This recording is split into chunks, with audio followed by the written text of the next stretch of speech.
Did it open?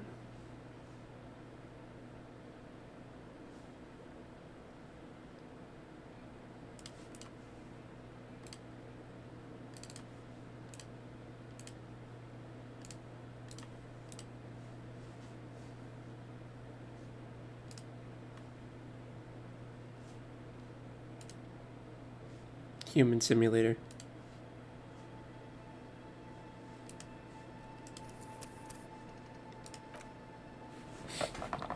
Yes, until we get the ruby thing right. Please, let us get the ruby thing right. Good God.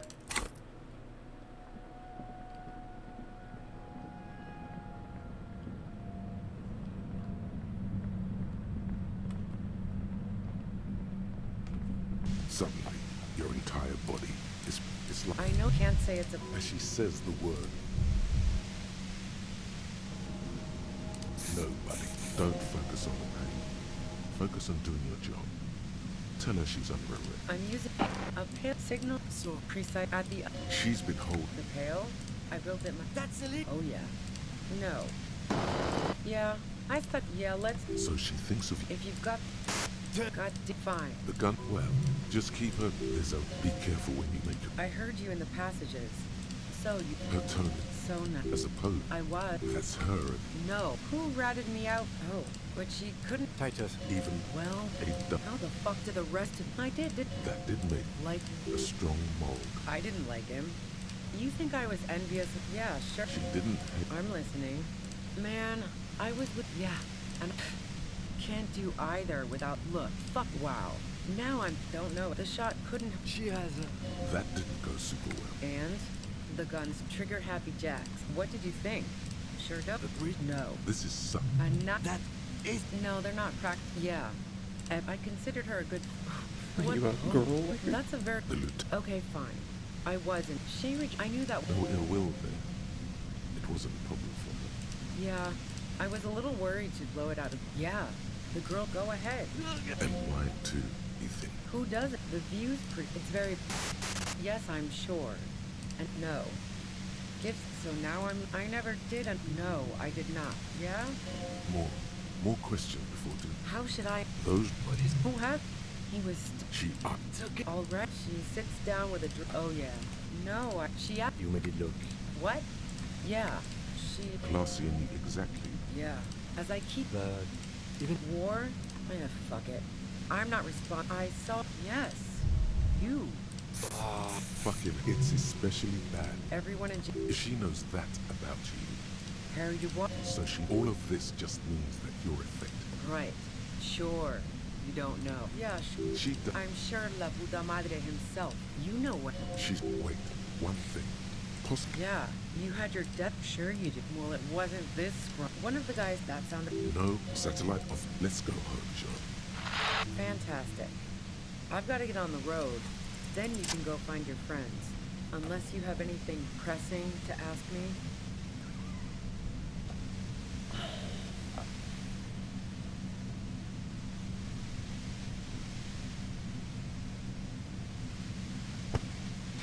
You did it.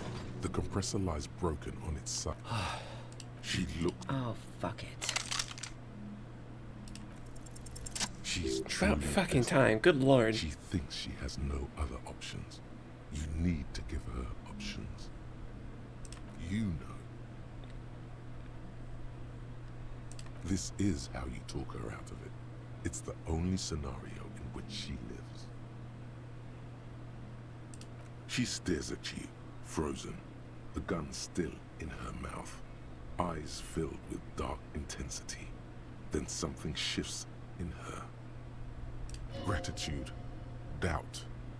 She's still ready to go. Her neck and shoulders relax, and her grip on the gun loosens. Day of miracles. I'll take it.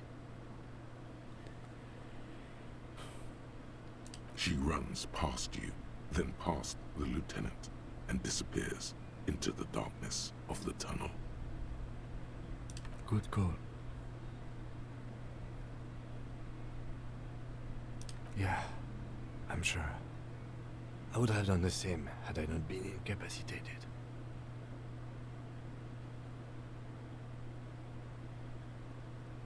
Her tent. We should check it out.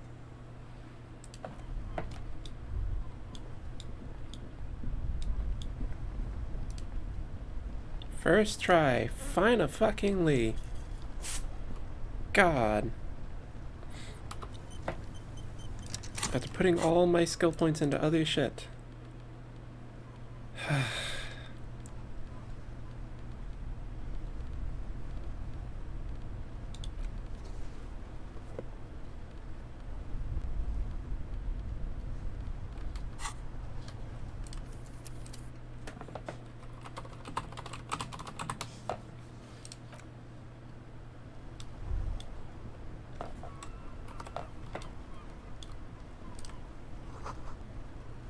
Pairs of porridge with bananas.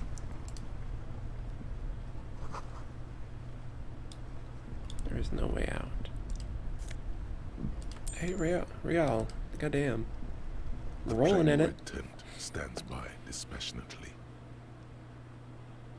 The tent looks old, but well maintained. In the darkness of the tent, a rolled up sleeping bag, cooking utensils, some books, and a kerosene lamp. It reeks of cigarettes. Assorted soft covers, mostly pulp horror. A motor carriage lies buried in the snow on one cover. On another, a ghost airship. You also see a collection of radio enthusiast magazines. See anything? Rager Monthly, Journal of Material Science. More Technological Digest. One of the magazines doesn't have images on the cover. It's not a magazine, it's a leather notebook. You pocket the worn brown leather journal. A trusted friend left behind. We should read this immediately. Like, right now. Agreed. A thick journal. The cover is worn like someone used to carry it around in their back pocket. It's made of full-grain leather. The lower left corner of the back cover sports an embossed brand name, Schneller. Schneller is a stationery brand from Gottwald, beloved among architects and engineers. She's got good taste and must have taken whatever she recorded here seriously. The journal falls open. About 2/3 of its ruled pages have been filled. The large cursive of someone who writes quickly and confidently. Perhaps too confidently. Many phrases and even paragraphs have been crossed out, with tiny corrections scrawled above and in the margins. It's a mix of logistical notes, diagrams, and personal reflections, all dated. It's good she left in a hurry. We could learn a lot from this. Hard to tell exactly. It's mostly noted down in code. Looks like contact information, quantities, directions. There could be useful information about local operations in those notes. We have a junior sergeant at my station who's good with codes. I can give this to her after we finish this. Esoteric radio technology. The most recent ones probably pertain to the latitude compressor, sketches, calculations of distance and density. You make out a familiar spiral shape. Probably the thing she just used on us. Short, wry observations of people and places. Probably a way to pass the time on the road. Also, what appears to be attempts to sort through some difficult decisions. There are a few passages with many questions in them. Staff issues. Always tough on the leadership. You smell traces of betrayal. The first entry is from August 2nd of last year. It reads simply, I know my position is precarious. All I can do is make myself as useful as I can while looking for a way out. Remember, no one is indispensable. Nothing on March 4th. March 5th, though, well, that's bound to come back and bite me in the ass. I'm bad at this. Loyal to a fault. But that's another matter entirely. She is referring to betraying her previous employer. Does this suggest she did it in self-defense? That name isn't mentioned as far as you can tell. Small wonder. Would you talk about La Puta Madre in your journal? You do see an M though. La Puta Madre. M is mentioned on March 9th and March 15th. Great. M's peon is coming to town, no doubt to investigate the lynching. But also, I feel it in my gut to finally put a bullet in my head while I'm napping in my lorry or on a smoke break. Well, I won't stick around just to twist my own neck by constantly looking over my shoulder. Then again, isn't that what I've been doing ever since I got the call? The call? Were you supposed to find her, even apart from the investigation then? On M's request? No, you wouldn't do something like this. This must be a mistake. Am I sure this is a mistake? Look at me. Whatever you may look like, you don't feel like a hired assassin. Been holed up here for 3 days now. I'm used to being alone and all, but I don't know when I'll be able to leave, or if I'll be ratted out. They will rat me out, of course. I've made it a point to believe in the best in people, the boys, for example. But experience tells me, did M feel truly betrayed by me? I was feeling threatened. He'd have to know if he threatened people, they'd take measures to protect themselves. Even I know that. Economic measures first of all. Gotta make a living, right? I can still hear his voice in the receiver. Taste the plastic. The entry ends abruptly. That must have been one hell of a conversation. The thick journal, bound in brown leather, is full of The most recent entry is from today. It reads, even when I leave here, if I leave here alive, what's my next move?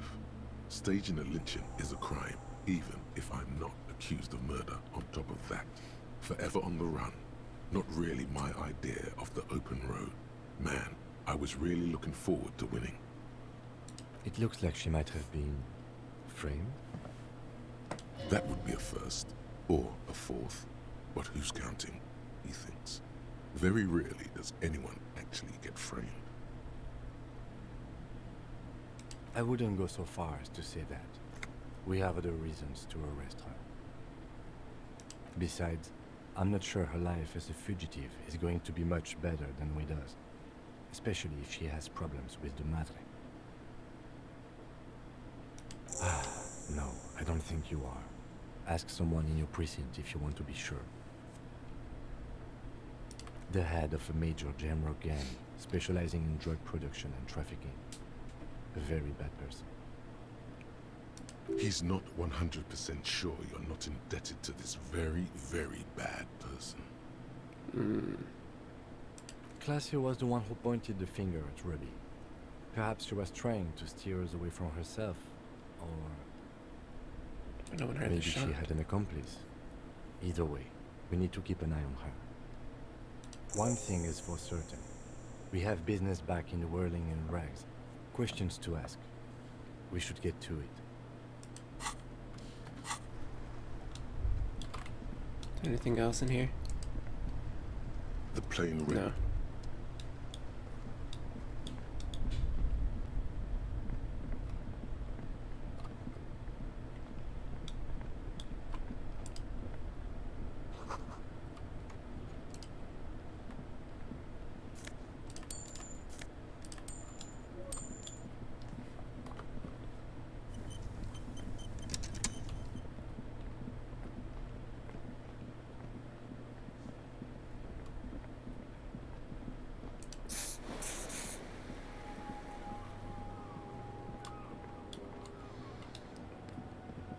I feel like we're standing on the precipice of something big here.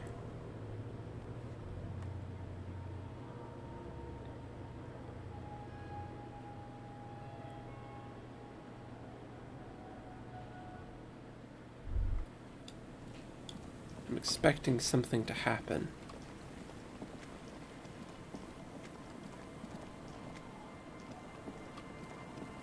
Me too. Tints are cool.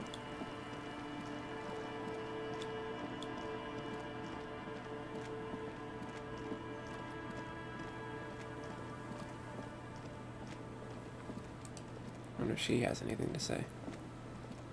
We could camp out. That'd be cool. Our tenant. Okay.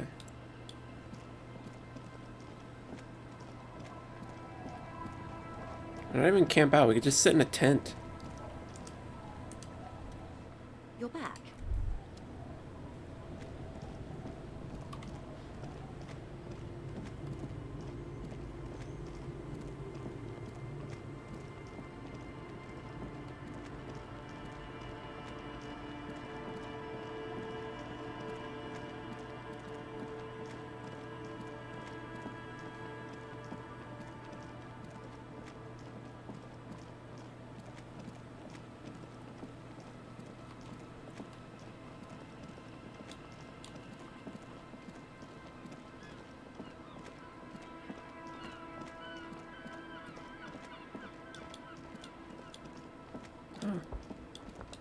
Place is locked up. Stop. Now. It is time. For what? Crisis. Death. You can feel it in your blue soul. Be prepared. Make sure you have your pepper box in your hand. Your fingers reflexively reach for the Villiers 9mm pistol in your pocket. Then you'd better get ready. Whatever happens, I've got your back. Okay.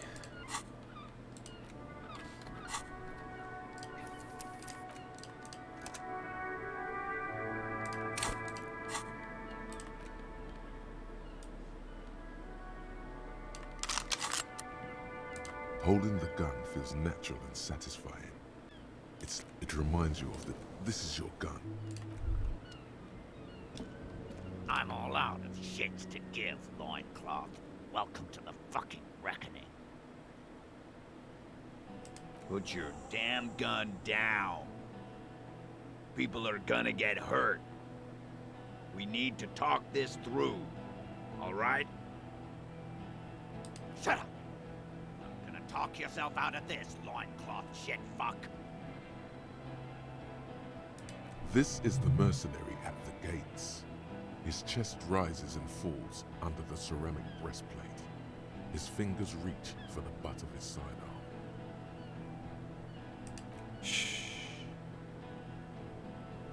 This is a misunderstanding. Nothing irreversible has happened yet. You can just return to your unit and forget all about this. The Kipt is merciful, willing to spare us if we just forget about our murdered and humiliated commander. I think we should just kill everyone, Corty. You are all drunk. Come to your senses. You won't gun down 7 people in the middle of the street. This isn't a frontier town or a jungle outpost. Easy, Lizzie. Let me handle it. I know guys like this. I'm sure we can come to a peaceful agreement. Ain't that right, fellas? He is facing overwhelmingly superior firepower, and he knows it. Peaceful. Nest in your abdominal cavity like a little wild mouse. The masked man's words are barely intelligible, but you can hear them. Fuck, there's the third one. How did we miss something like this? The lieutenant is genuinely worried for his life. You should consult him before getting in there.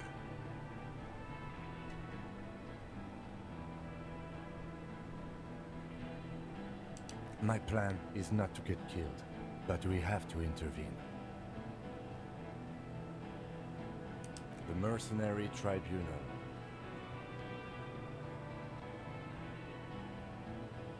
If this turns into a firefight, we should take him out first. A sound strategy. He's the leader. Alright. Get lost, comedian.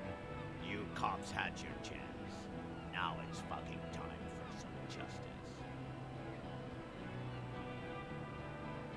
I think he's calmed down a bit. Shit, fuck!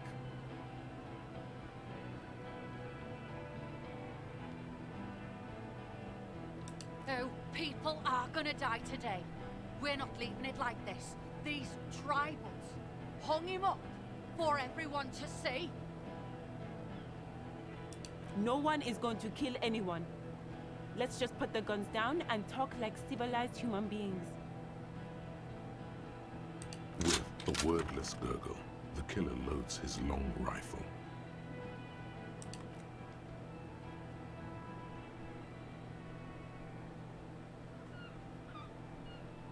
No, wait. It's good you have that gun. It really is. Just soften him up first. Present an argument. Even if it comes to a fight, it's always a good idea to drag it out first. Get under his skin. I don't know about this getting under his skin. What if he gets under yours? I'm barely keeping your hand from trembling here. Peace. Always peace. It has worked thus far. Start with the first idea you have, then move down from that. Please.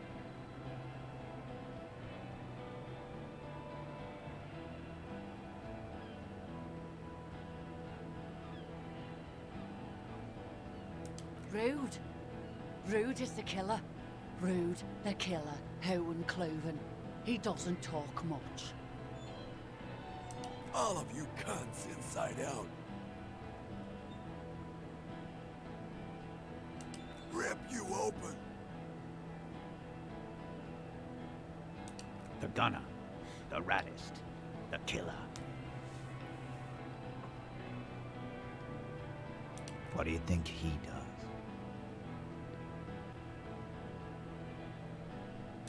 Smart loincloth. He fucks natives up. Soldier of the apocalypse style. Easy. Easy now.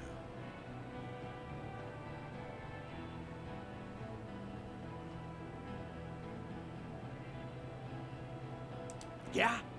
Who did that? Time. You had time to fuck around in that church. Chase some dumb drug trader. I saw you. Time is up, loincloth. Give me a name. Now! How fucking convenient.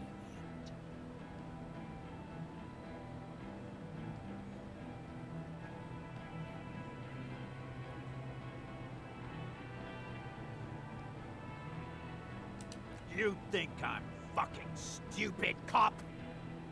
What if I just shut one of your pals here, right now? Huh? How about the kid? Tell me. Magic fucking sniper. One more time. Listen, please. This cop and this drumhead cop marshal won't decide who... The Hardy Boys confessed to hanging him, all together. Titus said, we took him out back and hanged him.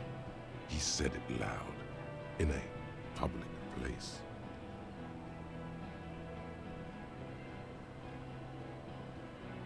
You're lying.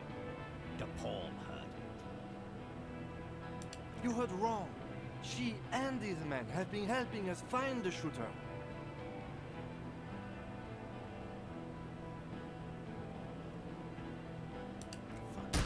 Liars. The shot rings in your ears, a low, tinny ring. Then the Hardy Boys yell something. The young woman stands and looks behind her. The shot has flown over her head, crashing a small pane of the glass window behind her. I missed. I know what I heard, Corty. They said they killed him. They said it was a good way to end a Sunday night. That doesn't sound good. You need to change the topic now, or there will be another shot.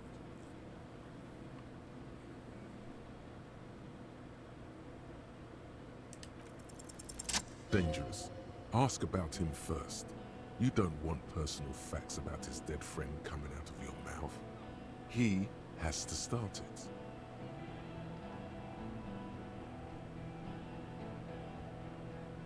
Sergeant Major Raoul Cortiner, reporting in to burn this fucking mud hut to the ground.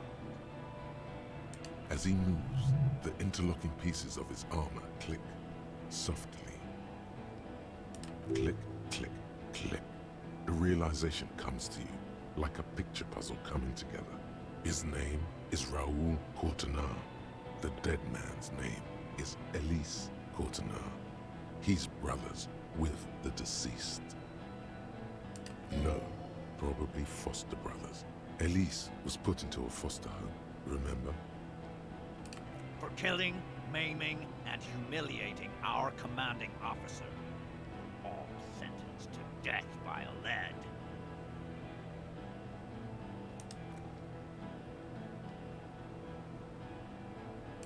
He wasn't my fucking brother. We just grew up on the same farm and got beat into place by the same sick fuck. Same fucking mud hut town, too. Okay, good.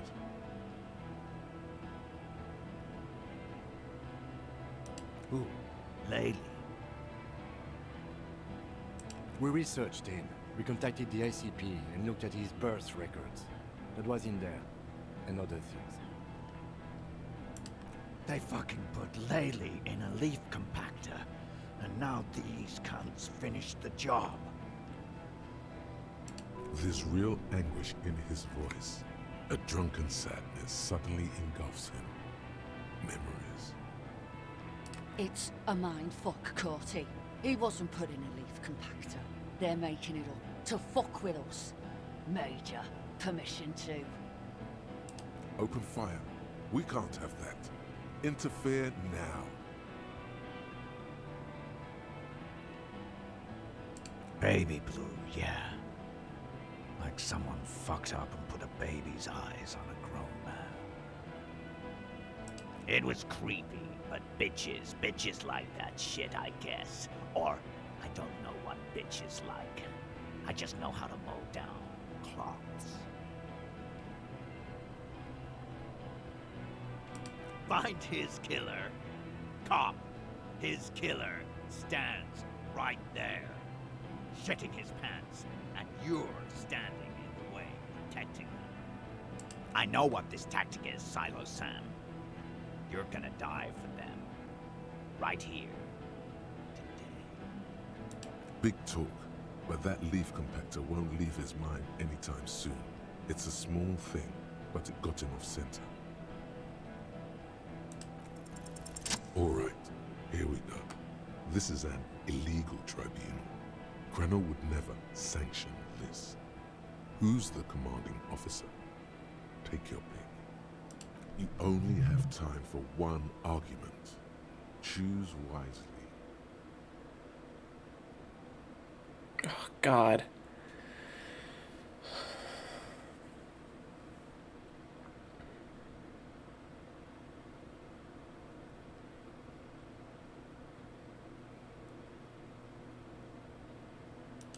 I am a Grinnell Major with over 15 years of live combat experience. When my colonel gets hanged by clay monkeys, I lead the platoon on a retaliation strike. Nah, I just have the biggest gun. Technically, the other man has the biggest gun, but we're beyond that now. King Reaper. You're right, but you see, I want it to end in bloodshed. Okay, it's not much, but he's thinking about something else, and his hand is off the gun. This did something.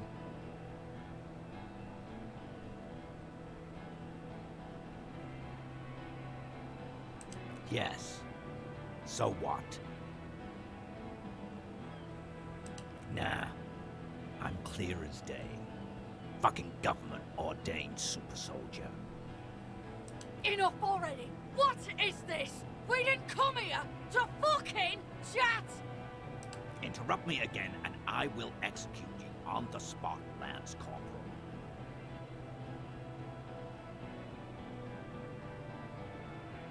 You think I care what that company cunt thinks?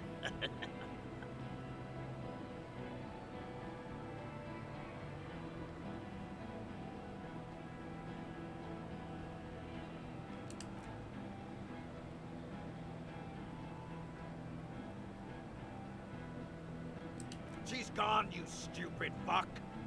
Sailed off 5 minutes ago. She doesn't give a shit about you silos. Stay cool! Don't do anything stupid!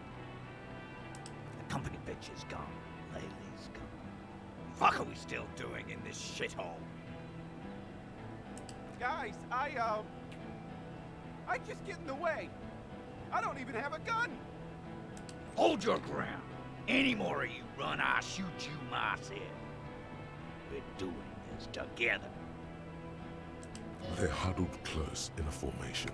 Still, the rest will stay. Even if it means dying here with him. Who the fuck is that?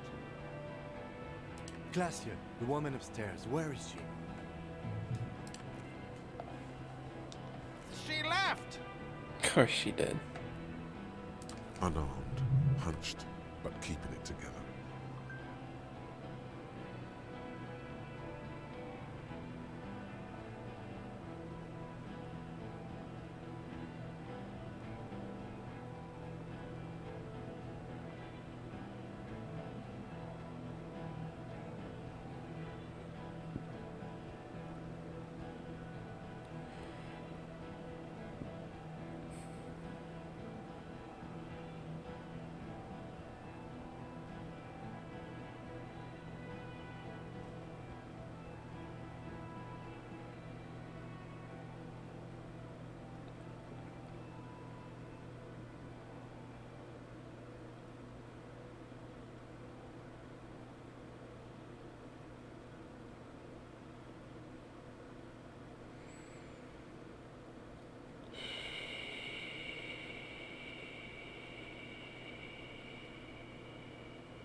Hello, Henry.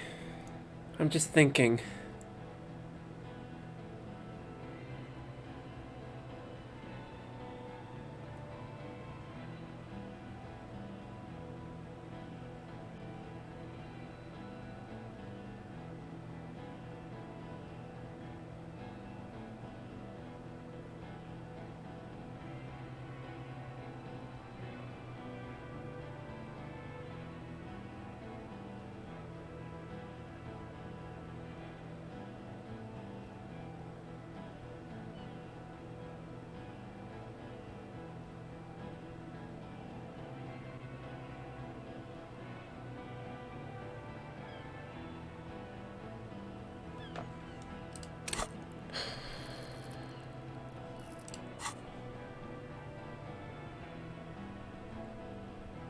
What am I doing? My fucking establishment is under fire. You know how much windows cost?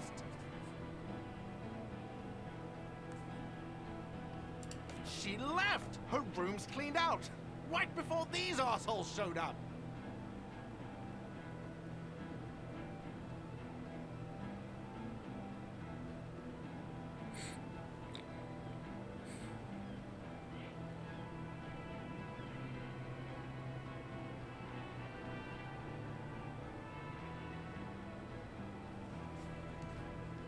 We should have arrested her.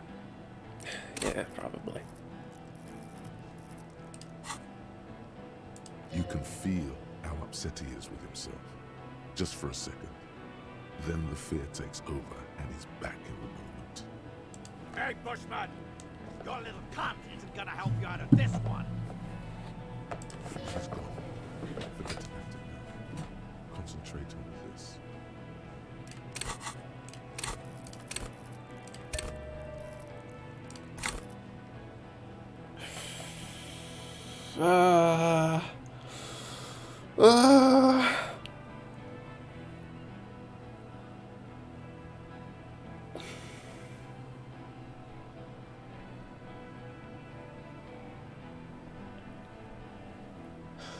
That's a 58% roll, dude. Oh, I hate this. I hate this. I hate this. I hate this. I hate this. Oh! A plume of smoke and fire erupts from the gun, and your hand goes numb from the explosion.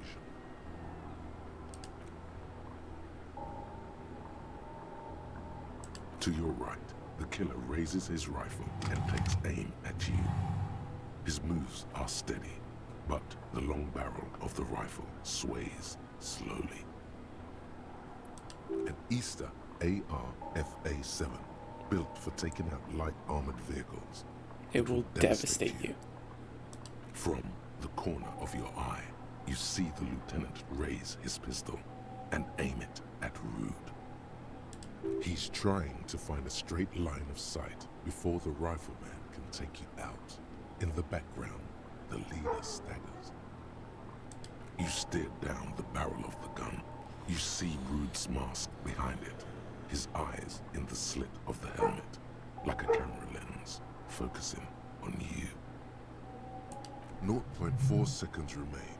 There are 6 little black dots in the tip of the barrel, like a honeycomb. This is a knock cannon. It shoots 6 rounds in one pull of the trigger. God, you're so frail. Oh Too no! frail to think further. Time is running out.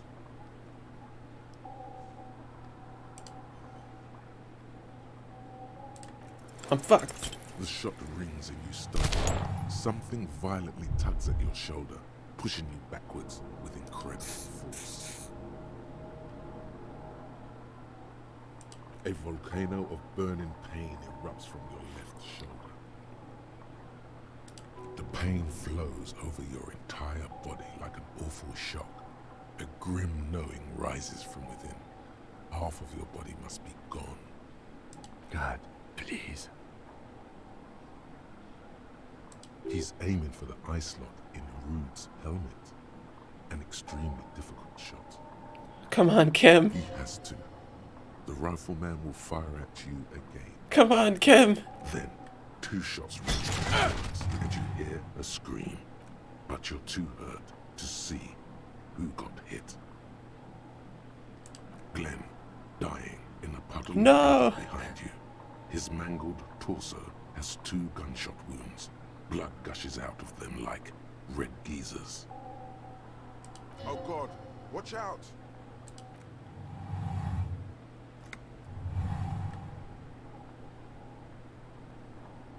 Yeah, there's no fucking way.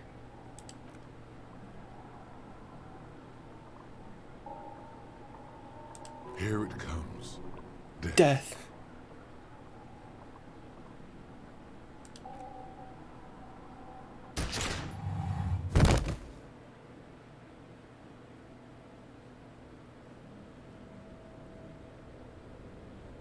You simply blink, then something inside your pelvis explodes.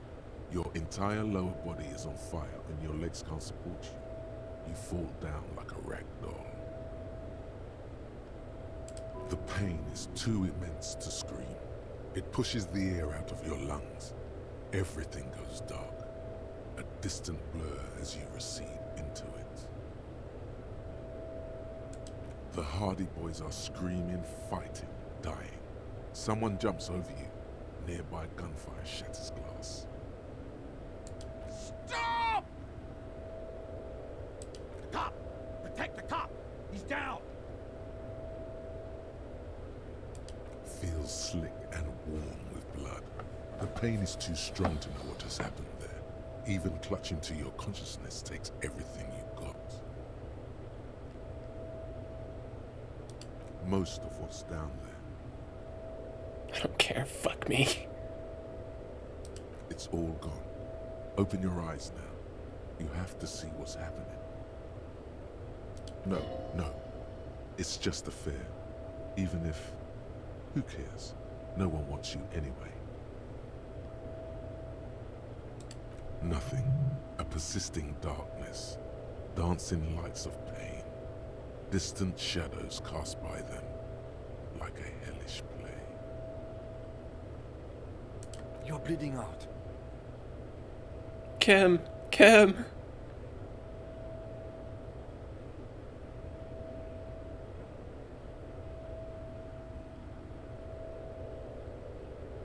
Yes, keep talking. Stay awake. Look at me. But you can't. It's so hard. Your eyelids grow heavy, and the sounds ever more distant. And a cold comes over you. The lieutenant, too, is somewhere far away, almost gone, when suddenly you sense something behind him. A slender white shadow. No! Someone stands there, Yes! raising Yes! his own head. Yes! The lieutenant does not see it. He's pushing down on your wound with both hands. No, you say, and hand out your firearm to him. Your hand trembles, and your eyes are full of fear. That's all it takes. There is no room for hesitation. The lieutenant moves like a spring unloaded. He grabs the gun from your bloody hand and fires behind him. You hear a faint scream, a woman's. Then the sound disappears, like someone pressed stop on the tape. The woman is gone. So is Kim. Then the whole world. This is death. One more door, baby. One more door. Brother, you already were a ghost. Up there screaming along with all of them. Scaring each other. Haunting each other. It's the living who are ghosts. The dead are silent. They don't rattle windows or write letters in blood. The living do. Leave them behind. Rest. The fight? There is no fight. The fight is over. It was lost 1,000 years ago. You have laid here forever. Keep falling deeper. Take the door. He's not taking it. His body is not taking it. Oh God, no. He's not disintegrating. He's swelling up instead. Over the hours. Hurting. Moaning in his sleep. And rotting. And being disinfected. And smelling of drugs and feeling saliva in his mouth. Drifting in painkillers. Thrashing in his wound sleep. He can't go. Not before the case is solved. There was a radio in the distance. A radio of the world. Playing sounds. Good morning, Elysium. Soon you will return to the world. Hours turn to days. Soon we will get up again and go through it again. Finally we know what the infernal engine was outside. The clarion call. The engine of a caprice Kanema. Calls me yet again. No, it was him. He is the infernal engine. Can't you see? He never stops. He only gets one.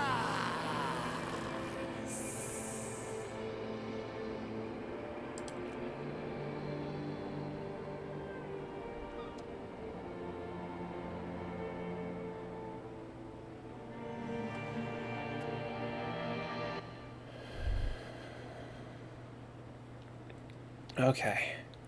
Tell you see what, the lieutenant's that familiar confrontation shape in the actually orange had jacket. my heart racing. It turns double, then triple. From They the cleaned my pain. room.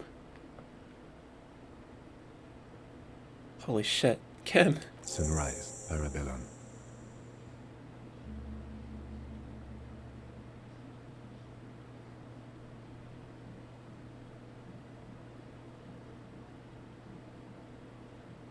Sunrise, Parabellum. Sunrise, prepare for war. It's an old revolutionary saying. It served you well. The gates of the harbor are boarded up. The streets are a little more empty. Apocalyptic violence is yet to erupt, I am relieved to say. I think we may have held it off, for now. Barely. Yes, we have also completely failed, but that's okay. But that's okay. It's not ouch time yet. You just got the Dramamine pill an hour ago. Wait until it wears off. Dramamine. Then it's not that bad. Neither surgical nor organ damage bad, but still under the counter bad. Mr. Gart cleaned it. It took him an entire day. 2 days, in and out. You've been up enough to take Dramamine and curse, and drink water. What happened? You shot the major in the face. A firefight ensued. Is he dead? Yes. Good. A blood-stained killer. You're an officer of the RCM. As retaliation, the rifleman shot you. He hit with his carabine. I was looking for a clear line of sight. When I found it... He sounds a tiny bit sorry he did not find it before you got hit. I shot and wounded him, while Glenn took a bullet in the spine. It was meant for me. He did not survive. This is not the first person to die in his place. He goes on. Ken. Titus, Fat Angus, and Theo charged. Angus and Theo did not make it. They both died before they made it to intensive care. Titus survives. So do Alain and the musician. I forget his name. Yes, he's still alive too. You were bleeding out. You said something, I don't know what. And you warned me. I was able to disarm Officer DePaul before she got the jump on me. Kim's my fucking boy, okay? I trust this man with my life. Thank you. I killed her. And that's what happened.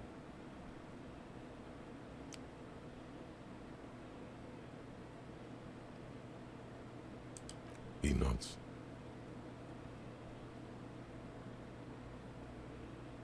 This is the one.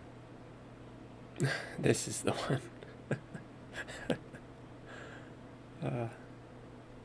DePaul was the last to die. Evrard had their bodies returned to Crenel for a funeral. The company is yet to retaliate. No. Kim is our fellow officer. A fellow lieutenant. We just barely outrank him. But yeah, Kim has been here since the start. Basically. Like, just a little bit past the point we woke up from our little alcoholic deluge with no memory. He's been the one helping us investigate the case and helping us get our bearings and tagging along during the investigation and the like. Because we deterred them?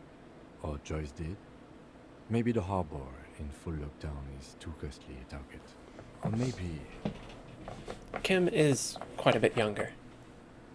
The reason that we outrank him by a little bit is because we've refused a promotion and we have a modifier to our lieutenant status of double Yefreiter. Double Yefreiter? Something like that. It's a tagline for someone who's refused to be be ranked up to a higher position. Usually because lieutenants lieutenant's sort of the top job before you start doing things more in office, while lieutenants do field work. And presumably that's the reason you stayed lieutenant. Presumably, anyway. Anyway, yeah. And Kim here, he's from another precinct. I believe it was precinct 57. We're precinct 41.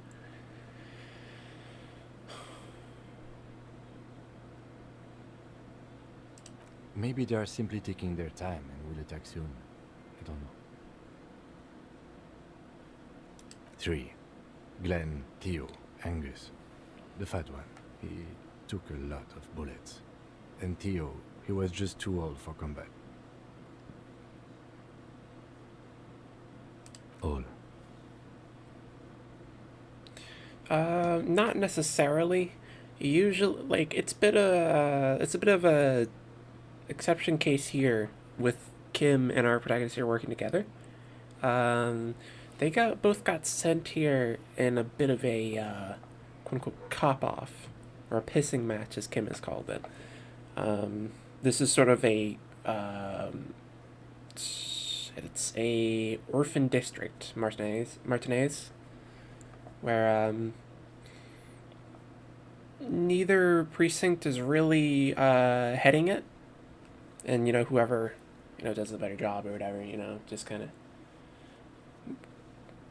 whichever officer gets considered to do a better job, their precinct gets the place, and so it's sort of between precinct 41 and 57 here. But Kim wasn't really interested in that whole thing. He's like, yeah, I'm just here to do my job.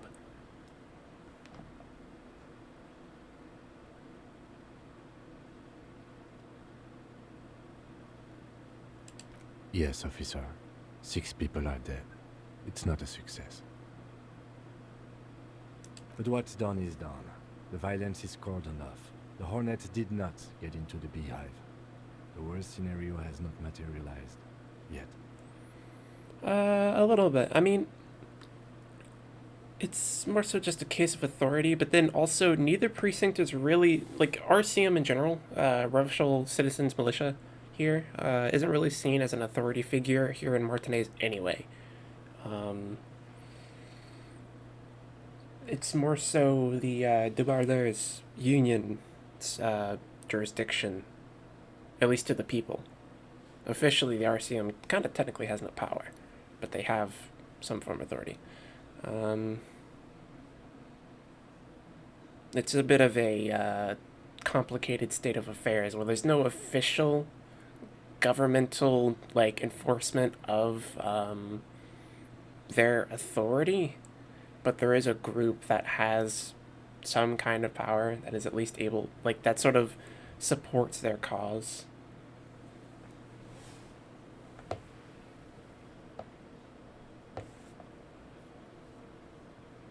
I mean, really, if we want to talk about it, I mean, cops in precincts and all that stuff can be their own little mobs and gangs anyway.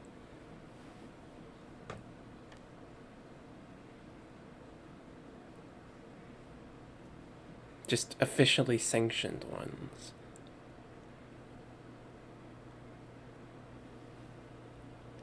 And we are still alive, both of us.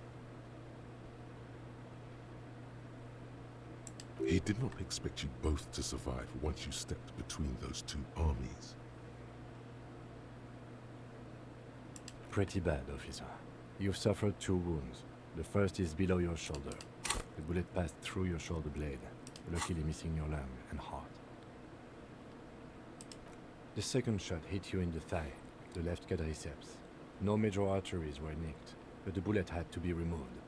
Bacterial infection was treated with mercurochrome. We will see.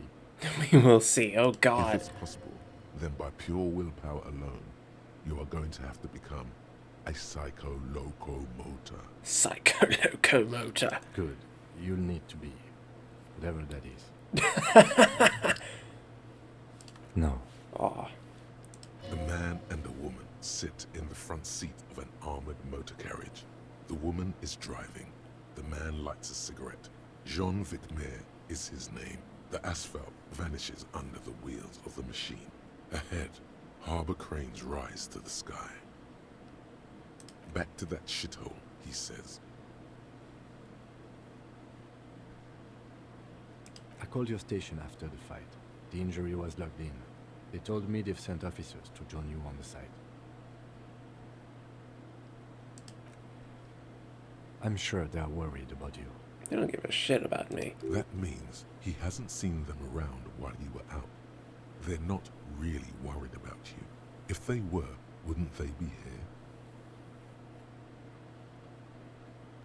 I don't know. I did. No need. Kim is my fucking man, dude. Literally the best. This is like my blood brother from another motherman. Not very. I have a concussion from that woman beating me with the butt of her gun. I tried to not move too much.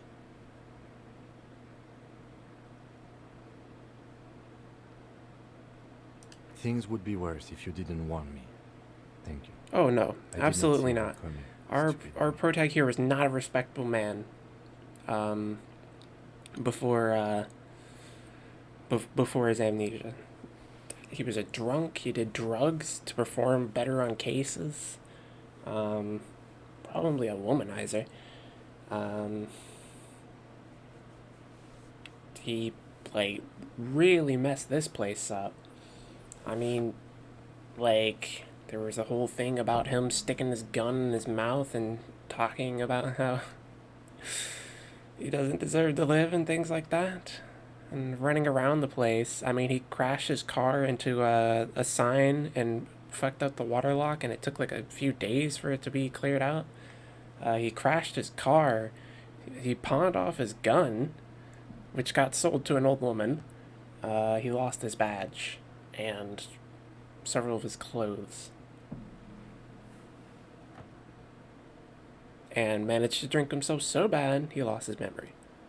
Needless to say, he was not a good person.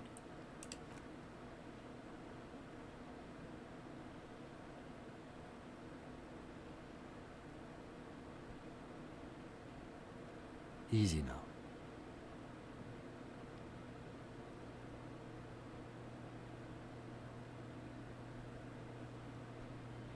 How are you? My disco days are done.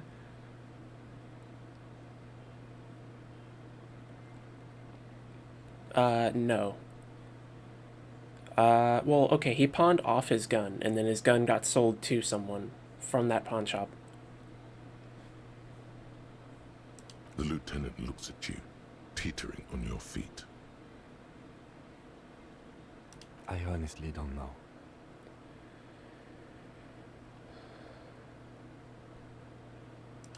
We can't talk to Everard. The harbor is in lockdown. Everyone in there is outside our grasp now. And Joyce has left too. Of course she has. Yes, she left yesterday morning. To meet the board of Wild Pines. Or that is what I've heard. There's a pin somewhere in the machine that keeps Connell from sending in a death squad. Maybe it's her. Maybe she kept her hand. Either way, Ruby's gone. And Classio too. We really should have arrested her, you know? Guard confirmed she left 20 minutes prior to the tribunal showing up. I don't know. I think the theory you presented, it's someone else, outside our circle of suspects, was right. It's better be. Everyone within the circle is either dead or gone. Honestly, I think our investigation has not produced a single credible suspect.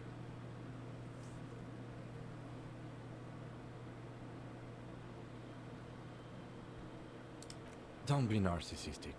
Half the cops in Revachol West are his peonies. Even if you are, it is not a decisive factor in this case. That does make some sense. What? Every piece of garbage in the city is not connected to the case. You don't have to keep everything. He's wrong. Mm-hmm. Yes, God cursed the footprints, not solving the case for us. Not solving the case for us. We should go upstairs, rethink the ballistics in situ. I agree with this. What else? See? There's that. You can do ballistics. How hard can it be? It's extremely easy. There are thousands lying around. We found one, all completely unusable. It's precisely how easy it is to find one that makes the bullet useless. Damn. We could find thousands more if we wanted. All of Revachol is full of them. But they seemed so mysterious. I'm just gonna say nothing. There's a little pause. He says nothing as well. We have to look at communism. Communism killed him. He arches his brow. The ceiling fan patiently spins overhead. Solving crimes is hard.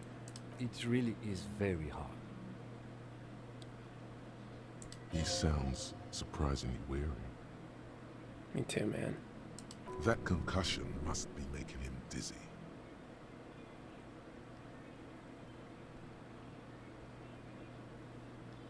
Are you ready to limp? Good. Where do you want to limp to? The lieutenant did mention doing more ballistics. Also, it's just close enough to endure the walk. Why not?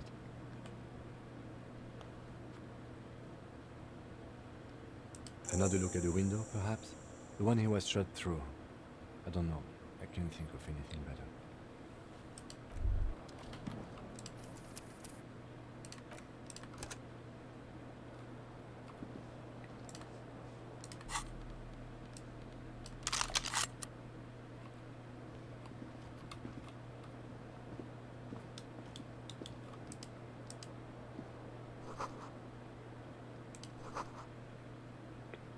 Back in the world again.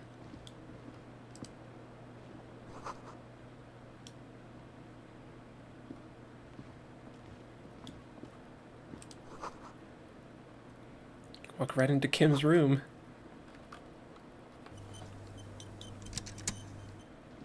The bathroom mirror. Will they let me?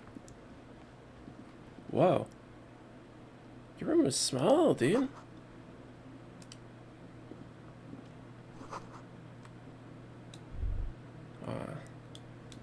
Must have used those for me. These papers bear the stamp of the RCM. They appear to be fragments of the lieutenant's paperwork, half finished. You may have notes on this and other recent cases. I had Garth open the door to your room. You were running a low bacterial fever the first night.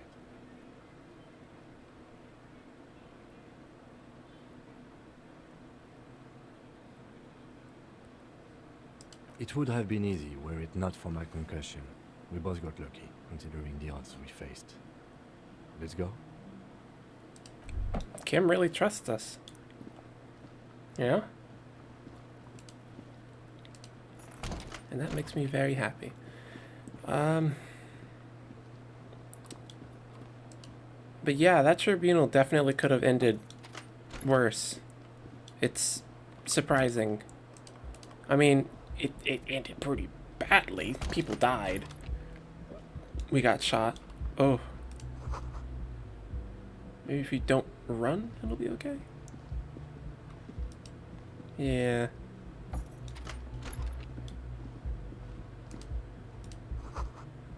Oh, she left something. Next to the stack of bills, you see a note. A few lines jotted down in large, uneven handwriting, just as the writer was about to rush out the door. I'm sorry, I fucked everyone over. P.S. I didn't kill him. P.P.S. Gift upstairs. A gift? I am not drawing my gun, yet, but I don't like gifts. He says he's not, but his hand moves instinctively toward his holster as he studies the note. Relax. Not everyone is out to trap you. It's hardly surprising. Yeah.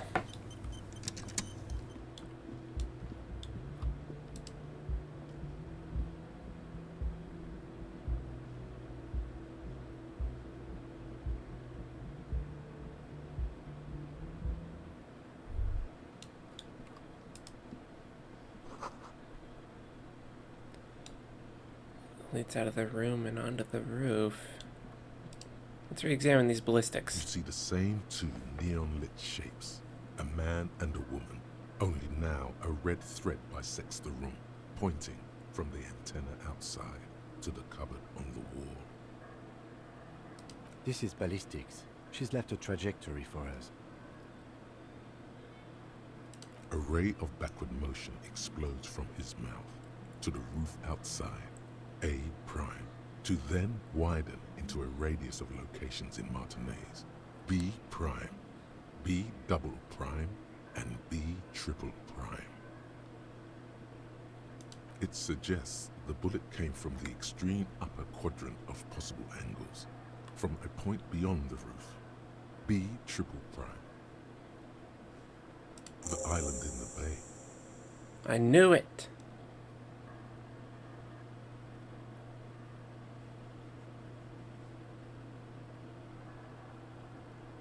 Unless she thinks the perpetrator was standing on the ring antenna. That is where the thread seems to point. She was there that night. She would have known precisely where the bullet hole was in the glass. She had a long time to think about it after, standing on that roof, staring at the glass. It also looks like there may be more to her skill set than we know. The question is, should we trust her? Indeed, neither do I. So it is. For a second he seems tired. I just haven't gotten a lot of sleep these past few days. He doesn't really believe this will yield anything. The wind blows in from the open window. The lieutenant sighs, looking into the cold distance across the water. The lead is flimsy. You might as well go around Martinez, looking under every rock and talking to every person. But what else is there? Not a lot, no. Of course. I mean... Sorry. How do we get there? Joyce Messier had a sloop, but she's gone.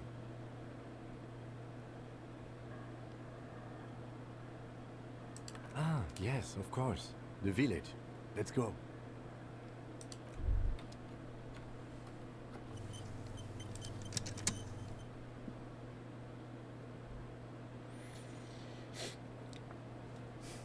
All right.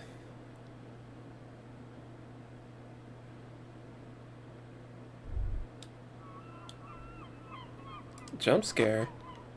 What do you mean? I hope I didn't like breathe on the mic or something and it was really loud.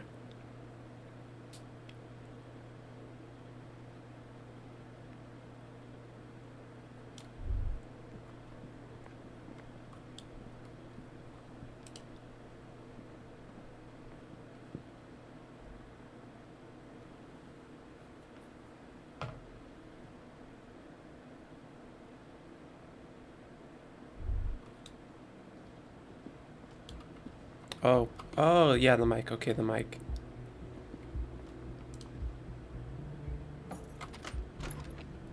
I don't even end up smacking it, I just like bump it.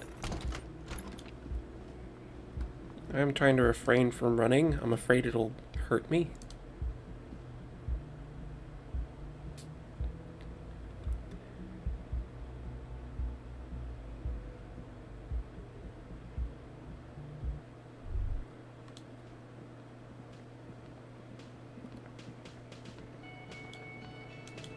Hello, Gart. Oh, you're up. It's good to see you back on your feet. Did you like your room? I cleaned it for you. You're welcome. I thought it would be nice for you to wake up in a clean place after you, let's be fair, defended this establishment and its clientele from gunfire. I give credit where credit is due, and that, sir, was a nice shot. I was watching until you hit him, crawled inside, and bullets started flying. Anyway. He really wants you to realize that he was also on the balcony looking by, in the danger zone, so to say. I wish you a quick recovery. Also, you and your partner are staying here free. This establishment supports cops. The stay is free, the drinks are not. I needed to specify that. Oh, well, thank you, Gart. Oh, you know, people don't tend to stick around after shootouts. Turns out they're not good for business. Ah, them. Nice people. But no. Lena said they were going back to Jamrock. I saw them pass by outside. This was before the fight started. I'm glad she got out of here before all that. Bullets flying and stuff. People inside were quite terrified, you know. I had to take action and step outside, too. Yes, you know. And I went outside and took care of it. Everybody calmed down. Felt like the right thing to do. He's almost completely forgotten what this began with. I mean, you're a detective. Perhaps you can track them down. Shouldn't be that hard. Exactly, but all in due time. Crypto business is not a priority right now. Definitely not. You'll see her again one day. You know it. Things went like they did for a reason. Oh, fine, hero cop. Lena left a forwarding address. 1113 Tabernacle Road in Jamrock. If you see them again, do give them my best. I don't remember everyone who comes here, and many people wear sunglasses inside lately. Must be a fad. More like they're probably high. Yeah, I was. Yeah. That's because I'm a bad ass. Because I'm a bad It ass. really took courage. Don't pick at him. Just nod. Stoically.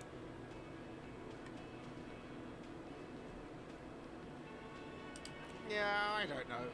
Clients were panicking. And also, I guess I sort of found out that I don't give a shit if I die. Oh. Gart, you might want to check that. He means it. It's not just boasting. It's something he discovered about himself. Stepping onto that balcony. You need to talk, buddy? No problem. They'll come back. They always do. I mean, I got some real left, man. You need some therapy?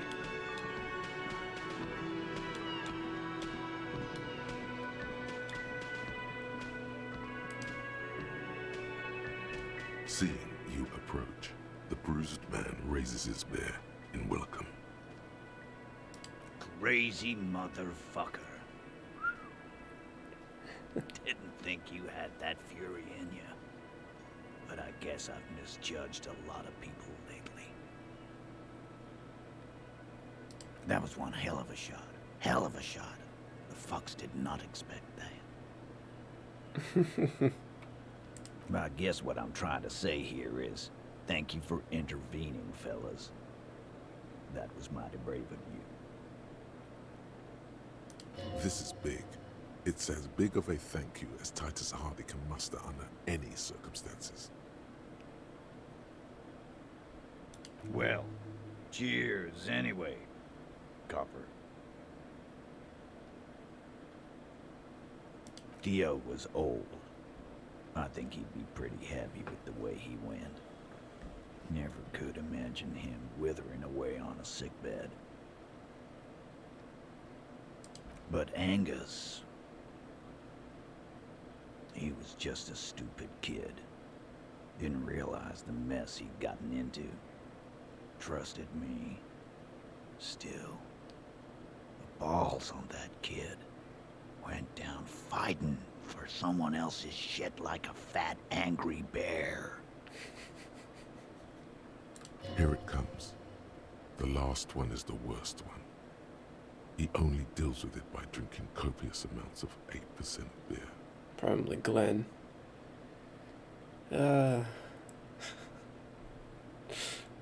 Angus. And Glenn was my friend. Best I've ever had. I'd love that crazy homo like my own brother.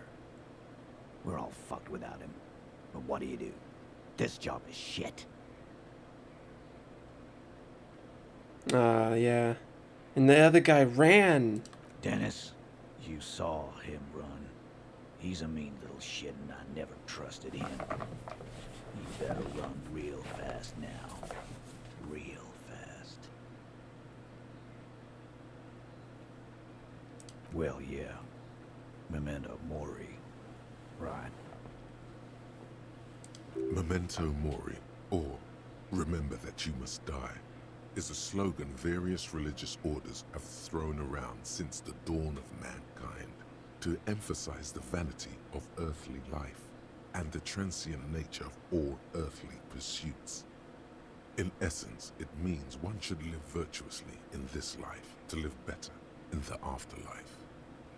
Yeah, totally. Absolutely. Totally. Today, I'm going to get drunk, eat good food, and bed a good-looking girl. Cause tomorrow, a motor carriage might run me over.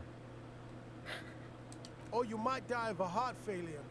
Or syphilis. Hey, fuck you for ruining a beautiful idea. Suddenly much more aware of their mortality. Also, thank you, Roddy. Very appreciated. Burger. I wouldn't want anything else. First, we're gonna find Dennis. I'm going to find Dennis. I'm going to find him, and then I'm going to kill him. The tone of the statement is so matter-of-fact. It's as though he were talking about picking up a morning newspaper on his daily walk around the block.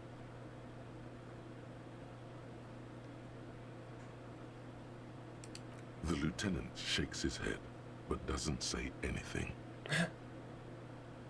Go ahead then. Maybe they'll only break his legs. We're hunting that rat down. Let it be known what happens to cowards. And then... I guess I'll take a closer look at our union members. There's bound to be some ambitious fellows there who'd love nothing more than advancing social democracy by busting some heads. Might even ask Tibbs if he's tired of replacing Winters, and maybe wants to have some fun with his brother. Anyway, don't you worry. As long as Titus Hardy's standing, there will be Hardy Boys. He's right. The numbers are replaceable. In an organization of thousands of men, there are plenty who join. Don't know? Don't care. I'll be glad if I never see that fucking woman again. Even after all that hell, he's still bitter about her?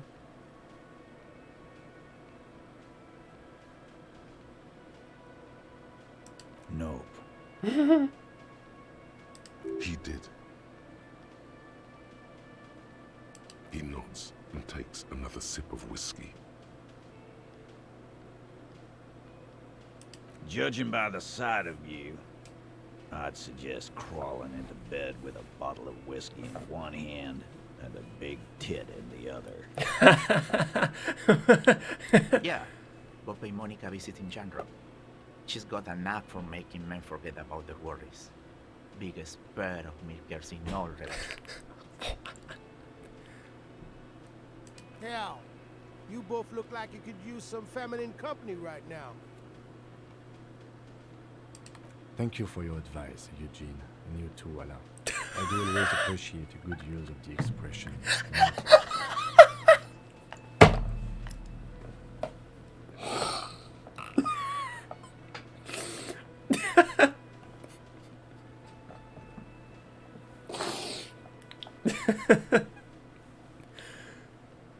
You're welcome, Bina Claude. You're all right in my book. Wow. Take care, coppers. You two look after yourselves now. Death passed on you today, but men don't get that lucky twice. Copo Loco. And normal cop, I guess.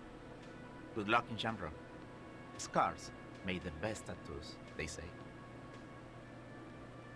Thanks for getting involved, guys. Not a lot of cops would step into that line of fire, but you did. And if you ever feel like the uniform is holding you back, I've got a few vacancies. You'd make one hardy boy, copper. And Titus Hardy himself would make a good officer. That man was born to lead. I will, Capo. That's a promise. Now scoot, because the Hardy boys got some mourning and drinking to do. Take it easy on the drink. The danger has not passed. This town needs you on your feet. Good point, Bino Claude. We'll keep the vault under 12% tonight.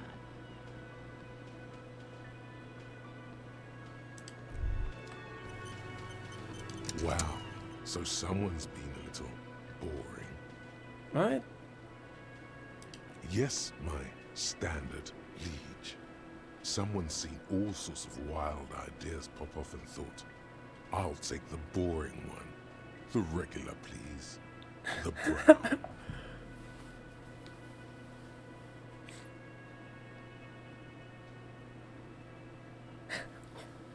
What is this? Picking on me for not being crazy enough? That's the least of my No concerns. need to be defensive.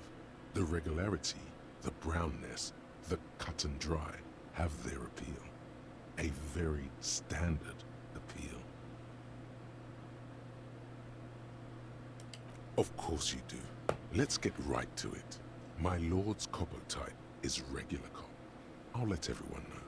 I'll send out a telefax.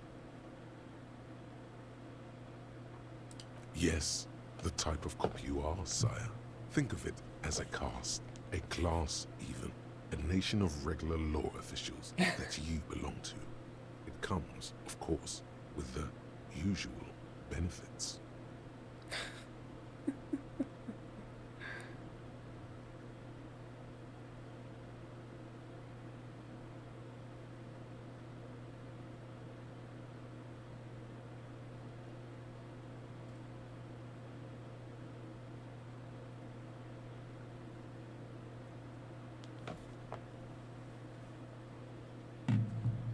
Good, good. Of course. To outright declare yourself something does seem a bit too interesting now, doesn't it? I won't trouble you any further. Oh, sounds a bit boring.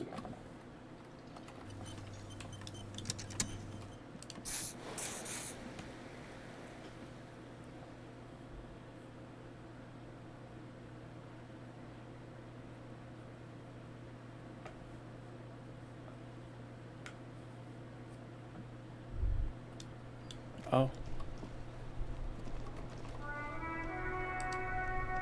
The fuck is this? The graffito has been painted over the traces of the fight that took place here. It smells of blood and heavy fuel oil. This was Cindy the Skunk.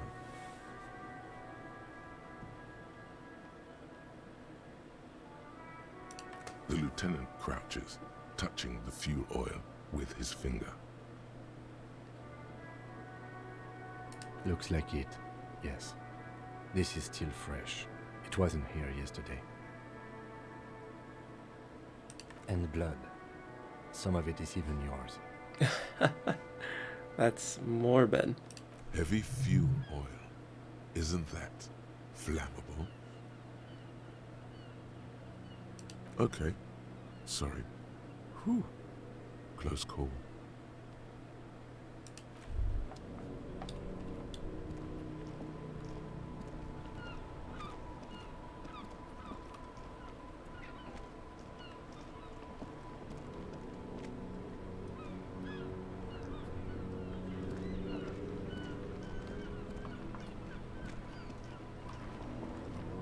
Hello, Renee.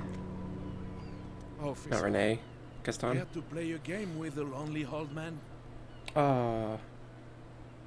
Actually, never mind. Wouldn't be the same. The prick is gone. I can barely believe it. But he's really gone. He died? He is trying to retain his jolly facade, but the underlying sadness casts a deep shadow over his wrinkled face. Hell, most likely. He was an absolute cunt. Hell, most likely. Oh, he would have liked that. Violent lives ending violently. That's how he wanted to go. Sadly, it was not the case. His hungry little heart finally gave up. Henry. The dock workers found him in the guard booth this morning.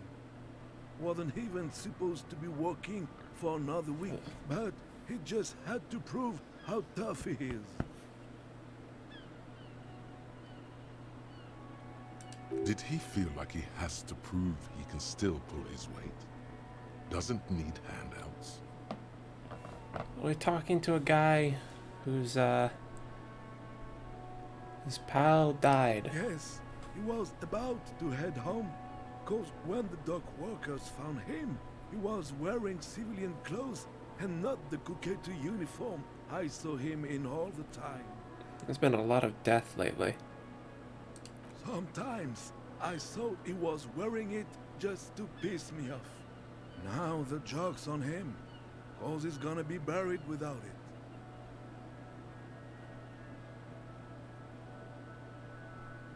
No, Rene was the most stubborn man in Revachol. Nothing you or I could say would ever push him to do anything. The man was completely immovable. I believe it did translate. It said one day. I don't remember. I believe it translated it.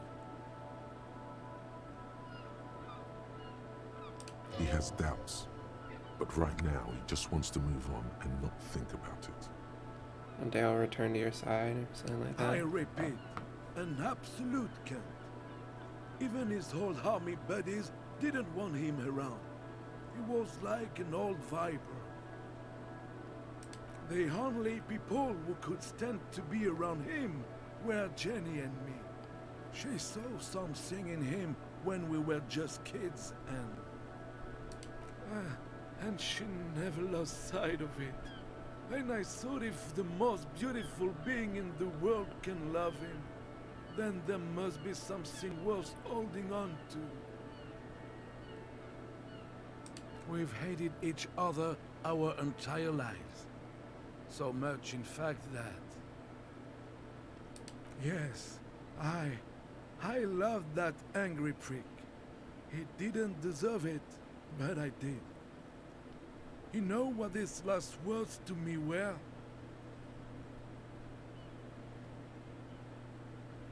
In Guillaume's time, you'd have been shot without trial. That's what he said to me. He lived a cunt, and he died a cunt. Let's leave it at that. I took them for myself. Took them to remember that old cunt. Nobody knew him better than I did. And I want to remember that old cunt by something. Strange how old cunt sounds almost gentle when he says it now.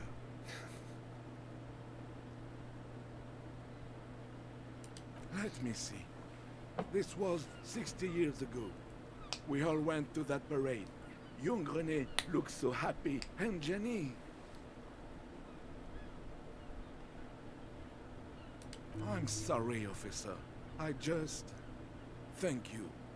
Thank you for this little memorabilia. It really means the world to me. That was nice. A small thing for us, but invaluable to him. He probably didn't even know René had the photo. Yes, we are both very sorry for your loss.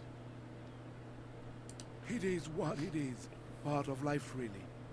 But to know someone for 79 years, then one day they're just gone. I just don't know anymore. About anything, really. But you must need something.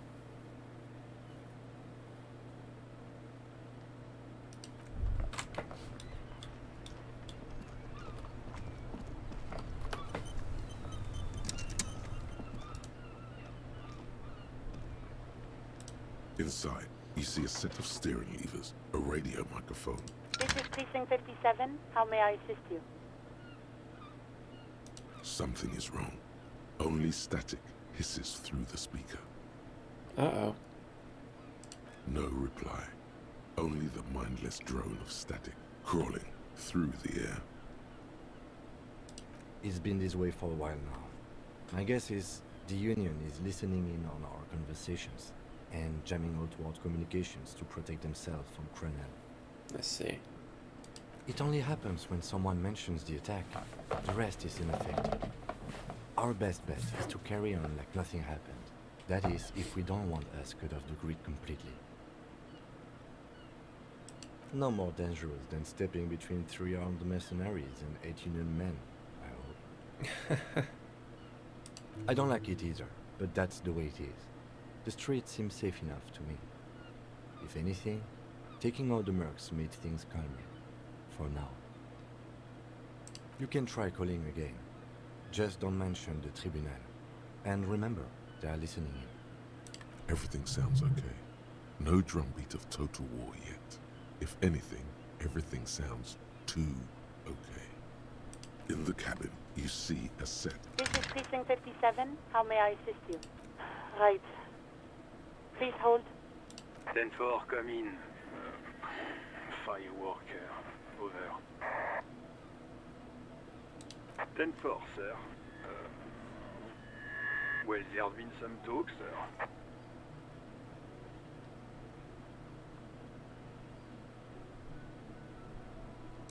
I only meant that there have been some talk in the station, that's all. But there are always some talk in the station. You know how officers in Jamrock are. But then again, some of us truly are on the take. It's unfortunate. Over. 10-4, sir. Sorry. 10-4. Roger that. 10-10. Over. Still can't talk about me, huh?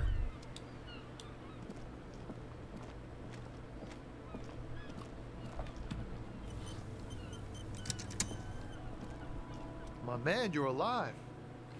Almost. Kind of. Sort of alive? Man, what a day. I missed out on most of the action, but I heard it was quite the encounter. Had a strong sense of finality to it. So what's next? You guys heading back to Jamrock now? Talk is local union muscle were behind it all. I'd reckon the case is closed, even if it kind of turned into a shit show.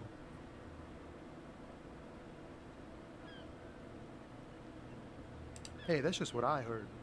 Old wives' tale. So, What next? Good luck with that, my man. Ain't easy being you. But hey, you're still breathing, right?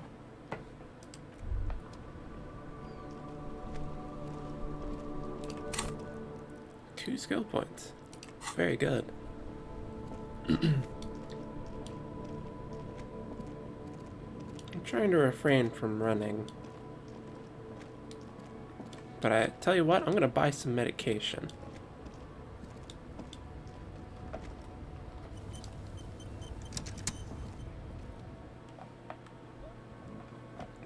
I've got some spare real laying around.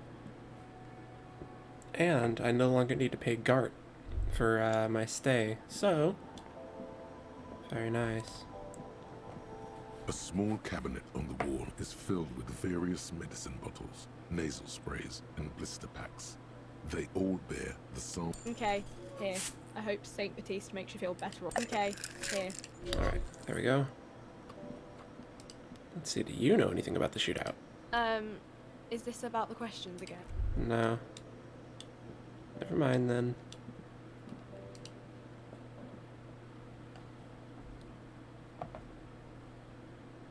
And the harbor is locked. Oh yeah. Oh yeah, she gives so little fucks. 100%.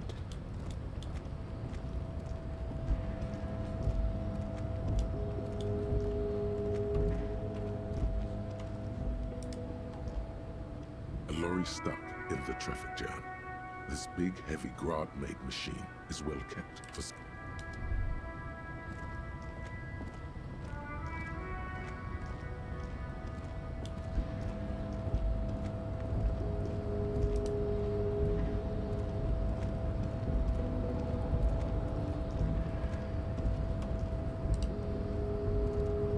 The boyardero stares at you with respect, then gestures towards the trickles of blood adorning your clothes. Yet you live. It goes back to an older era where this was commonplace. You have a true boyadero heart. Hiding, gathering themselves. The harbor's in full lockdown, friend. No getting in or out, for the time being. No, man. Not today. Today is war. He says it matter-of-factly, like it's no big deal. Time will tell. I'll tell Evrak you dropped by. I'm sure he'll be glad. I'll be okay here, doing lookout. Quite the sight, aren't they? Getting to like that red I am. Don't worry about me. I live to alleviate the worries of our brothers. See if any insane killers turn up. Then I'll run. And live. You know it, friend. We're negotiating our share. Aye.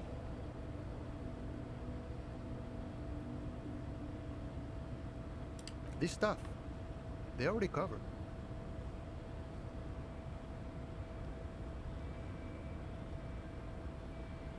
The wolf always wants more. I like wolves. All of it.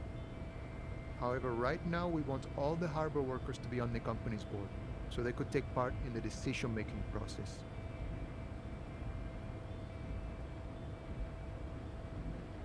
This seditious talk sounds like communism.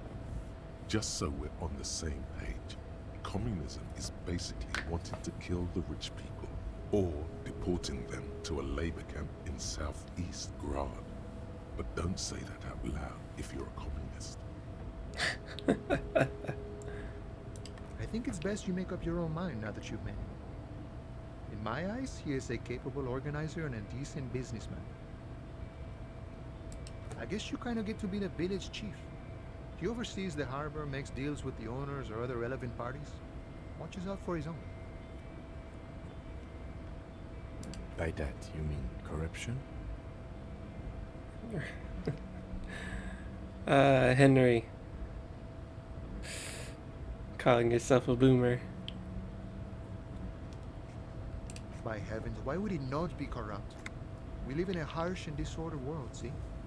And in this world, the old man is corrupt for our benefit, and we know it. Appreciate it even. He is, personally, not too lavish. He is reasonably lavish, sure. That's his prerogative. It's not like you want a saintly demeanor on a corrupt motherfucker. That would be a manipulative illusion. Besides, there are no non-corrupt systems in the world anyway, and moralism is the most corrupt of them all. I don't think Kim would like you saying that. Not you would like to say. But then there's that weasel door. This man has political theory, and it has not failed him today. Sure thing. What is this? News of the world? Talk about personal stuff. Get to know him.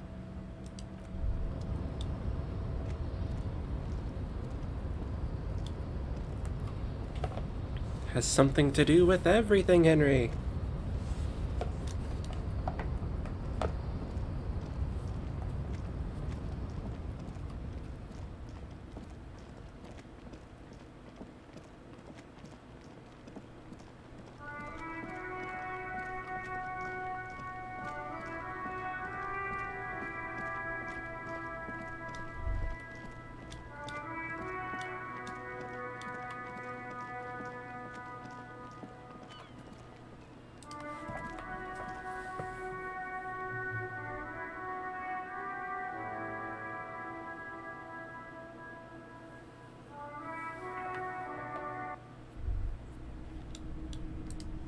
Wonder if you have anything to say.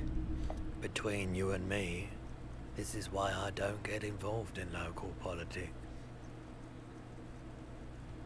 You calling this politics? In its purest form. Now, what can I do for you?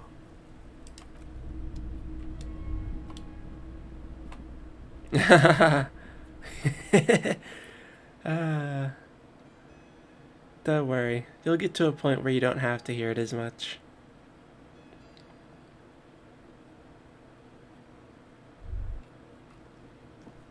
I like it myself, though.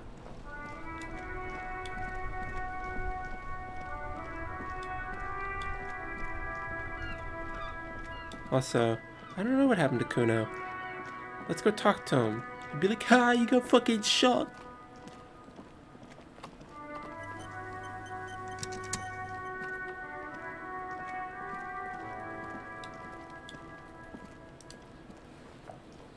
Everyone says you started crying in the middle of a firefight and then bled like a pig. I guess that was cool. Who's saying that? People, they say you'd kind of died for a moment, that you let your shit out already, but then came back. So I guess that's what's cool now. Just don't think because you got half your dick shot off and you're an invalid now, Kuno's gonna treat you different. Kuno doesn't reward weakness. It's business as usual with Kuno. Kuno's cold like that. Feels good for some reason. Feels good. What?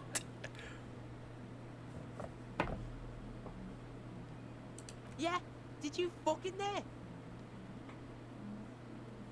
Oh, that? Kuno decapitates pigs. That's just a Kuno demo tape.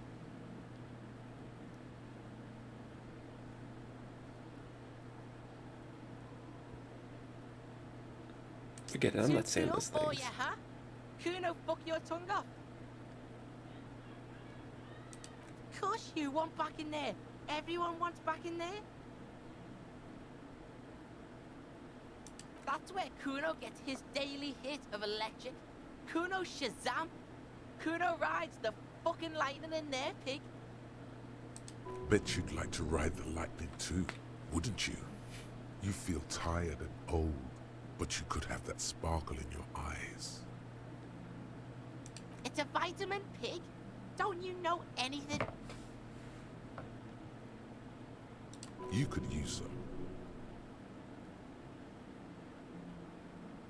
Okay, whatever. You fucking need that shit to stay on top of your game. Yes, Kuno refers to himself in the third person. And you look like you could use a battle. Oh, don't teach him, Kuno. He's gonna use it against you, Kuno. You're not getting this, Pig. It completely takes away the hangover. It's like you didn't do anything. Like you stayed home playing with your choo-choo. Fuck you, Pig. Don't do mag. You're gonna OD and you're gonna fucking die. Good call, Pigmeister. Don't come and talk to Kuno about his kingdom. Watch out, Pig. It's a dangerous world out there. But Kuno's got his eyes on you. Who knows?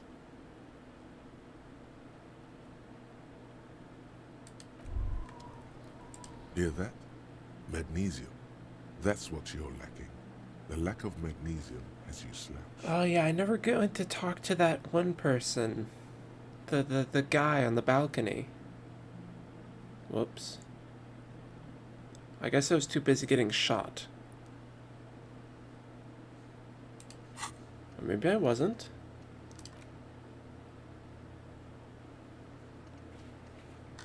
No. I could have gone there. I was just busy with my gun instead. Whoops. Yes, and it's critical. Look at yourself. You're practically devolving into a fish due to the lack of magnesium in your bloodstream. I need to mag it up. You need to get so magged up. You've probably had 2 heart attacks and a minor stroke already. And the only prescription is insane amounts of magnesium. You need to become a magnesium-based life form. Yes. If you want to live, you need to evolve. You need to ascend the carbon barrier. Go to the apothecary and buy insane amounts of magnesium.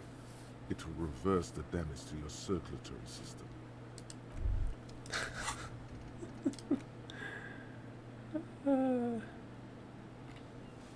Okay then.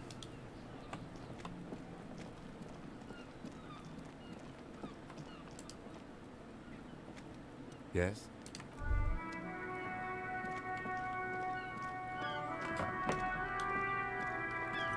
I mean, clearly that dumb idea just came from the fact that we were talking about magnesium.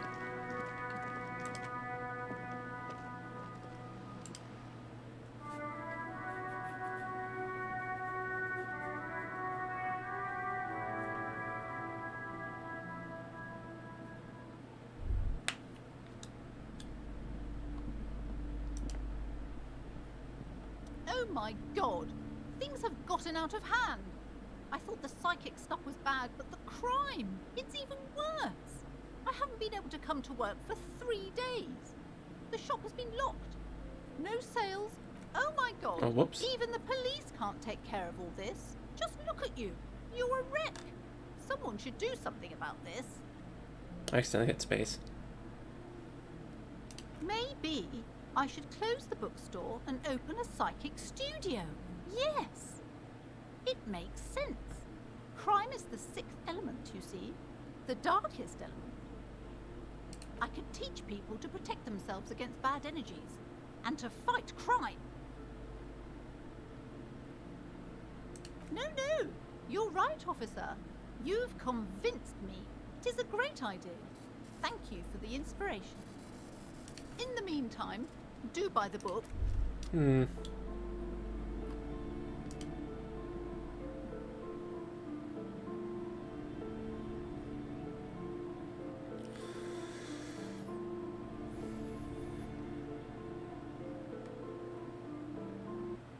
Right. I wonder where Cindy's hanging around. I want to talk to her.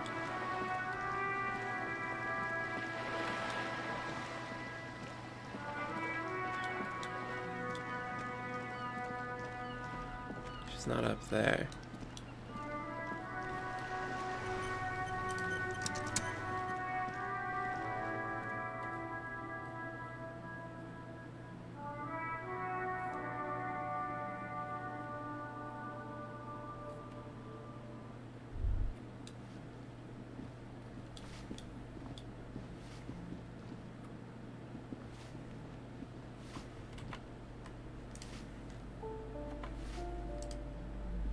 Donut just sent me the B movie transcript.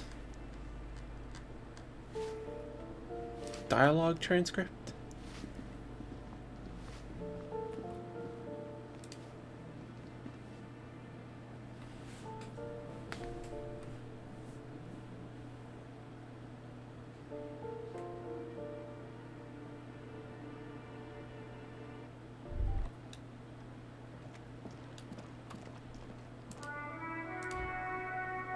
And there's a skull on the wall.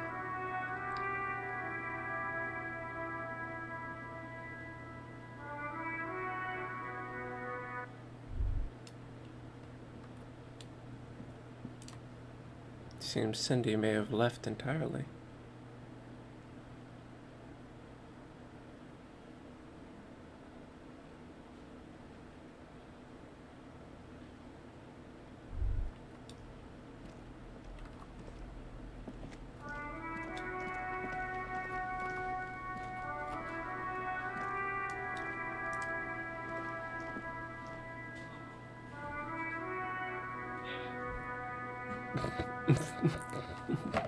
I'm sorry.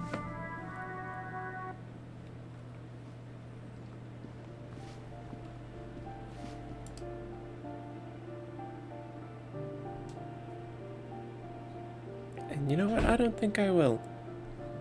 I don't think I would read all of those words. However, I could accommodate your wish to hear by sending them to you, and you could read it yourself.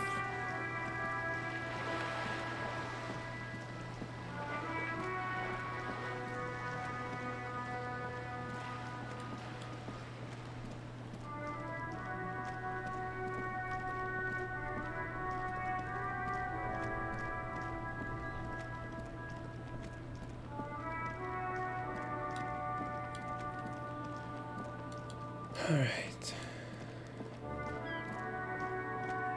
Oh, trying to bribe me, huh? That's not going to work this time.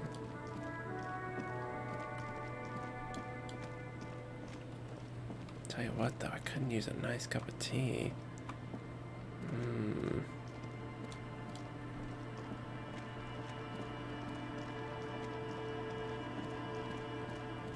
Say nice things about me.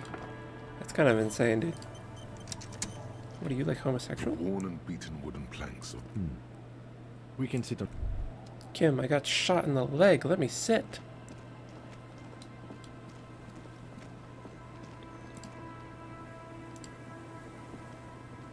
Our tenant, the policeman. I got shot. The waves don't keep you up at night. What can I help you with? Even I can see that. I told you not to bring your trouble with you, policeman. We've got troubles of our own here. Though I suppose you took the worst of it. Turns out you were your own ill omen.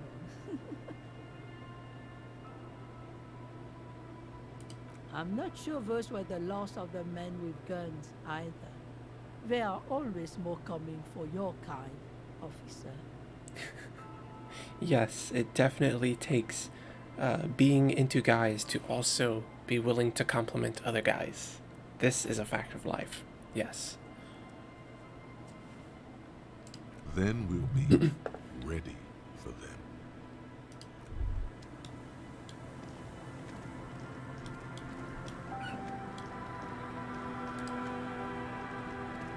Officer, what happened? You're wounded. Why are you wounded? You look terrible. She sounds almost disappointed with you. Reprimanding you. For falling and hurting your knee. You seem angry. Look at you. You can barely walk. Doesn't look like nothing. Looks like you've got banged up real good. What happened to you anyway? We heard gunshots from the town. They were closer than usual.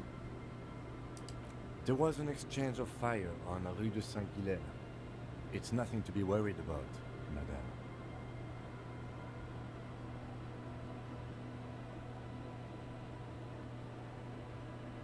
Of course.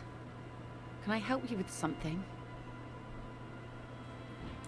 That won't be a problem. It's wind still and the tar just dried. Yeah. We've got 2 days of relative sunshine ahead. I hope not.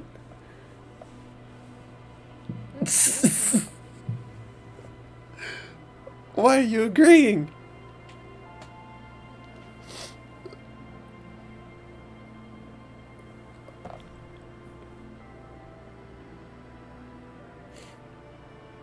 would not see why. Oh my god.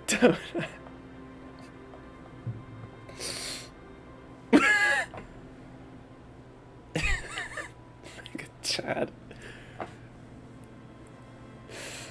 God. Hesitate.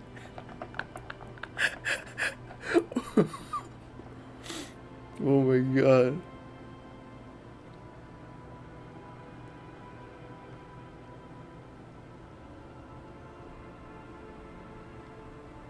Nothing. Just ruins. Used to be some kind of fortification there before the war. For the communards. An anti-aircraft gun, I think. Bombed to bits in the landing. I haven't been there myself. Always steered clear of it. Hasn't been there herself. Who has then?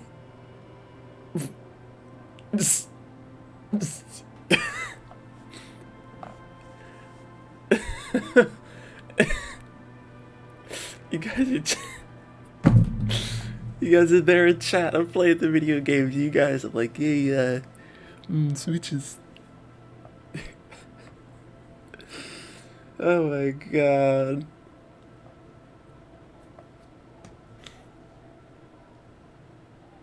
My husband used to drink there. Him and his drinking buddies. Okay. Always seemed like a bad place to drink to me. Ah. People died there during the landing, you know. My mother told me.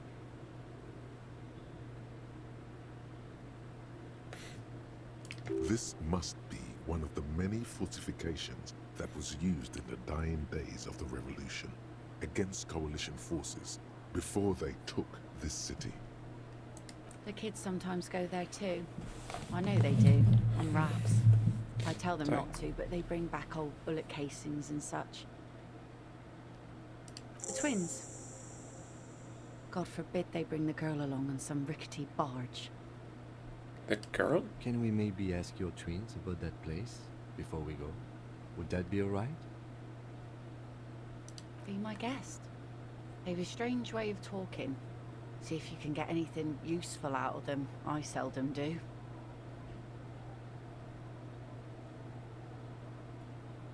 Well, most of it's sunken. Underwater. That means concrete underwater. Cut your boat if you're not careful. Be sure to enter from the south side. Water's deep there. Aye, aye, Captain.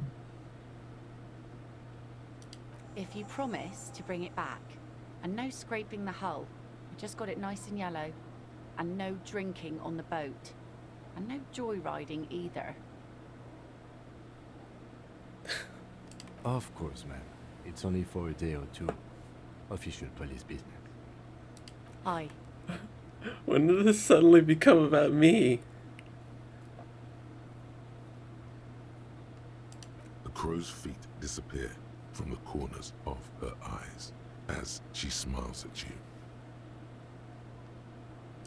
Please be conservative with the fuel, will you? Just filled her up, but it's a small tank.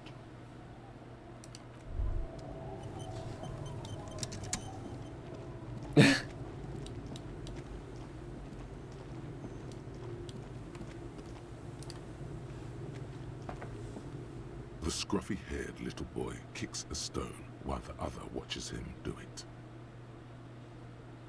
And that are you?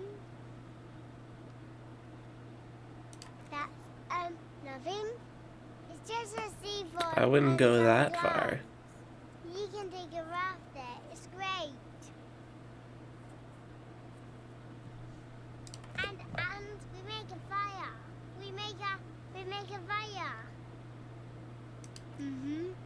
Gather the sticks for the fire and bullets.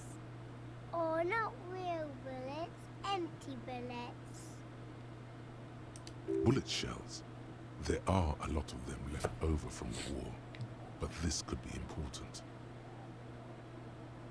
I don't know what these are. They're lights. The fire guy comes and asks us to put the fire out. They must mean a human being on that island, but it's cut off. No. Cease to exist. Yes. Let's go with yes. Because he asks to put the fire out.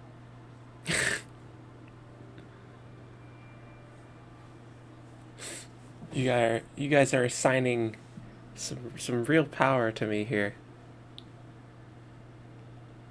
Making a lot of assumptions here. I don't know. He doesn't like it. He don't like people to be there. You shouldn't go. Yes.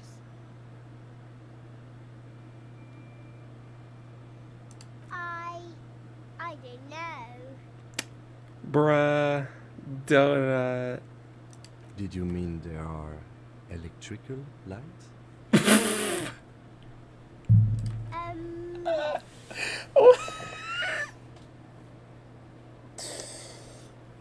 Oh god. I'll just play the video game, guys. Oh my god. No, he doesn't live there. I don't think. No, he lives there. Been there twice, 2 times. He doesn't live there. He isn't there sometimes. Anything else? What does this guy look like? I don't know. We ran. He just yelled we shouldn't be there. Our father killed himself. Don't say that, he didn't.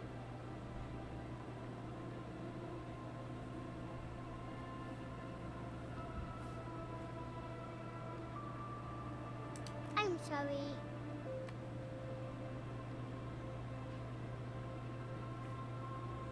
There's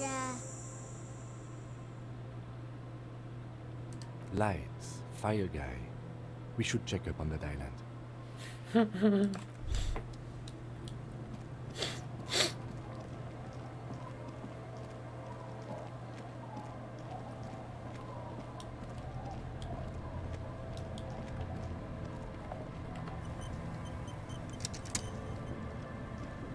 A skiff with a small steering engine in the back floats on the calm mirror of the sea. Its 2 seats are empty. Here we go, Once Kim. you get in, that's it. One pull of the starter handle, and you're off into the bay. A strange trepidation comes over you. Are you sure you want to go now? Have you made all the necessary preparations? Closed all your accounts? Remember what the net picker said. It's a small tank. You won't be going back and forth.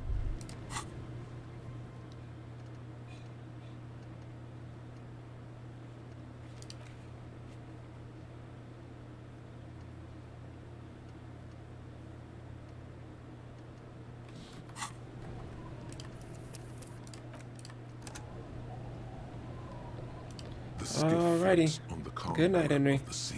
Thanks for Two joining. seats are empty. And what all this was. Once you get in, that's... Have you made... Remember what the net picker said. It's a small tank.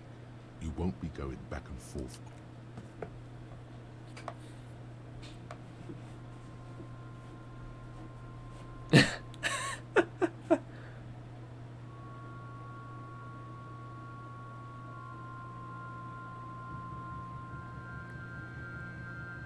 Want to be free.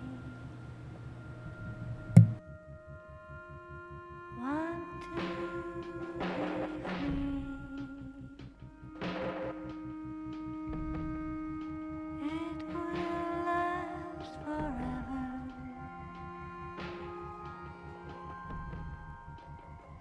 Eternally.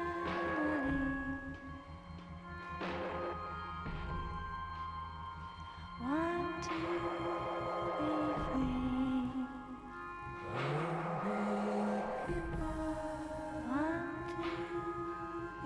to be free.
The boat comes to a slow stop. The lieutenant turns the engine off. Then there's silence. In the silence, a sputter of wings. A flock of quails takes off in the distance. Is that oil in the water? Let's go.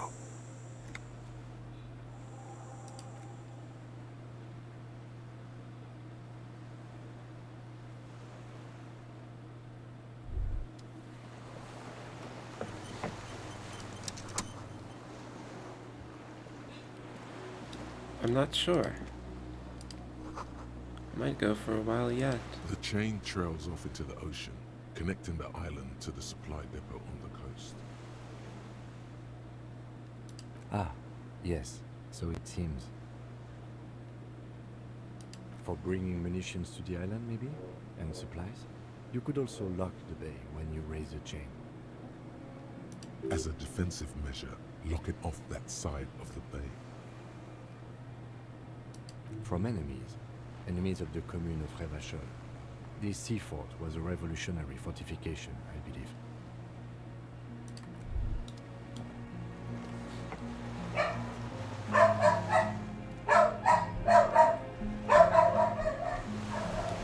Sorry for Bubby.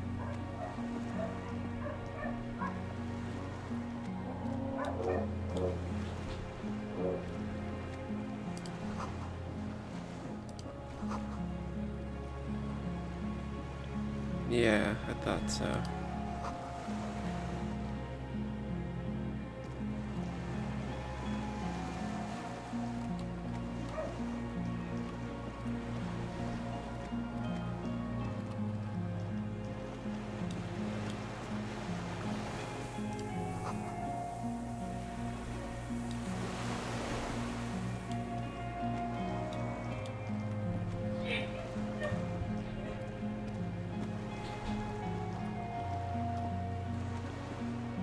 Probably heard my sister.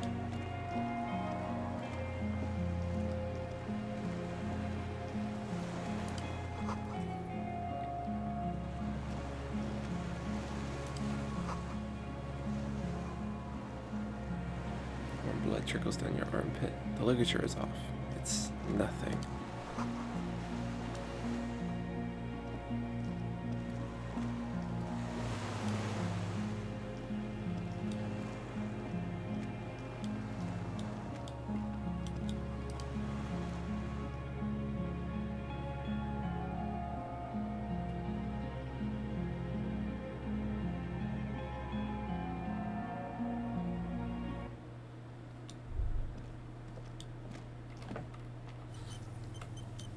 No, crazy, right? I wouldn't really dare consider having a family, but can't help it.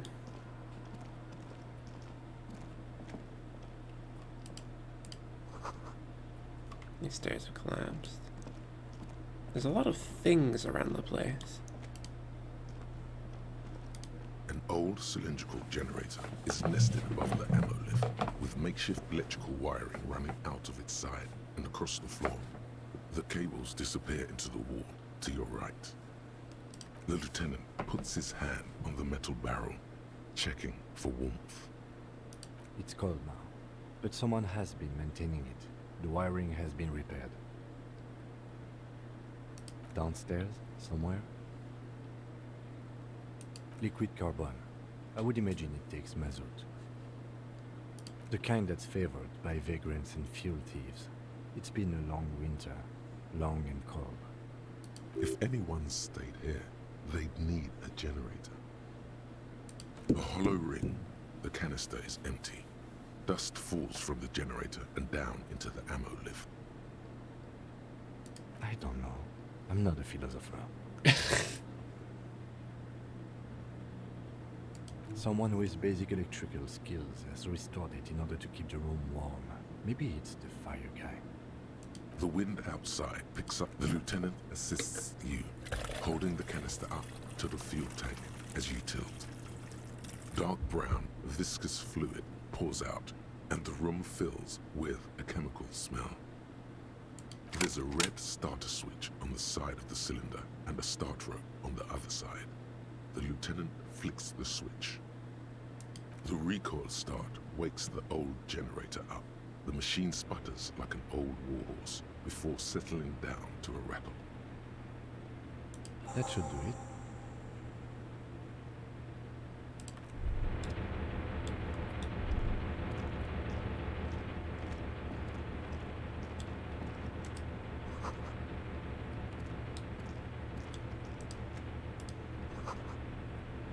Survivor's kitchen.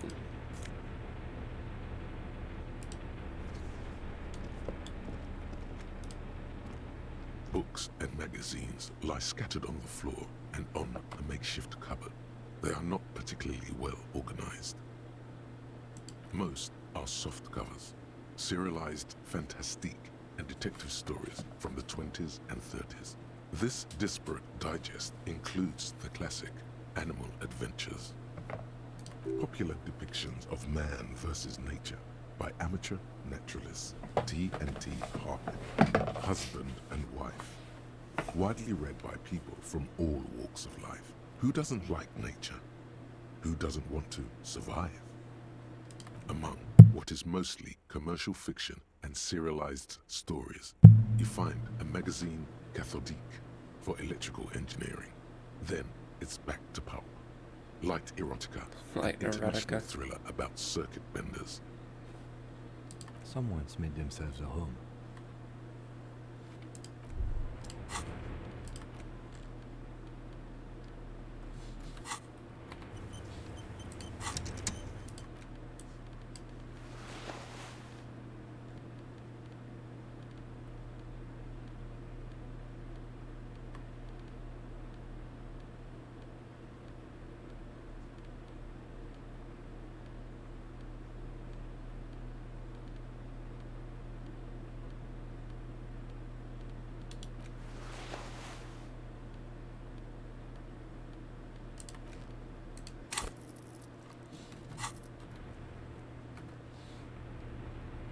Soft covers, serialized fantastique and detective stories. Animal Adventures, a magazine for electrical. Oh yes, under the bed, there is a rather extensive collection of critical theory. That is, dour, life non-affirming left-wing literature, published by small imprints such as Abattoir Firm and Ouzia. It's not exactly like reading. I have no comments. Do you? Deranged commie ranting. It's asking me to present another opinion about communism.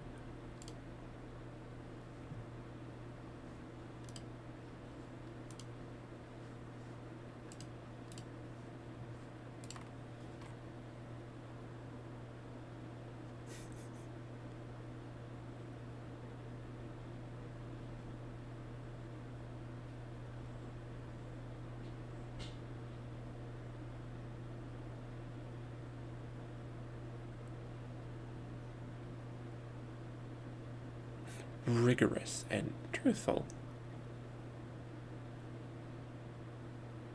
Ouzia. Humanitarian sciences. Stands out. Not a lot of critical theory around in Ravachol West anymore. Your incendiary remark has failed to provoke him. Wasn't there some in the communist students' room? Well, yes. That one student did. The little books seem inconsequential next to the big pile of frivolous entertainment covering them. Again, I am not a philosopher, but whoever has lived here, they have some education and a certain set of interests. Interesting. Interesting.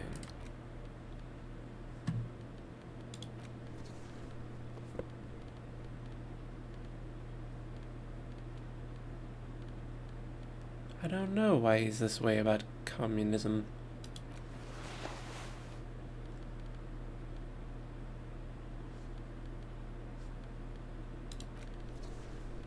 Suppose that's a different shirt.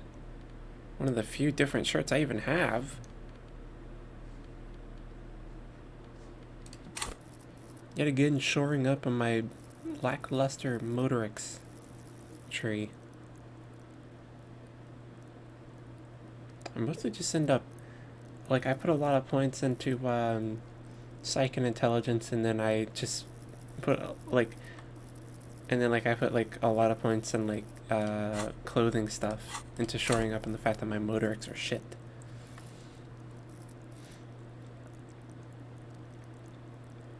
Ah, hello, Reddy. Welcome back. You're all good. No need to apologize.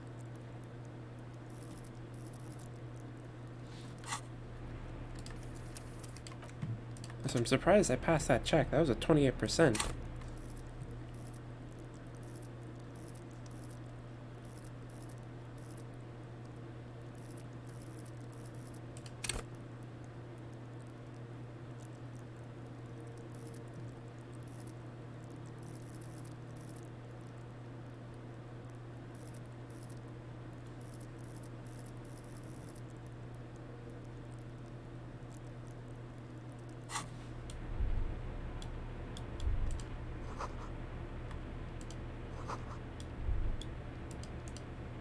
Pants. Scarf. That gives me extra empathy, like I need any more.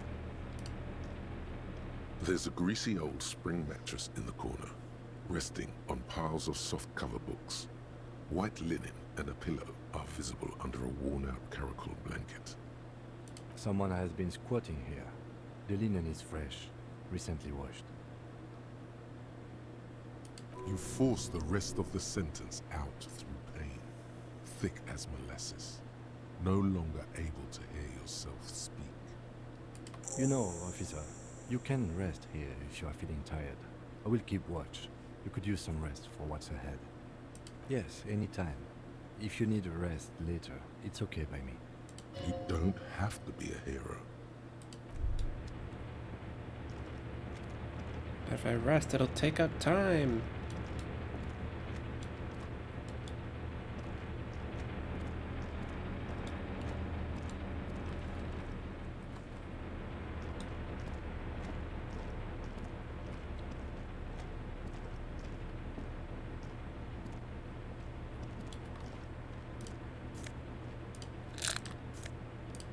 Or magnesium. I must become magnesium.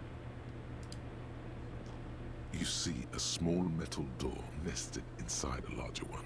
A heavy steel glass door. There is a conventional keyhole above the handle. It's very small. Another part of the island, probably. The lock looks like it could still be usable. Maybe this is one of the doors we don't open? He's right. It would be better to open its big brother. A powerful engine hangs under the ceiling. We're Must opening it. control the blast door. I find us not opening it highly unlikely. I retract my statement. It was naive. Let's look around and get it open.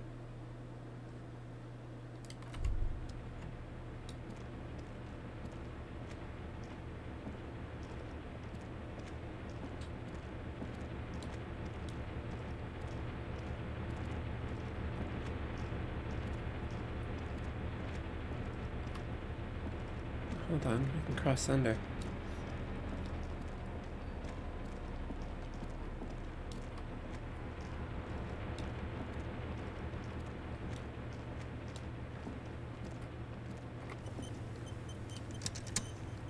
Green paint flecks off the monoblock aluminium cabinet. There are rows of switches on the front panel, a frequency band, and even a keyboard. The keys rattle like teeth. This keyboard hasn't been functional in decades. The console of an antique computation device. The generator upstairs, with wires coming out, they terminate here. I think, yes. Let's see. That one. The emergency open. The lighting in the room turns on with a sizzle, a dim ambient orange. The dial slides under the glass, dark and silent. Restoring electric power has not breathed life into it. The blast door opens with a series of clicks. A shaft of light appears, then widens as the light shines in.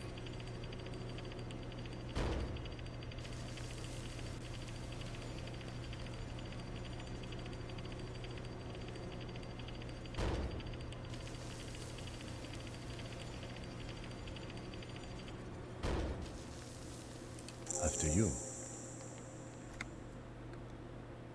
I don't know. What if we get in another fight? Don't worry. I have a gun. I also have a gun. I know. It was not easy to acquire. I know. I was there. I have one bullet.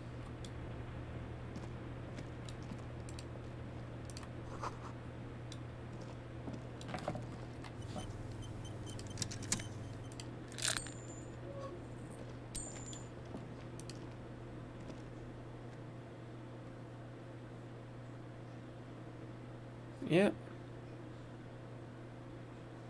One shot. Hopefully, one shot is all I'll need.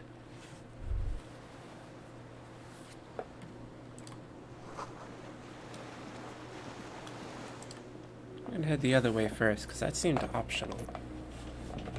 Or at least like you could decide not to investigate the door. Though, you may not actually be unable to investigate the door, and it may just be a case. Far down below. And it may just be a case of you'll eventually have to open it, whether you want to or not.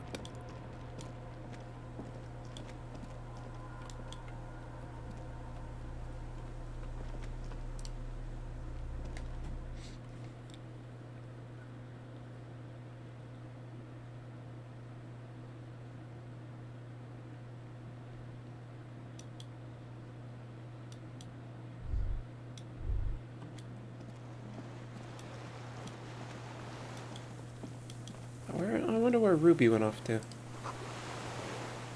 Small white flowers.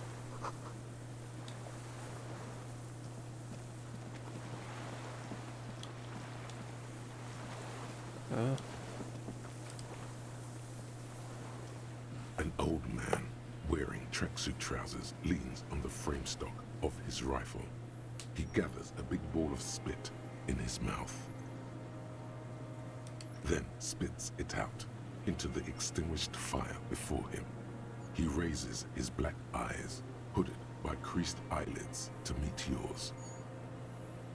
Unclouded by cataracts, his eyesight is sharp.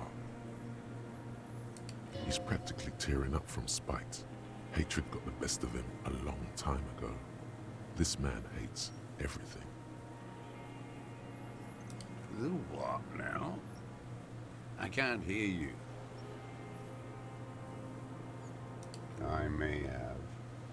All sorts of little rats have come sniffing around, trying to give up the position. Fire guy. Regressive bourgeoisie henchman.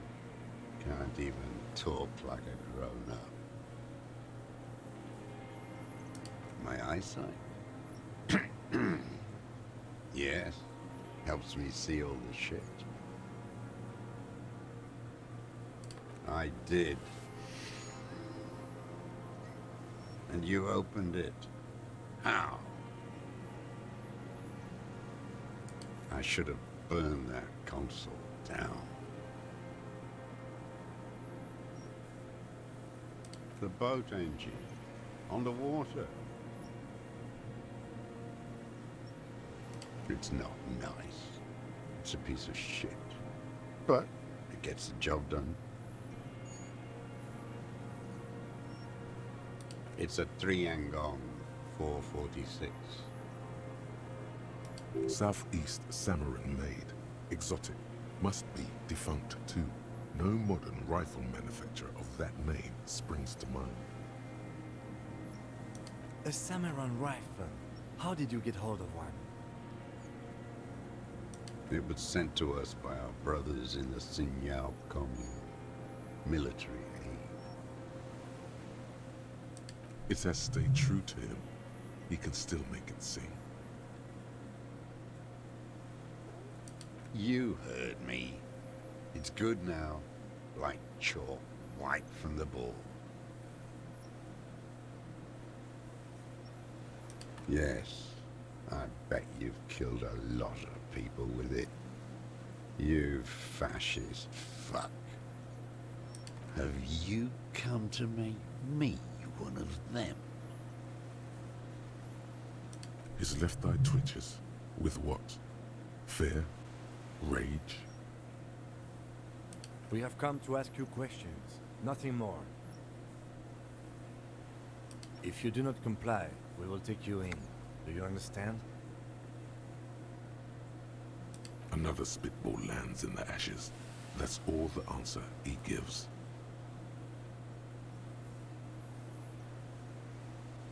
Fucking clowns. I should have known they'd send the fucking clowns for me. You hear him mumble to the blackened logs. That was not the right move. Okay, whatever. I'm gonna wait on getting to that guy. I gotta explore around. He seems like someone we're gonna have a time with. That was not the optional way, it seems.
Autosave.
A strange feeling looking at the water.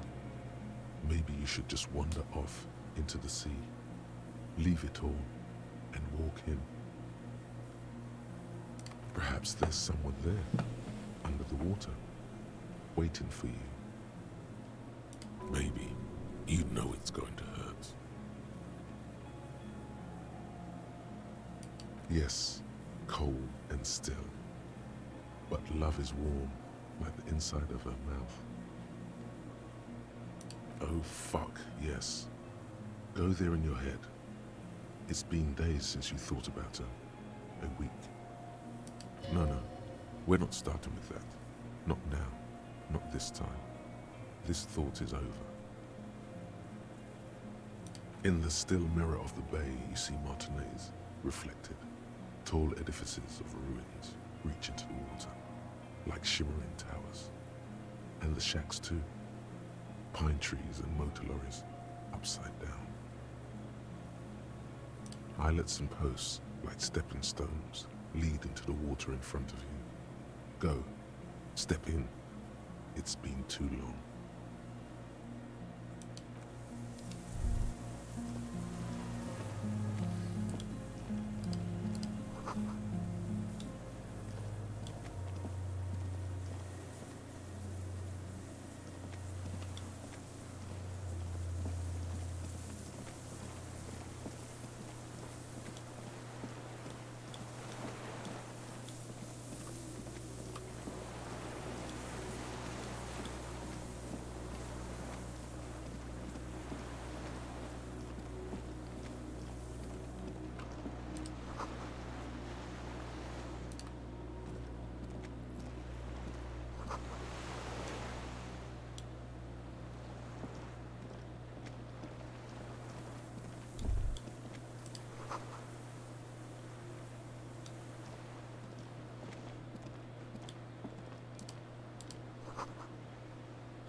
I'm stuck with Dramamine. I have a feeling we're going to need all this stuff that it keeps giving me. There's a rain-soaked mattress on a concrete slab, only half covered by the crumbling roof. At the head of it, double embrasures, firing slits like two eyes in the wall. B triple prime. This looks like a good place to shoot from. A single-person mattress, modern, civilian use. Brand name, Marjorie. There's a fuel stain on the cover, along with cigarette burns. And an empty can of beans on the ground next to it, filled to the brim with cigarette butts. The silhouette of a tobacco picker adorns the paper filter. The brand, Tio Moteri. Contemporary Revacholians prefer Druan, a local blend from the southern islands, or Astra, the legendary cigarette from Grad. Tio Moteri is favored by older men for its paper filter tips, sweet smell, and added tar. I may have been wrong when I said it wasn't important. This means the same person could have visited both locations. I didn't see any signs of smoking inside, though. If people live there, they keep it tidy. This here may also be a smoking spot. There's a firing slit in the wall in front of you, like a little window. Quite old and grimy from years without cleaning by anything other than the rain.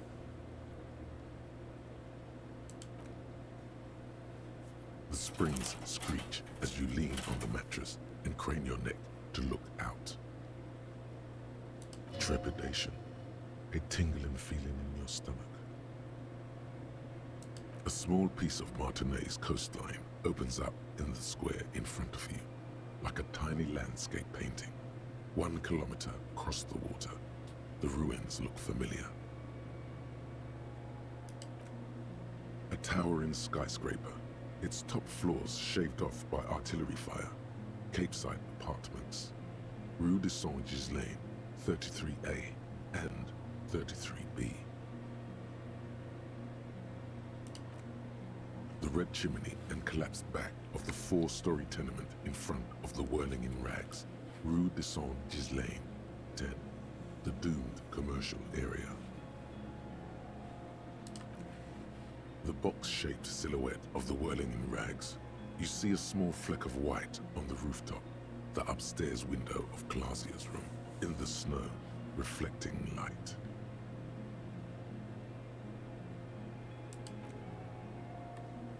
What?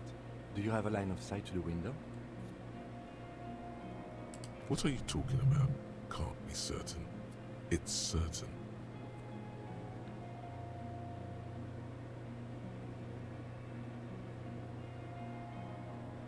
I can see it. Through the scope of a rifle. The shooter would be prone, lying on the mattress, barrel resting on the embrasure. Cheek against the cheek rest, hand on the hair trigger, on a calm day like this.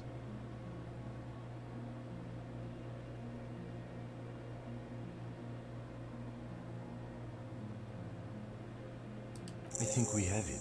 The origin of the shot. This is the sniper's nest. Affirmative.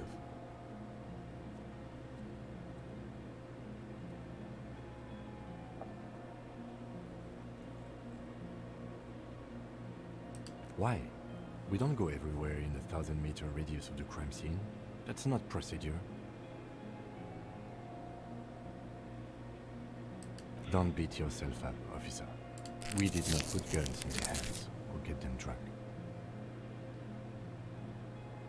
The lieutenant pauses. Regret comes over him. We will make up for it. Here, I feel it. Where?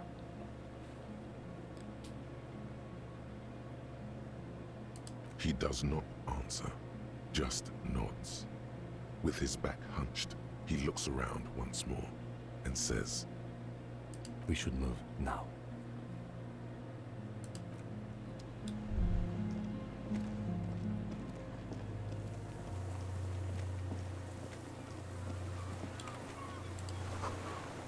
Someone's watching. You can't say where. Oh, I know where.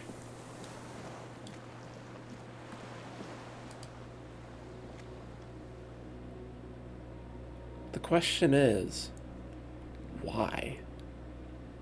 Why this guy? What possible reason would he have?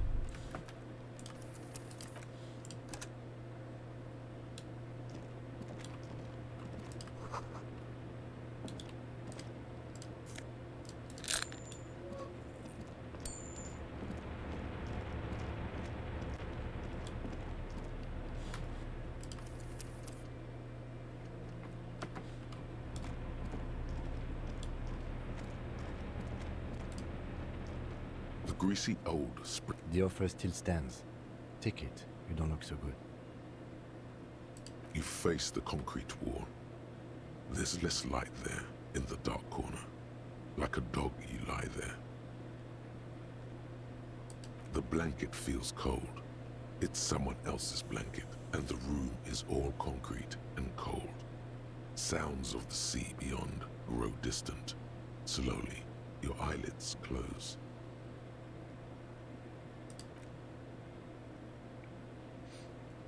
Sleep is merciful this time, brother. Not too deep. Lit by the continuous sound of the sea outside. And a little something in a sensation. A bow drawn across a string. Something small and crustacean-like. No, relax, man. It's just the comfortable darkness. Interrupted by the pain from your body. A telegram. Far away. Far enough not to hurt for a while. And your mind healing too, weaving itself back into shape. Somehow you managed to dodge it all. The church, the window, and the bad book in the store. On the shelf.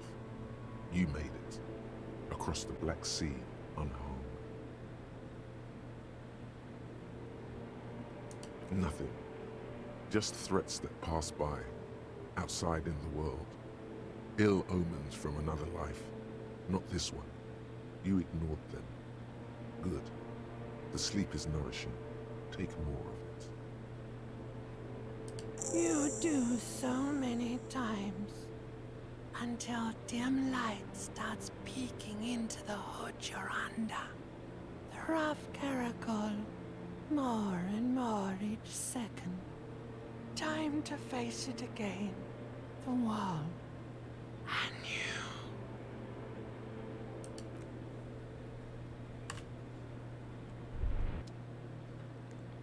I'm guessing there's things I could have done to stimulate my memory of my past life more.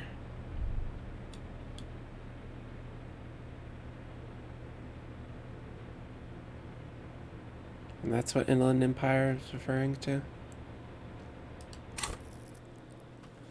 Tell you what though, something I've actually been enjoying a lot is how much all of the thoughts have been coming in. Especially during that section with the mercenaries and the Hardy Boys earlier. It was like full focus, all thoughts just firing. Using everything, the entire skill set. That was something.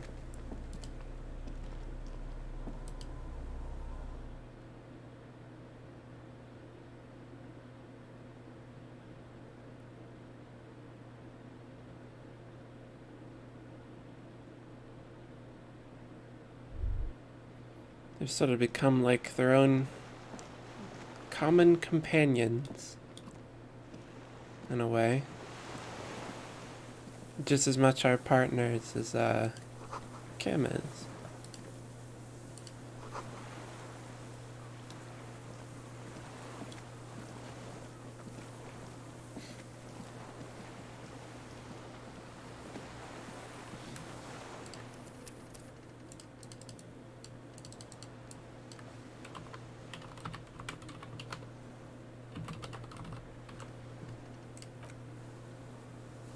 Yeah, me too. Me too. The conversations among the skills are definitely some of the most interesting interactions between them. Wearing tracksuit Not just how they trousers talk to you, but how they talk of to each his other. rifle. He gathers a big ball of spit in his mouth, then spits it out into the unclouded by He's practically tearing up from spite. Hatred got the best of him a long time ago. This man hates everything. My eyesight? Yes. Helps me see all the shit. The what now? I can't hear you. I may have. All sorts of little rats have come sniffing around, trying to give up the position. Fire guy. Regressive bourgeoisie henchman. Can't even talk like a grown-up. I did. And you opened it. How? I should have burned that console down. The boat engine. On the water. It's not nice. It's a piece of shit. But it gets the job done. It's a Triangong 446. Southeast Samorin made. Exotic. Must be defunct too. No modern rifle manufacturer of that name springs to mind. A Samurai rifle. How did you get hold of one? It was sent to us by our brothers in the Sinyao commune. Military aid. It has stayed true to him. He can still make it sing. You heard me. It's good now. Like chalk, white from the ball.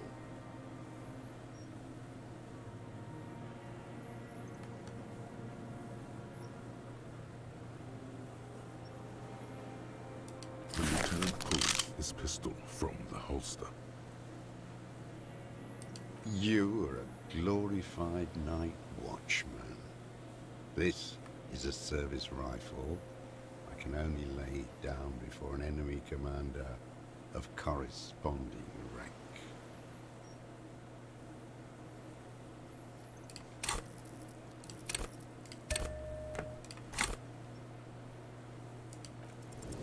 Oh, It's a come on, good man. line, but your voice slips on, Commander, producing a big-time operator of the pederast army.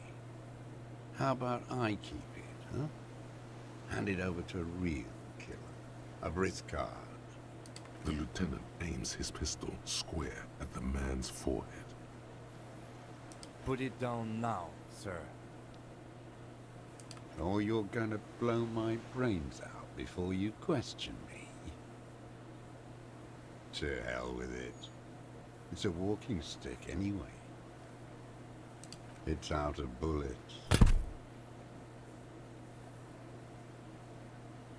Like an amputated limb in the sand. His gaze follows your motions. The rifle feels surprisingly light in your hand. Frame stopped and patched in places with tape and wire. The rifle's in a shabby state, like a crutch that's seen too much travel. Hieroglyphs are embossed into the forearm, made of walnut. On the butt, you see Vespertine writing, burnt into the wood. Triangong, 4.46mm, made in Sinyao. No one said it has to be Vernagrave. We were just guessing. From ballistics, it could easily have been a Triangong, too. It doesn't matter if it was made in Shanti Shanti. All it has to do is use jacketed ammunition. And it does. The right type and the right caliber. He's liking this. The old man keeps following your motion with his gaze. His right arm twitches suddenly. This looked very much like the murder weapon. It could be used against him to get a confession. in time. My name is Josef Lilianovich Dross, Political Commissar of the 114th Anti-Aircraft Division of the 4th Army of the Commune of Revachol. I am a deserter, a partisan, and a prisoner of war. This is my termless surrender. The commune of Revachol? Do you mean the ICM? Your holdover from the... From the Insular Indian Citizens Militia, the army of the revolution. I was recruited in Jamrock in '07, trained in the École de Contrôle Orient, and consigned to emergency defense duties in '08. I left my unit on the eve of the landing. When I returned here on May 14th, the commune had fallen. Still armed and ideologically trained, I wrote a criticism of myself and resumed partisan duties. 51 minus 8 equals 43. No. I've been on other islands, too. I was in Resurrection until they turned it into a spa in 18. Then I was an E-48, a nameless sound, until the sea washed over it. Then I came back here. That was 22 years ago. I was just 16 years old, 15 when I volunteered. I had a lapse of faith. And of courage, too. You could say I misunderstood the historic role of the proletariat and thought Mazovian socioeconomics were fallible. For a second, I doubted the irreducible laws of historical materialism. A second is all it took for reaction to take hold. Petty bourgeois terror. It's in all men.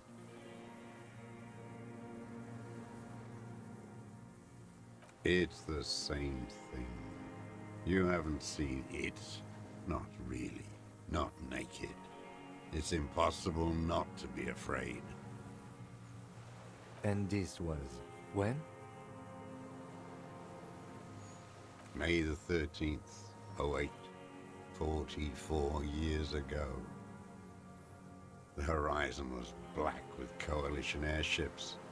Their petroleum rose to the sky, and it looked like it formed the clouds, storm clouds. When they started shelling, it was dark magic.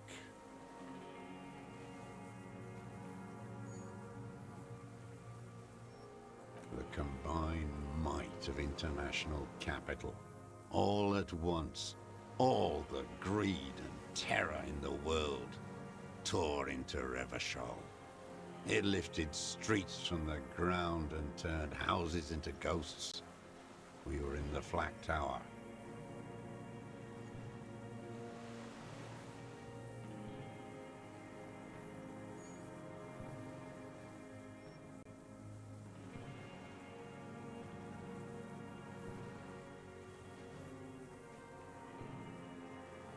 Huddled on the floor. The artillery was 80 kilometers away in Ozon, but I knew the commune would fall. We would all be turned into ash. So I said I was going to the map room.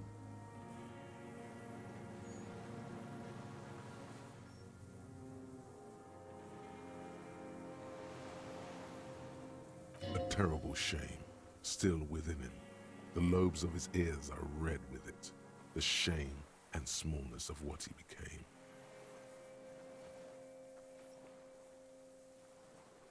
No.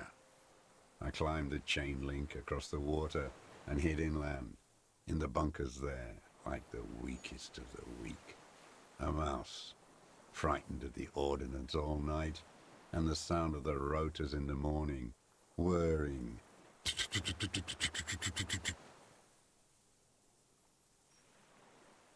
Airships. I climbed out into hell. The landing was complete. The chain was submerged. I had to swim back.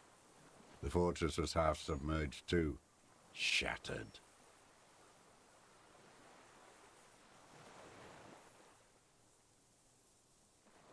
They'd all drowned in the lower levels, or got torn to shreds above. The anti-aircraft gun had malfunctioned. So had I. I left them without ideological direction. It was real. I'd seen it. I'd seen it in reality.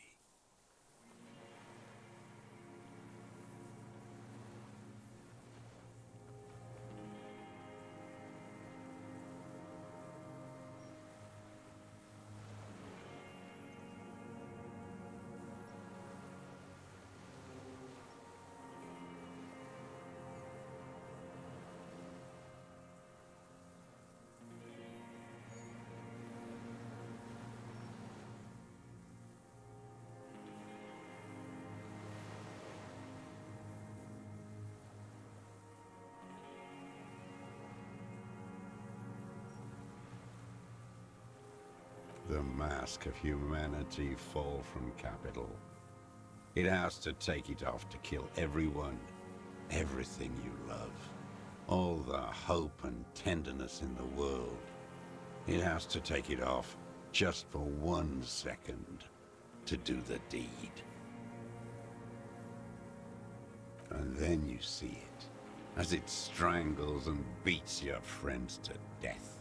The sweetest, most courageous people in the world. You see the fear and power in its eyes. Then you know that the bourgeois are not human.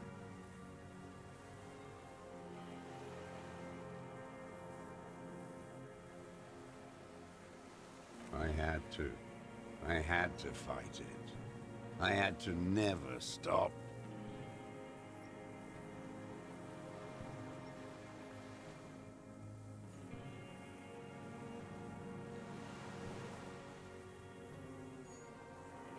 It's not an island, Dwat. It's a defensive fortification of the commune of Revachol. And I am its last surviving defender. The congenitally deformed King Philip II built it to restrict access to the Bay of Revachol. We captured it in '02. Retrofitted the fort with an AA gun to defend against an airborne landing. Against the whole world.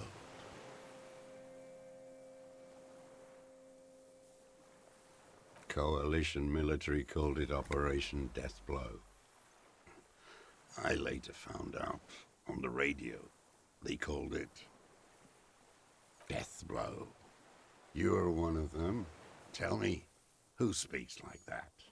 We had 50 million people on Caillou alone.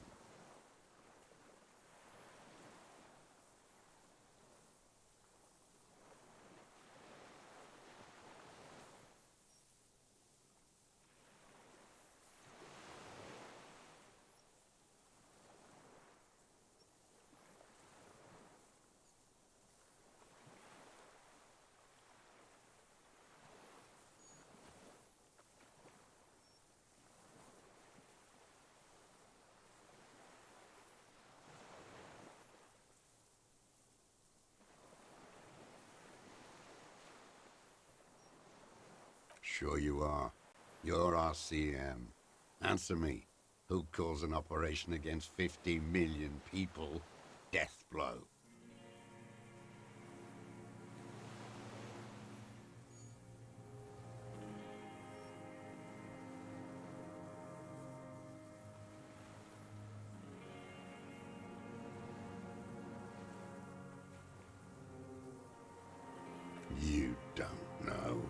You haven't seen it. Iblis. The black-eyed angel. How does anyone survive? I steal. Supplies, vegetables. I collect rainwater. It's the life of a dog, not a human being. How is your health, Mr. Dross? I've been throwing up blood since winter. Red, like beetroot. Been passing it in stool, too. He does seem frail. Gaunt for his age. More like 75 than 65. Trouble putting on weight could mean cancer. The RCM can provide medical services. You need to be looked over. I need to die. You don't have medical facilities. You have guns. That's all they give you. Toy guns.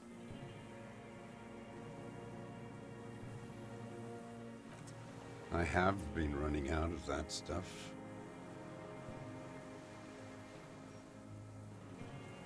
There's nothing to look over. The triage is in, and it's black. Administer morphine. Moribund. I haven't. I have holes in my brain. Years missing. Others filled with pain only. A decade of... I don't even know what. Inferno?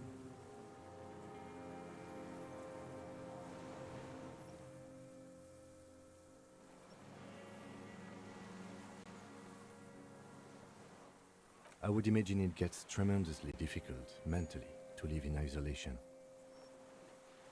Traitors. It's better alone. I watch the people of this city turn the lights back on, more and more each year. Ruins, glimmering in the dark, like a fucking merry-go-round. It's disgusting. Are they not heartbroken? How could they have moved on?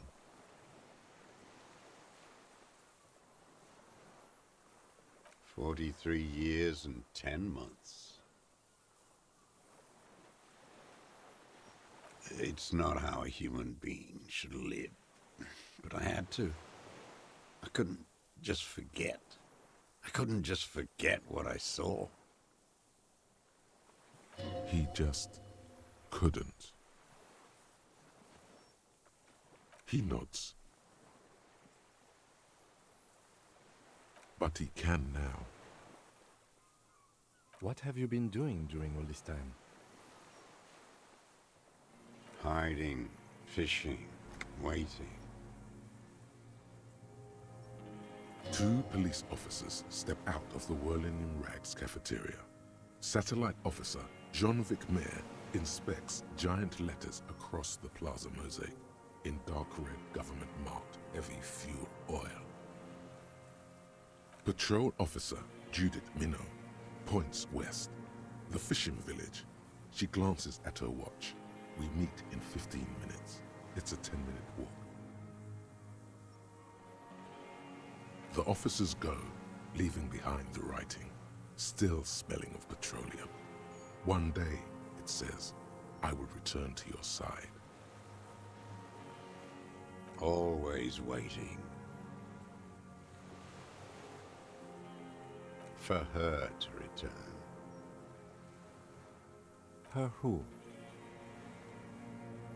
Girl child. Revolution.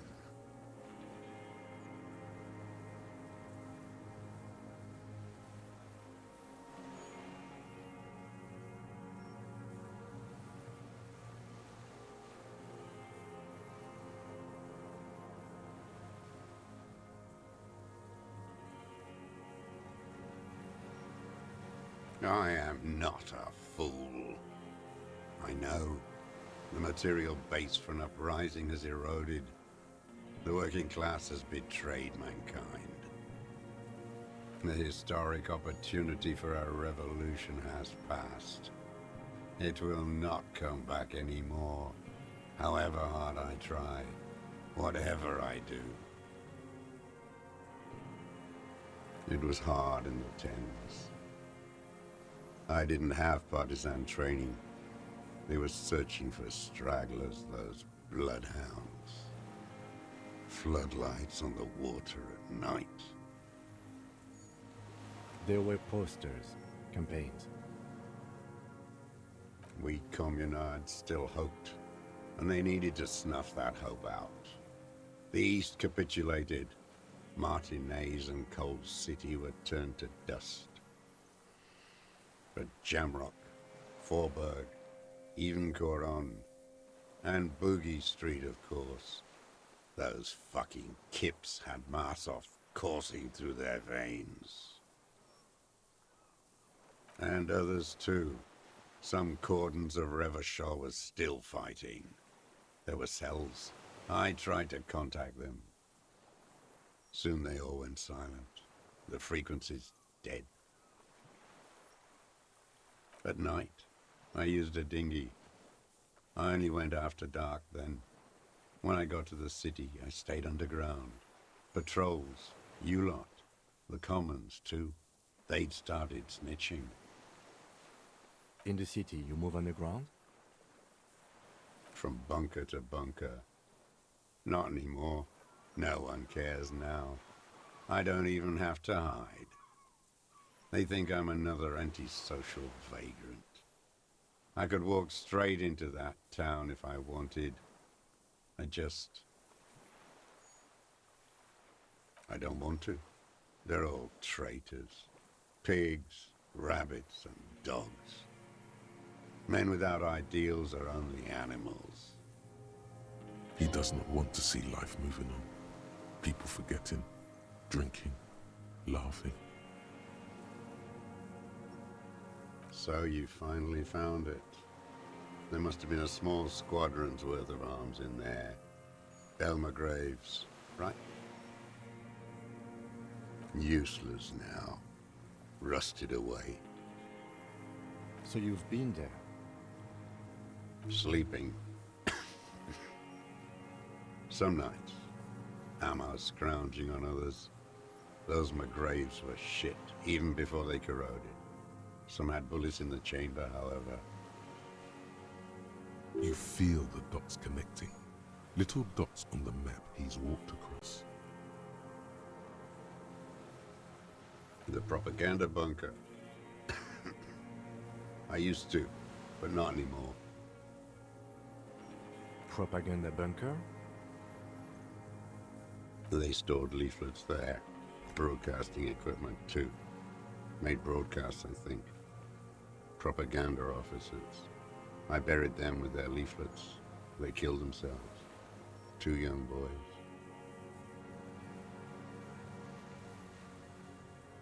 A lot of our boys did. I spent some winters there. Never liked it. Kept thinking of them.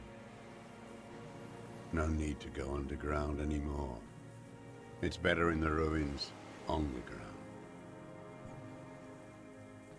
I do. They're good. Plenty of talk. I like that boy on the pack, too. Reminds me of the last century.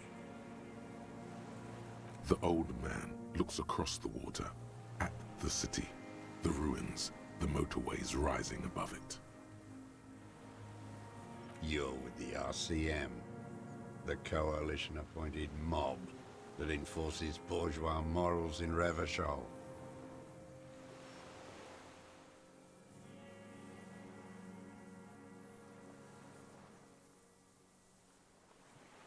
You're the RCM. You represent the Moralist International, the enemies of humanity who took this city.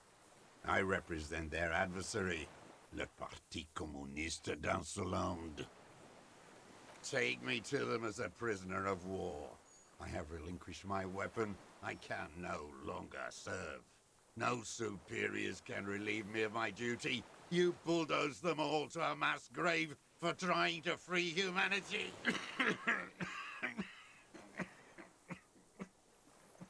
A spray of blood from his mouth on the black charcoal in the fire pit. Rene, the royalist on the coast, said, Liberal reactionaries signed that instrument. Traitors who should have been burned alive. I answer to the Communist Party. Is that part of why you've been here all this time? Because the party didn't surrender? He just wipes the blood from his chin. I don't think you did. You live in a delusion. Radio shows, speed racing, and sporting goods. It's not real. No, I am not a soldier. I am an ideological officer. I belong to the party, not the army. Trained in historical materialism, then assigned as a political commissar by the party. These things used to mean something. The old man does not answer. He tilts his silver head and looks at the reeds. You see a small tremor pass through his legs. His job was to assure the army answers to civilian control and follows the ideology of the Commune. Scientific communism. A commissaire politique is a knight philosopher of the revolution, a future human. He nods slowly, then another tremor. He looks away to the sea and lets out a cough. There's nothing serious in this world. It's a farce. I've used it for killing people. Killing people? It's a gun. That's what they're for. You want a moralist euphemism? Defending your family and your property. I haven't done that. I've used it to kill people. Interesting. During or after the war? There is no after the war. Class war is never over. So he's continued killing after hostilities ended. Okay. Okay. Go in straight. No euphemisms. He doesn't like those. No. Be careful now. Slow and steady does it. Make him repeat it first. Don't mess this up. Remember, he wants to tell you. Get personal. Nothing comes to you. Silence. His black eyes look at you. Thanks, guys. Real helpful.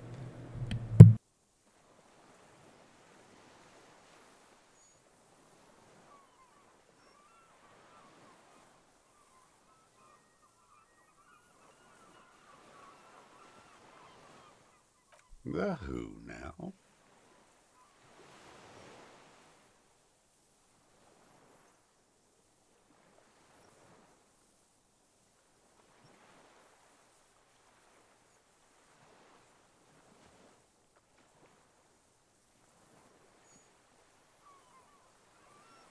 Oh yes, that one.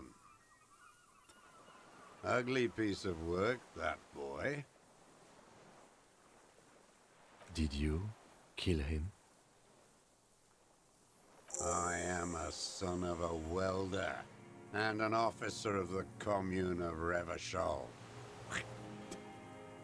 I do not collaborate with murderers and pederasts of the liberal regime. Exhaust him with proof. Pile it all on him. Get a confession.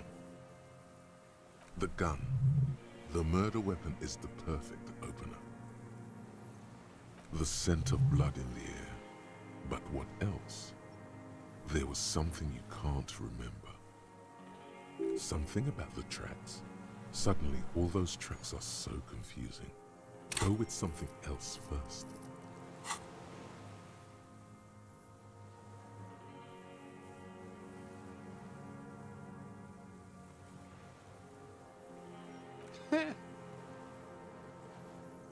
Not a lot of guns around that use military-grade ammunition. Oh my god, the corpse was right. Communism killed me. Holy shit. It's a real gun. Not like your little musketeer pistols. I've seen you prance around with those. Jumping hoops for the liberals. You look like imbeciles. Why don't you ask them to give you real weapons? Going against automatic rifles with these toy guns. Of course you got those boys killed. Damn, he saw you. He's watched it happen. He would have a good view of the tribunal from here. It's not just empty boasting. So he saw you. Okay. So what? Don't let it divert you. You know what? You're right. I'm convinced this made the shot. Should we call it?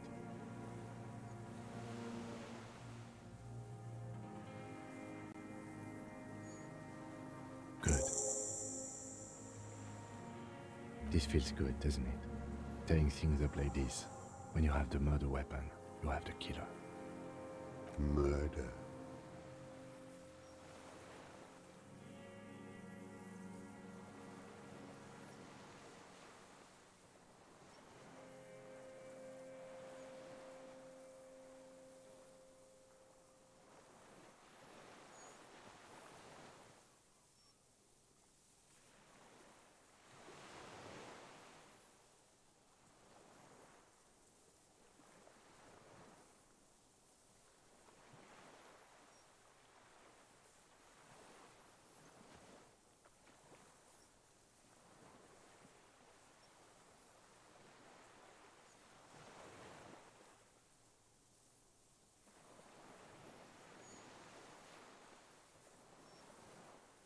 This pushed him, but not enough. Just a little more.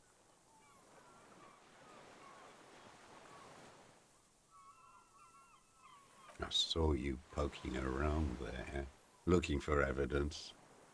You're damn diligent when it comes to dead fascies. Did you like the view? You had direct visibility. There are embrasures in the concrete, specifically meant for a top follower to use. And you had a long-range rifle in your possession. You've been here a long time, Mr. Dross. Too long. You clearly need medical aid. I'm ready to die. I've done my part. He's practically admitted to it. Dead fascies for fascists. Done his part. Just one thing remains unclear. The rifle does not seem to have a scope. Forget about your stupid fucking scope. I don't know where it is. Find it yourself. It's your problem now.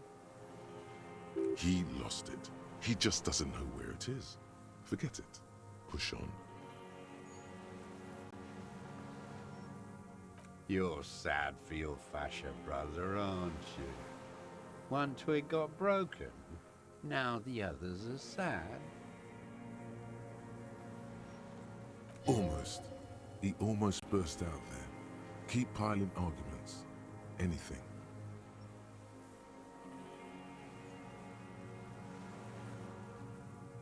I don't know if I want to say the Inland Empire, you're a communist. I talked to the dead man. He told me communism killed him. Wait, here it comes. The goddamn Maybells. The dried Maybells on Clausia's roof. There were Maybells in the grass when you got here. They're revolutionary symbols from the war. Wait, don't forget the footprints. The diagonal prints in the dust in the secret space behind Clausia's bedroom. Now, they're gonna come up. You got it. Remember, the boot prints were like no modern soul.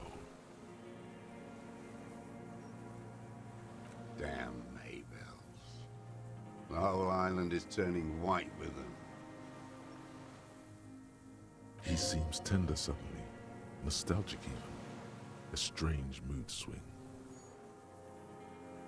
So many this year too. The spring is coming. No, it's already here. Wash the filth away. They blossom on the islets before. We fertilize them with our blood. Resurrection was snow white in May, before they ruined it. The coast, too, before they piled their containers on top of it, filled with broken, useless trash for fat-fingered bourgeois children to play with. You must get around a lot to stay undetected all these years. Do you know any secret paths? Pinball workshops? I may. Classier. He knows her, but hadn't heard the name.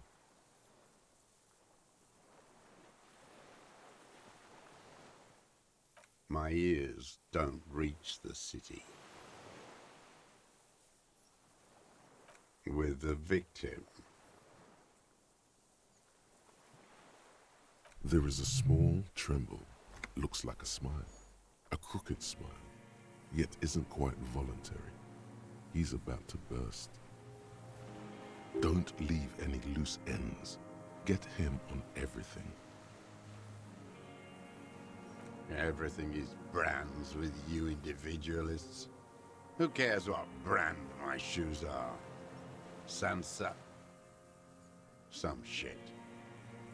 Show me the source, please, Mr. Duras.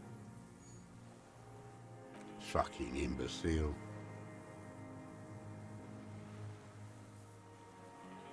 The maker is called Sensory. You see their V-shaped logo, but can't make out the size. These are not the unusual horizontal patterned souls you saw in the dust on the floor of the hidden room. They do, however, seem to be about the same size. The size fits, but not the soul.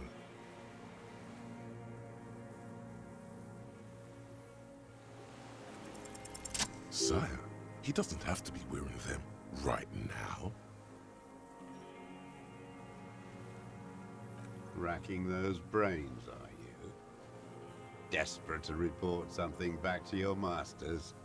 They must have really loved that dead fuck. The lieutenant gives you a quick sideways glance and nods to acknowledge. The prints were his. You can see it in those eyes. He can't keep them from flickering, looking for something. The old man stares at his own prints in the ash around the fire. Silent suddenly, some strange process within him. A gush of wind. Seagulls in the distance. You know who he was. A coalition-trained murderer. Armored and armed.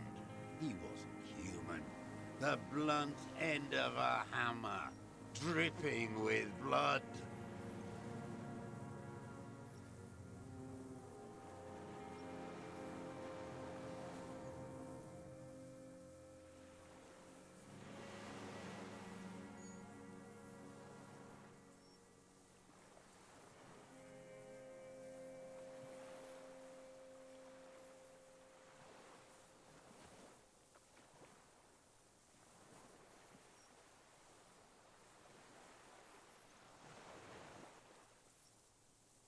Beating us to the ground, moaning with joy.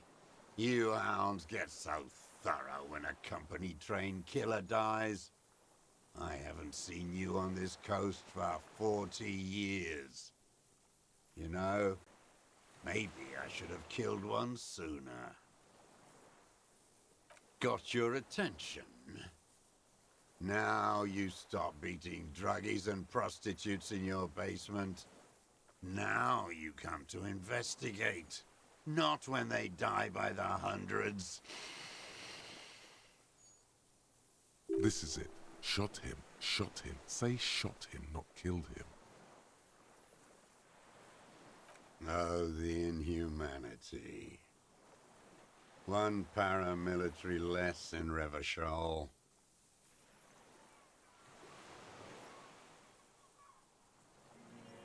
The lieutenant raises his right arm to hush you. Hush. He does not need to be pushed anymore. The ball is rolling. While the lieutenant listens, holding his breath.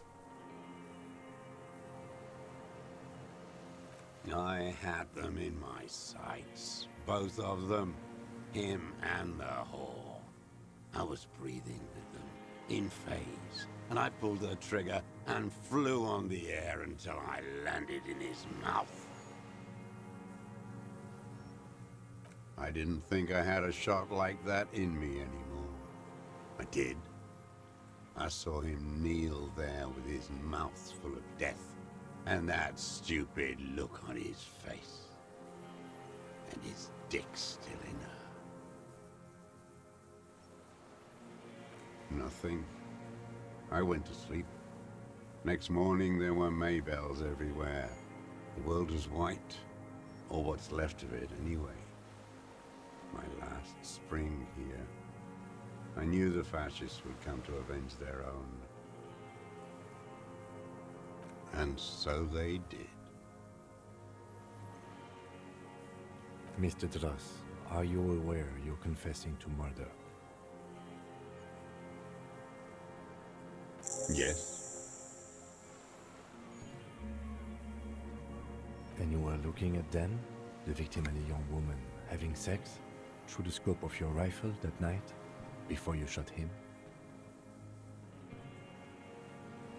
The old man nods. Why? Because that's what they were doing. The motive. This is where the motive is going to come from. You can coax it out of him. The lieutenant's preparing the ground. I don't understand. Do you, detective? I don't understand this part. I'm always looking. I mean, yeah, we talked to her quite a bit about that. Yeah, it's definitely a very, yeah, to like, you know, just, you know, you're in the middle of just having sex with somebody and suddenly they get shot. It was definitely a hell of a, and she like sort of assisted in setting up and like making his body look like he'd been hanged. They covered up the shooting.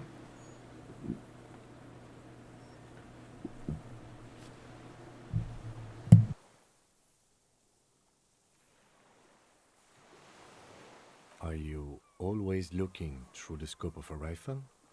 I'm just trying to understand. A rifle scope has the best magnification. And if you don't like it? Click. Yes. Think of it as a form of critique. You got him going. Connect every little piece now. Wrap this up like a gift.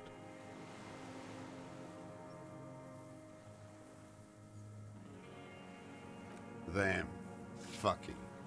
I didn't like that. Jealousy is a reactionary concept. I didn't like the Reaver enjoying himself. Drugged out, soothed in the arms of a young woman. I wanted him to die so he could not enjoy life anymore. And I wanted to see his head explode.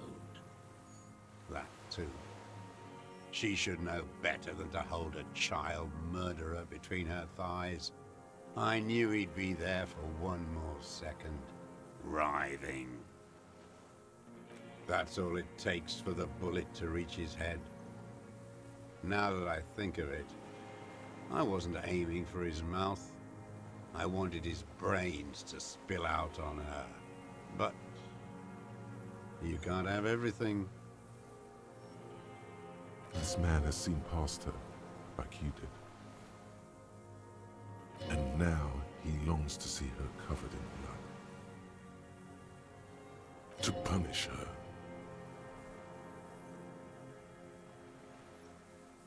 Since she came to Martinez, I saw her sneaking in the reeds early in the morning, behind the Fell building. It was dark, still winter. She didn't have her skimpy outfit on then, just a spot in the night, moving. Past the Fell building on the coast? What was she doing there? Hiding something in the water. She had a fag after she'd done it. I was up in the ruins there. She couldn't see me, but I could see her, smoking. She was nervous, but not scared. Her passport and tickets to Villiers, and from there to Cachet Brut. In the free state of Semonine, hidden away at the edge of the earth, near the Pale. After she was gone. Did you keep what was in it? When we found the submersible, it was empty. No. Why would I do that? I didn't need tickets to Villiers. I'd put them back. If I wanted to extort someone, I'd do better. This implies that he's thought about extorting her. Also, a little inconsistency here. He was surprised to hear her name Clausia before. Would he not have seen it on the documents?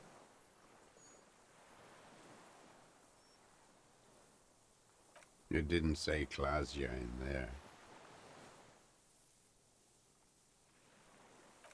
Why would I need that trash? I'm not going to Villiers. A strange confusion comes over him from time to time. Some kind of aberration of the nervous system. It was something. I don't remember. It was dark that morning. I only remember her face on the photo. I did. She had a face like an archipelago, with those birthmarks. And a body, hard and lean and bruised all over. Black and yellow. I could see she's taken a beating. I could see who she was, too. A spook. On the run. Revachol's the cloaca of capital now. All the bagmen and arms dealers end up here to do drugs and have sex like animals. You could tell she was a spook from the documents? She had different color hair on the photo, and glasses. Forged. Some sordid bourgeois affair. I've heard about this kind of thing on the radio. The bruises. You can't make that out in a scope. You can't see bruises through a scope. It's just a blur. It quickly comes to you. Mm-hmm. Bending like a bow against the glass. I've been through all of Martinez, every nook and cranny. Yes, that too. The things they did in that little room. What she'd do to feel good. Funny the way light works. You turn it on inside, and it gets so dark out, you can't see a man looking in. I learned that in the 20s, when they were still hunting me. I've seen people do some shit, but Those two took the cake. You hear the familiar scribble of the lieutenant's pen. A quick glance at you. One more loose end down. We're doing this, detective. How did you get in there? The hidden pinball workshop. I can just walk in there now after a good wash. I told you, they think I'm an antisocial. Closing hour is a good time. The kitchen's empty. You had to open the steel door in the kitchen? How? I got that open a long time ago. Some bourgeois game merchant lived there. I don't know, 15 years ago. He left spare keys all over, and I took one. Then I saw her turn the light on one night in my scope. Andy found use for it. A spare key, like the one hanging behind the Union Box window. She practically breastfed that man. You wouldn't believe the things she let him do to her.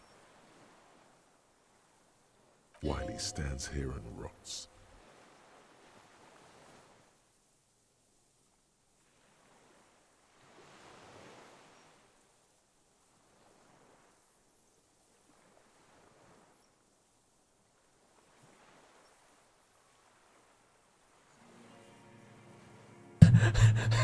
I hate women too, you know. You're delusional. There's nothing to see in the soul of the bourgeois woman. It's the same as the surface. Sick hedonism and desperation. No one gives a shit what you think. You and your cronies kill 10 working-class men a day. I've heard the statistics on Channel 8. There's nothing to hold on to. Only this. It's not enough. The coals of his eyes glisten suddenly, like stones dripping with water. Is he crying? Man needs to feel something else. In this fight, it helps if you have your eye on something there.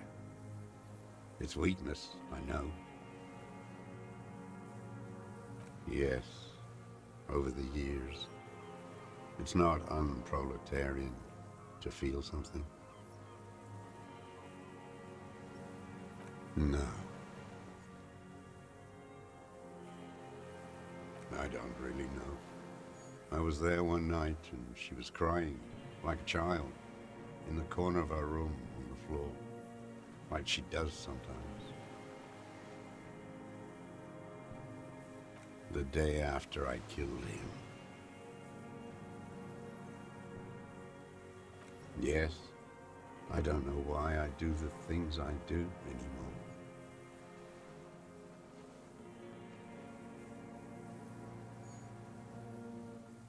Maybe, I told you, I have holes in my brain now. I wouldn't just sit here waiting for you. If you came 10 years ago, I would have killed you. In the silence, the lieutenant draws a line in his notes, then nods at you once more. One more down. Her. The lieutenant nods at you in acknowledgement. That's it. Motive. We have it. Where is she, that Clasier? I haven't seen her there for days.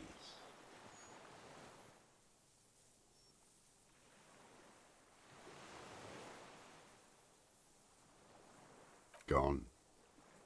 I knew it. She kept staring into the scope this last week at the island, like she knew. She'd look at night, crying or smoking on the roof, staring right into me.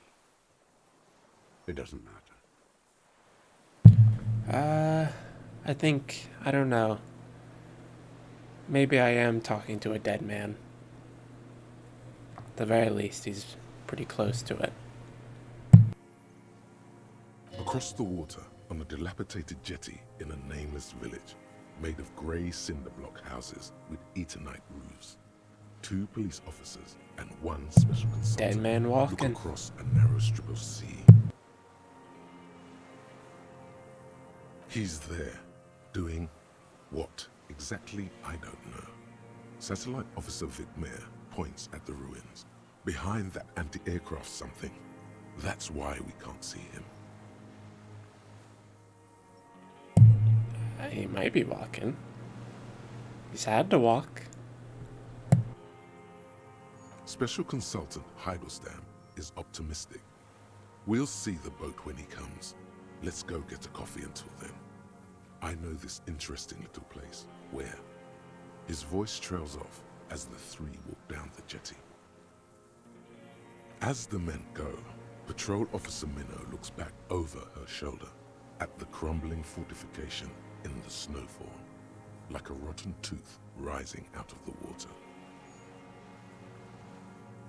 Good luck, Harry, she thinks. You need something good for this. We could get more. We've got him talking. Who knows what he's seen and done over the years? You could get more out of him. He likes talking. A tragic comedy. Druggies, prostitutes, and rentiers. A strange little engine seems to fire up in him again. It straightens his back. Specifically, the whole city is a charnel house. Stripped clean and draped in neon. But Martinez is the worst. Because of the racists. Everyone is a racist in Martinez. It's their favorite thing to do in the whole world. Listening to race-themed radio shows. In the ruins. In their lorries. And also, for a little bit of context, we're talking to a very grizzled member of a revolution that was a long time ago. One of the people on the losing side, a communard, who's considered himself still in the fight, 43 years later.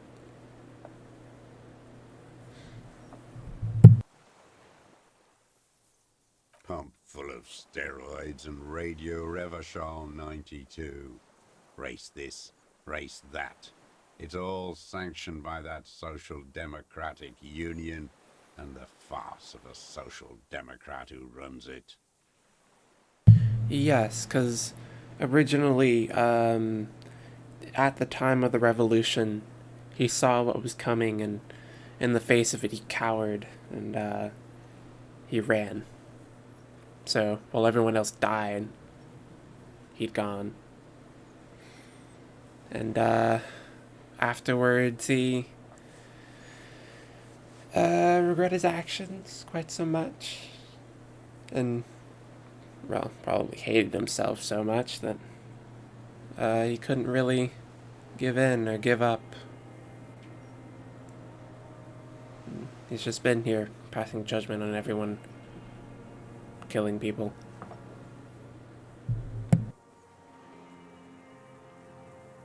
And hating the passage of time and how everyone has seemed to have forgotten.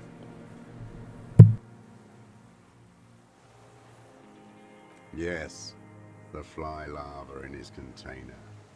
He let some nihilistic advertising yuppies erect a statue of Philippe III, a syphilitic murderer, on the town square, to spit on the working class.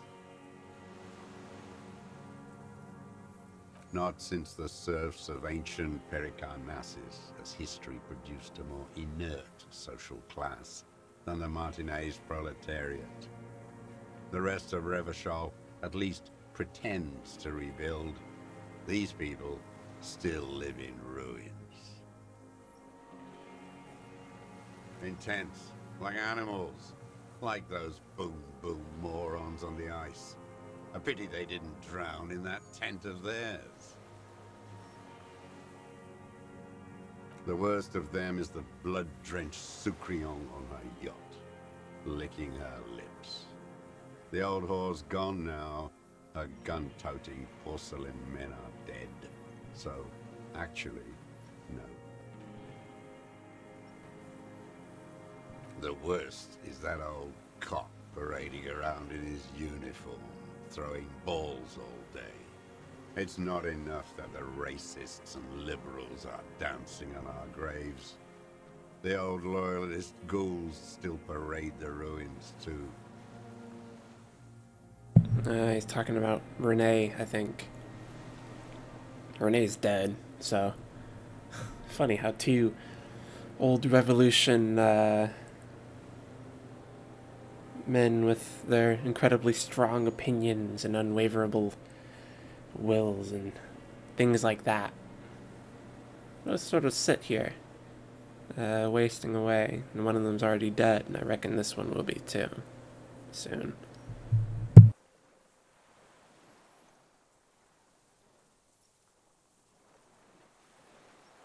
Every morning he's there, while the parasites he fought to protect are off in Ozon, or Quayamoran, or some other island they built their palaces on, feeding on drugs and having sex with their own children. That's all the rich really want, sex with their own children.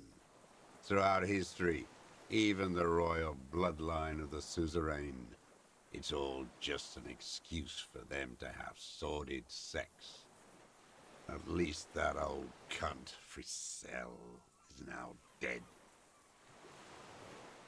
We did good when we pushed him under that horse car. If only, in the 30s, those disco whores... The disco whores are too much. Hatred shuts down his brain's language center, leaving only a nonsensical sputter. Whores.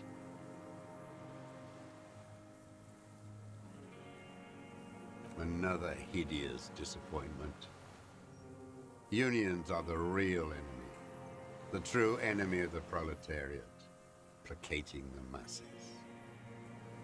Disappointment, so personal. He displays a familiarity with the Union's top brass. That deformed toad? I wouldn't expect him to wipe his own ass. I mean, the brains of the operation, the smart one. That mobster toad couldn't run a shithouse. He has no political education. His twin, Edgar Clare, that one's been to one of those East Revachol universities. He talks a big game about uprising and alienation and so on.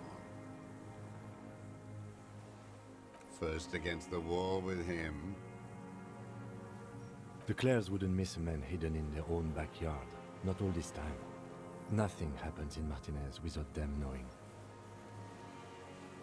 Of course, maybe the Clears asked him to. I haven't approached anyone. I hid. It was Edgar who came to me. How did he know you were here?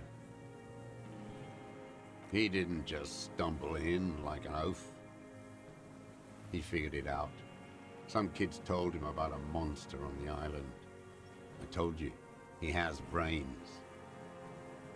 Stepped right off the boat and walked down where you came. I even kept the door open for him. Thought he was a man of the left, wouldn't rat me out. I was right about one of those things. 20 years ago, neither of them could walk now, could they? They were less fat then. That's around the time the Clears came to power.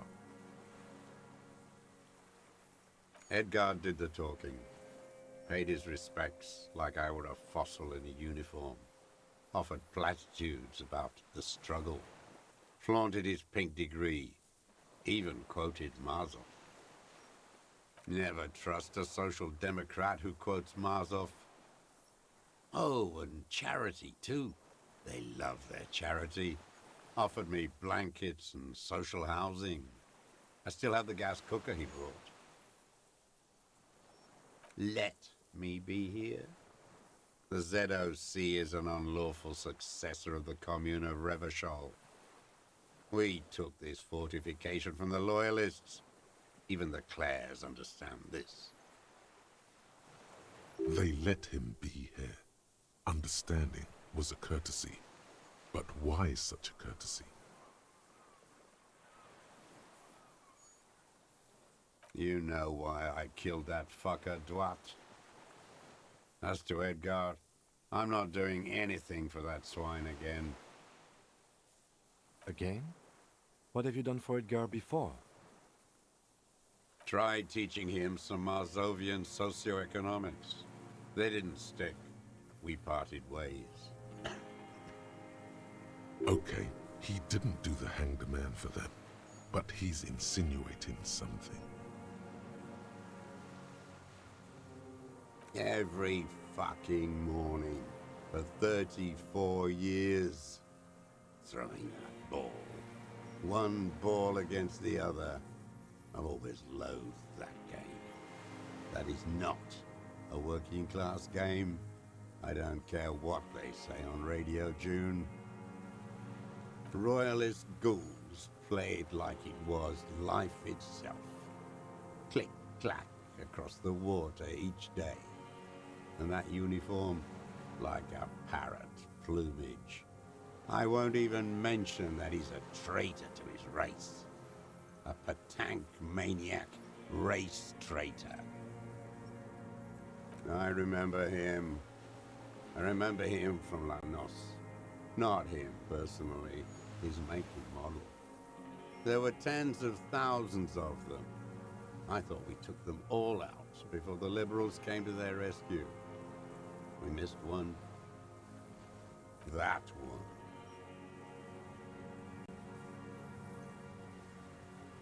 Fat and plump, like a pheasant, just begging to be popped off.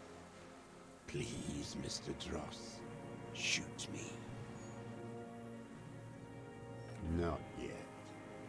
I like to look at him strut around, place the crosshair on his medals, right on his face, and just fiddle the trigger. Think about it. Let the bonbon melt in my mouth. Save the treat for later? He is a juicy bonbon, that one. A real treat for the black day. The blackest. When I put that gun in my own mouth, I think. No, don't waste it. Put this lead in that cock, René. For the boys he killed. And then I look at him throw those balls, and I suddenly feel better. I even hid one bullet, so I'd always have one for him. Haven't seen him around lately, strutting around. Must be down with arthritis. I hope it hurts like hell. I hope he sweats blood. Hearing it may destabilize him. You sure you've gotten everything from him? No. I waited too long. I waited too long and now he's dead? I'm sorry, Mr. Dross. I understand you knew him for a long time. They're all dead now. Fuck it. If he really wanted to kill him so bad, he would have done. There must have been 1,000 black days on these islands. His health ailing. And I blew them all. What does it matter now? He's gone. Ancient dust. He reminded him of himself. The same hatred. The same. You try to think of something else, but no, it's just hatred. All human beings care about each other. I cared for seeing his head explode. Now, God damn this world. Fuck you. You think I haven't seen people die? It's all I've seen them do. Fuck and die. All the other plans we had. To love. To colonize the Pale. It's all fucked. He's not okay. This is just another black day in a row of black days. Something strange is keeping him together, making him endure.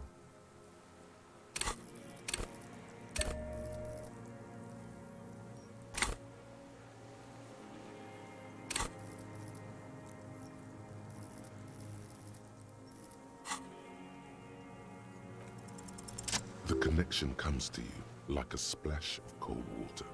Dark, cold water.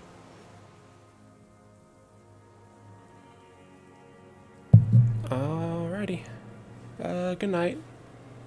You have a good one as well, and hopefully I actually get to playing with you. I've been a little deep in the Disco Elysium stuff, but you know, if you ever come around, I'll probably be available. I may even be near the end of this. I don't know.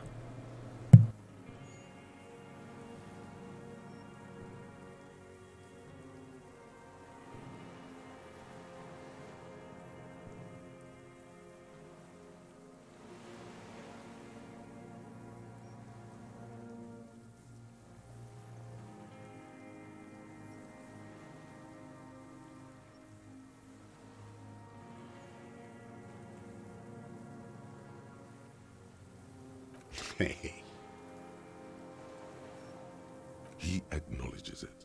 Here we go. A twist behind the dark bend. That bourgeois cow, Tiffin Holly was her name. Licked the rich man's hand every time he came to town.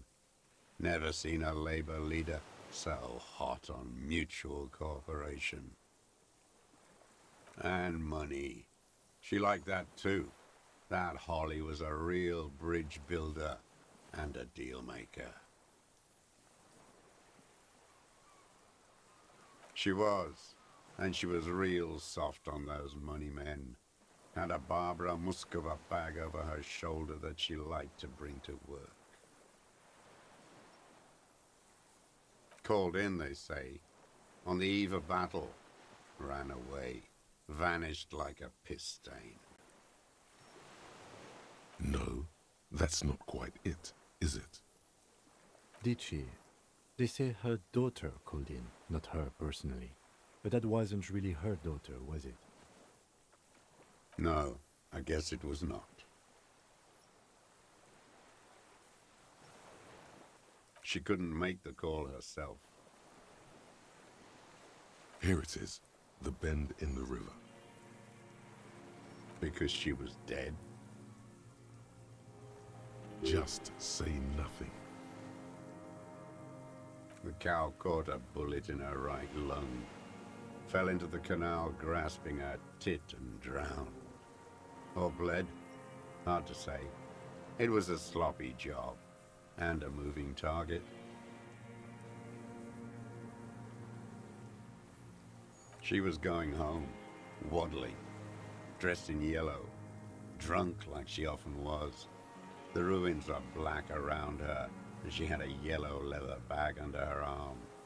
She tried to cross the canal, heading home to Grand Couronne or Betancourt, someplace like that, where they build those new bâtiments for the people who flourish in the hell around her, and the ruins.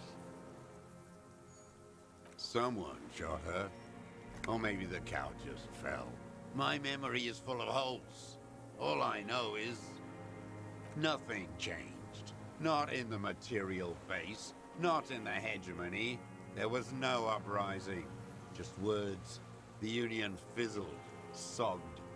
Nothing came of it. Nothing. Edgar didn't keep his part of the deal. If you were to testify to this, give the RCM something on Edgar, you could walk. We would strike everything you've done and process you as a POW. You were in a war. You were on assignment. We could even extradite you to the Samaran People's Republic.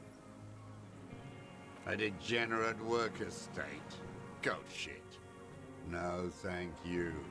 I'm Revacholian. My days are short. I will rot away here, in a moral intern cell. I will not testify to anything. I saw it happen, and I liked it. That's all I have to say. I didn't live and fight for 40 years to end up as a collaborationist. I've heard it on Channel 8, 40 AM, Radio Revachol, late night. Everyone is a blobber in this world. Everyone betrays everyone. They're all already locked up for betrayal. The best ones, the ones with heart, were slaughtered, trampled. The same old freezing hatred. There is plenty here to work with once he's in custody, and the lieutenant knows it. He gives you a little nod to proceed. Glad we talked about what?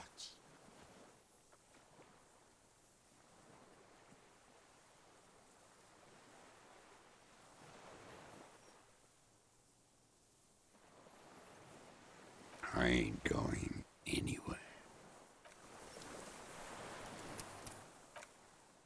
Whew, and it lets me freely save. Cool.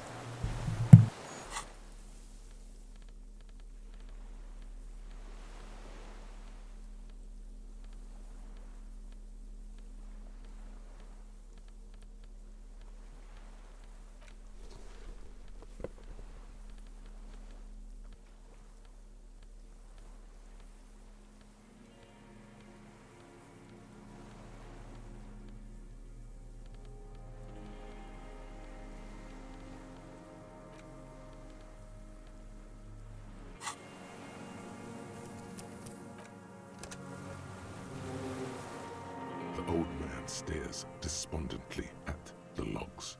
It's like he's forgotten you're there.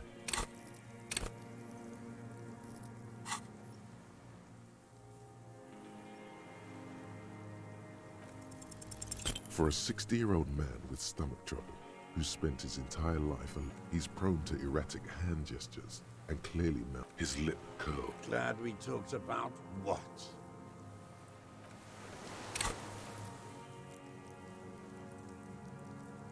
Well, that's problematic. I can't exactly put more points in perception.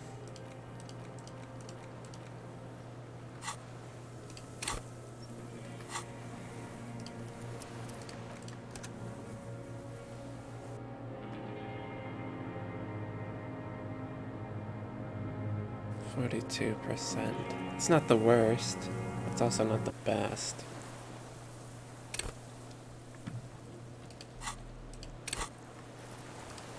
I don't have anything that gives me much composure either.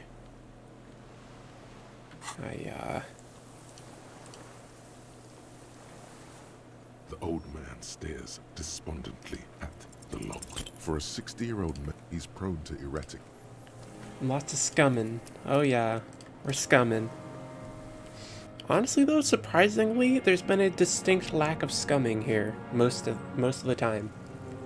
We've been getting really lucky on the checks. Like during the whole mercenary and Hardy Boys thing, we passed every check.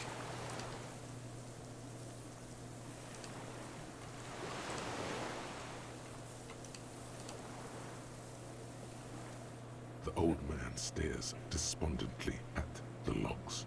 I mean, the Ruby thing, but also in this session, we did the Ruby thing in one take. And then after that, you know, the mercenary and Hardy Boy things happened. And then we, well, okay, that's true. We missed the savoir faire checks, but I didn't expect to pass those anyway. I didn't even expect to pass the shooting one, but then we did. And then, I mean, we didn't dodge the bullets, but, I mean, that went about basically as best if it could have gone, despite getting shot. We made all the arguments, and we hit the shot. And we hit the shot with a skill that is not at its best. I mean, okay, it's at the best that we can get it, which still isn't great. It was a 58% chance, but we did it. And then most of the checks here have been red checks, and then we have passed them. What strikes you It's about crazy. this gaunt man is not the stomach pain, or the cough, or the malnutrition. For a man who spent 44 years hidden in the urban wild, He's surprisingly okay. indeed, he speaks fluidly. His movements are rapid, if erratic. His Is he voice, drugged? despite the cough, is there. It is capable of expressing complicated ideas. Above all, he seems animated. It's a mystery. This animation comes at a cost too. Erratic hand gestures, thought processes cut off like threads, as he just stares at the logs or the reeds. He also suffers mood swings, bubbling to the surface, unconstrained by his nervous system. Great leaps of emotion, from anger Dementia? to grief, despair. You've seen demented people before. This feels similar, yet different. When his thoughts move, they are lucid, keen even, not senile. Perhaps, but his seems more than that. The inner turmoil takes unexpected turns, as if forced on him in a way. In summary, you sense some underlying neurological disorder. No, I'm not okay. I shit blood, and I'm surrounded by insane people. There it is again, erratic hand motions, bouts of rage, and the stomach thing too, of course.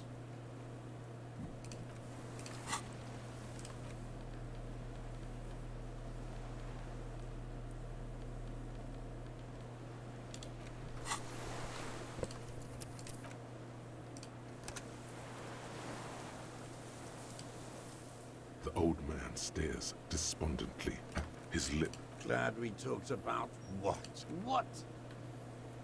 But you said I would be taken to the... This terror is the sum of all the uncontrollable movements and mood swings he's been exhibiting. Your Wayfarer rights have been suspended. Information provided to the officers on the scene will be used against you by the prosecution. You will be given legal counsel within 1 week and must face court in 45 Oh, days. look at Do him. you understand? Do you understand? But... No, I don't want to. I have to stay here. He's sweating. Beads are forming on his forehead. PTSD? Your confirmation is not required, sir. Now on to the boat.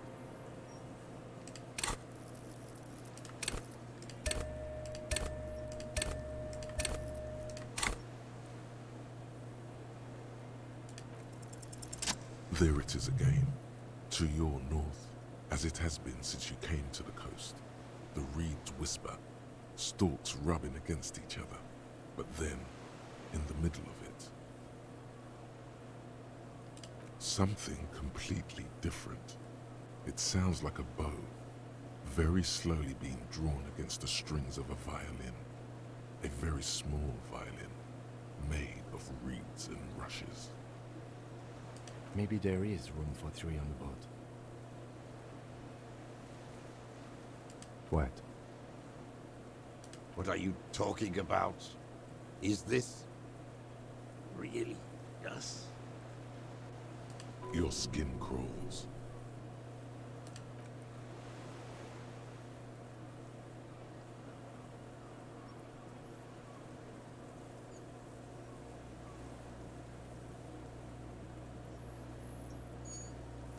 What the fuck is that?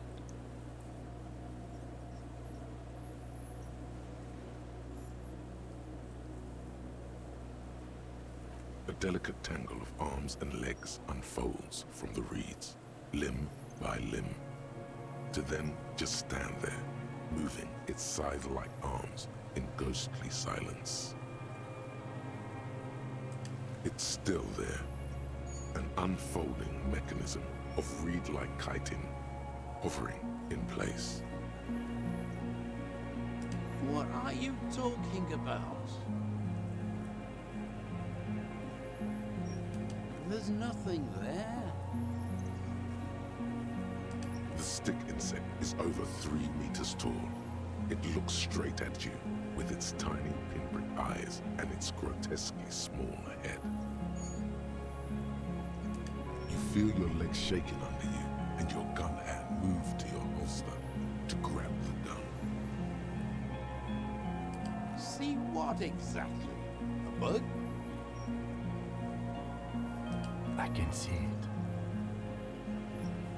4 simple words, thank God. If you can see, then you're not insane. What that means, it's really there, spinning slowly, in absolute silence, its limbs long and slender. Be very, very careful.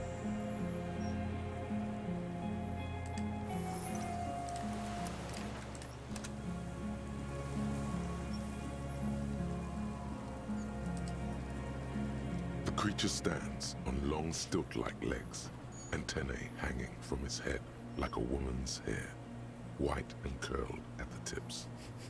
It is no This just more got than so 5 weird. steps What? away from you. Reed-like tufts stick out of its joints. As the insect moves its forearms, it produces a faint hiss, like a reel-to-reel machine spinning after the tape breaks. The hiss is different from the strings you heard before. It says something else in a lower pitch.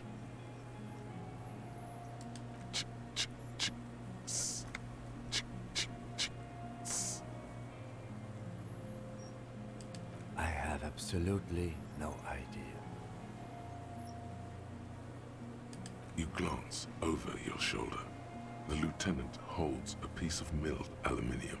He begins to pull it open extremely carefully. It's the camera. We need a photo. No one will believe us.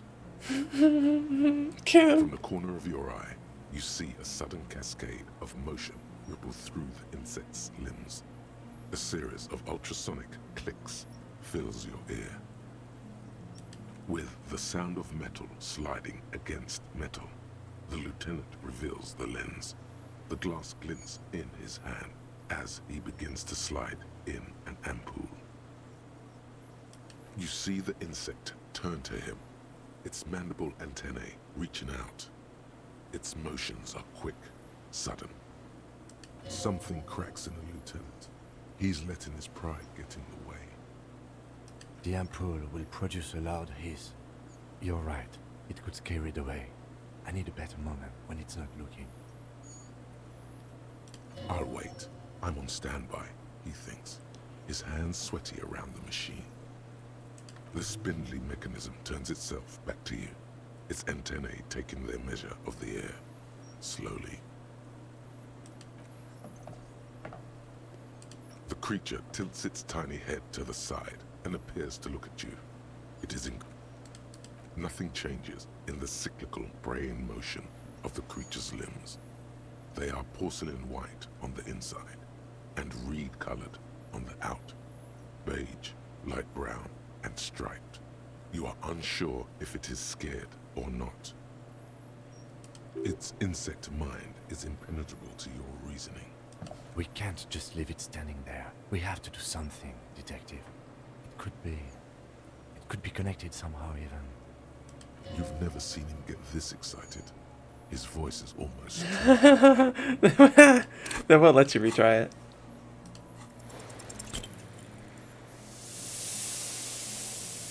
It's gone. You barely get to take one Dude, and my roll was so The good. vertebrae reacts with uncanny speed, skating away across the water.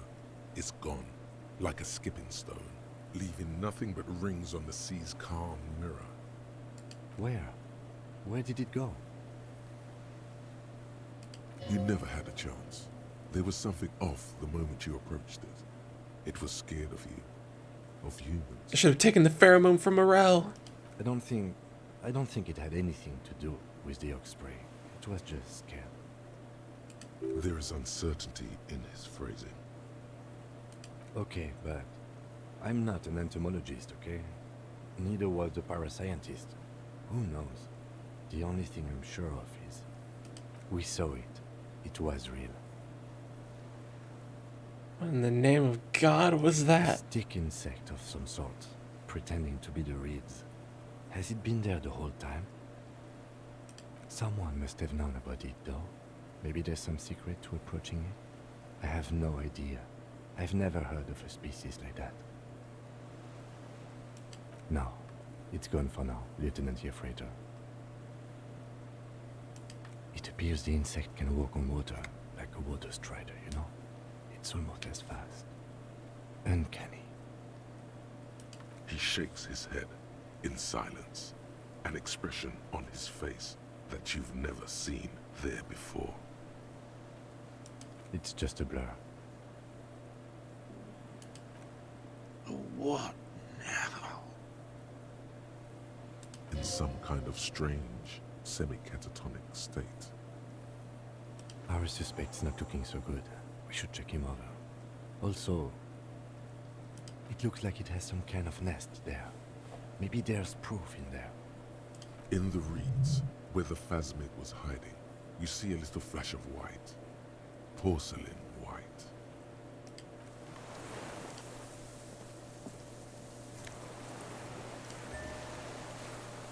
Oh, here's the rifle scope.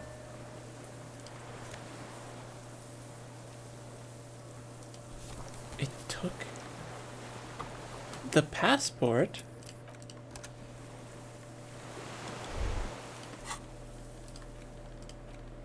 This passport, issued by the Sovereign Republic of Oranje, is issued to a black-haired woman called Katarzyna Alazie.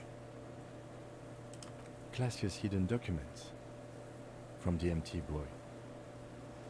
It's Klasia, with short black hair and glasses. She looks boyish, younger somehow. An old photo, before life came and did what it does. Maybe our man, Mr. Dross, took it from Classia's, or whatever her name was. Hiding place, or...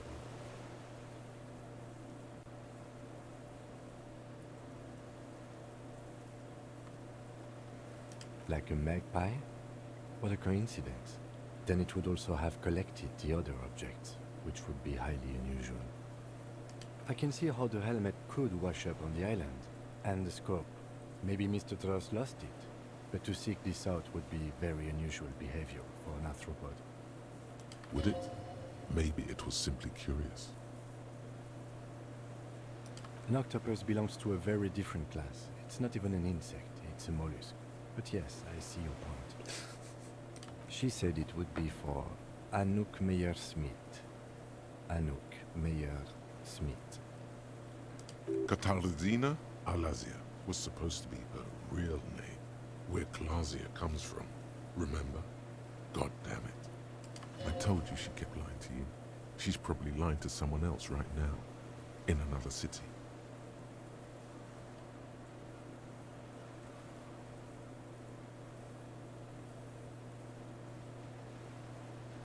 Yes, somehow she managed to lie to us one more time. In a way, she's still lying to us right now. I don't know, but it's not Katarzyna Alazie or Klasia or Anouk Meyer-Smith. We didn't even scratch the surface with her, detective. Perhaps it's better that we didn't arrest her. Who knows what hell she'd be raising in my district by now.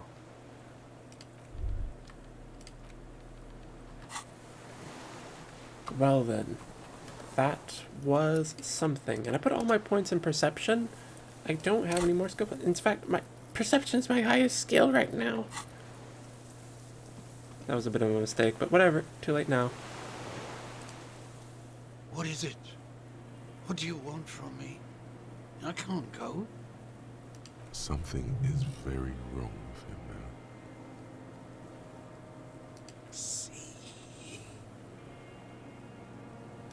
Mr. Dross? The man does not respond. He keeps staring, black eyes glazed over and bulging from their sockets, his gap-toothed mouth shaking with fear and longing.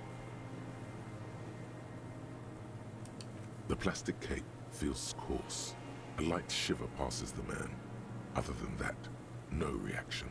He feels small and frail. He's going into some kind of psychomotor immobility. The good news is, this solves our transportation problem, doesn't it, Mr. Dross? The trembling mouth appears to sigh.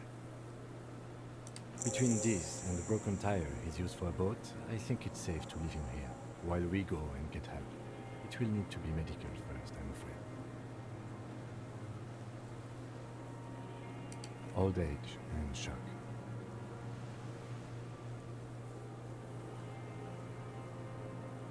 The appearance of the Phasmid in conjunction with the stress of the arrest. He spent his entire life here. For him to leave would be... He stares into the reeds. Your words don't stir anything in him. Perhaps you should... Nothing. Just dull staring. Not even Oh, rage hell. left. Ice. Wherever he is. Crunch. No reaction. His breathing is slow, and he appears very old all of a sudden. Around 80.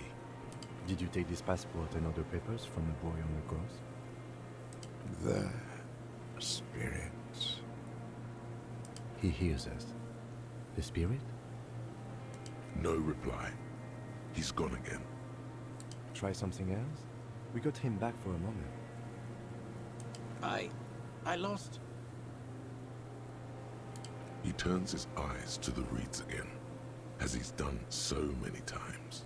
Beige and white stripes. He lost the scope.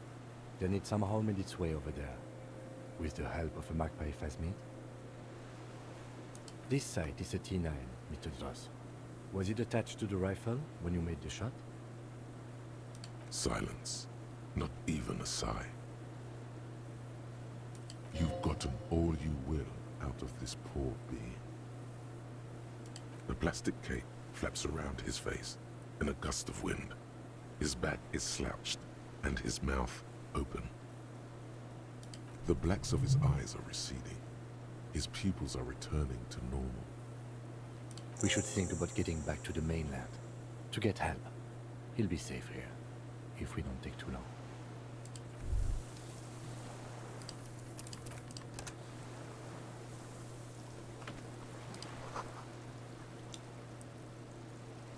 Now I'm going to be getting a bunch of perception ticks.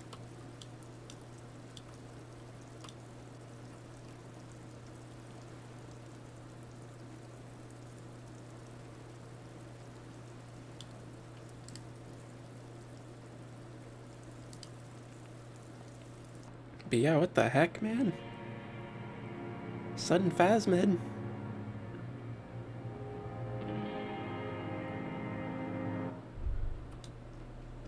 Reroll my things? What do you mean?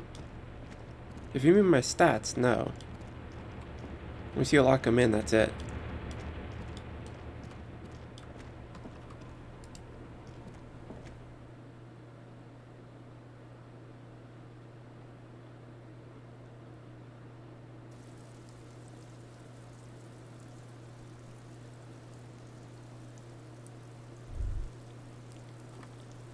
ICM? This feels familiar somehow. Insulindian Citizens Militia. It's the official name of the Communards Army, the black and white army of the Revolution. Sounds an awful lot like. It does. The RCM may descend from the ICM. It's impossible to say. It was chaos after the war. The name was good for getting people to join us. Revachol West was mostly workers and criminals. Nice political thoughts rush through your Political. cortex. It's going to be hard to say them. Carrying around all that weight on a busted crutch is making you pant.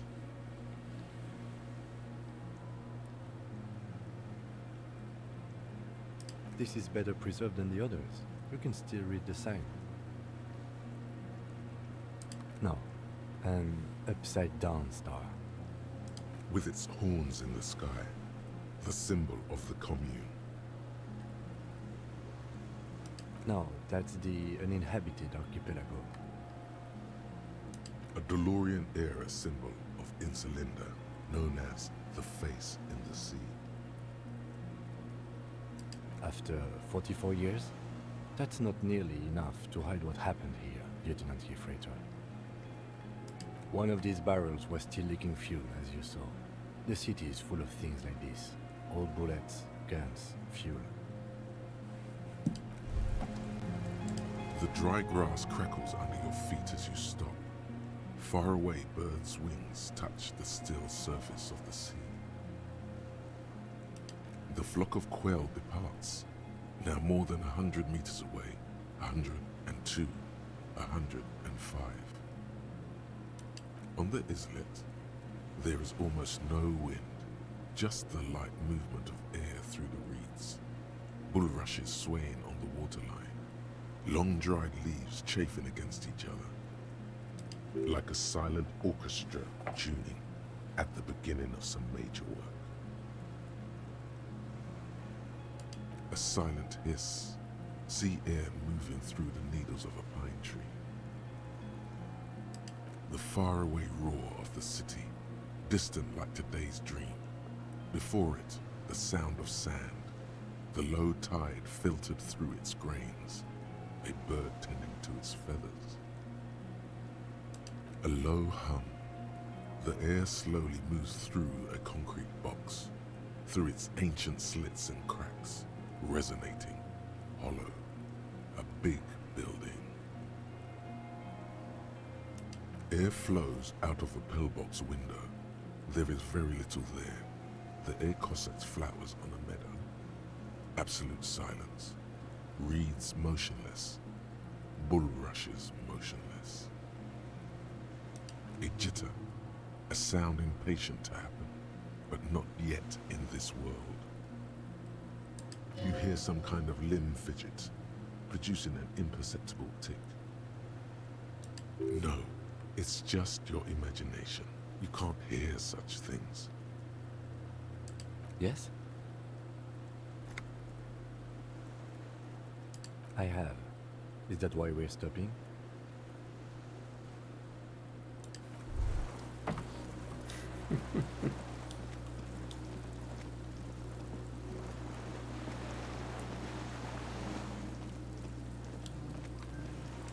The skiff is swaying. Les, we are done here. The skiff rocks gently under your weight as you get in. The ride back is uneventful and quiet. But for the sound of conversation on the water, there is someone inland waiting for you. Oh boy. Two men and a I woman knew it. stand on the concrete square of a nameless village, looking at a small yellow boat as it draws closer. The sea is calm. I knew it. You reach the jetty and climb out of the skiff.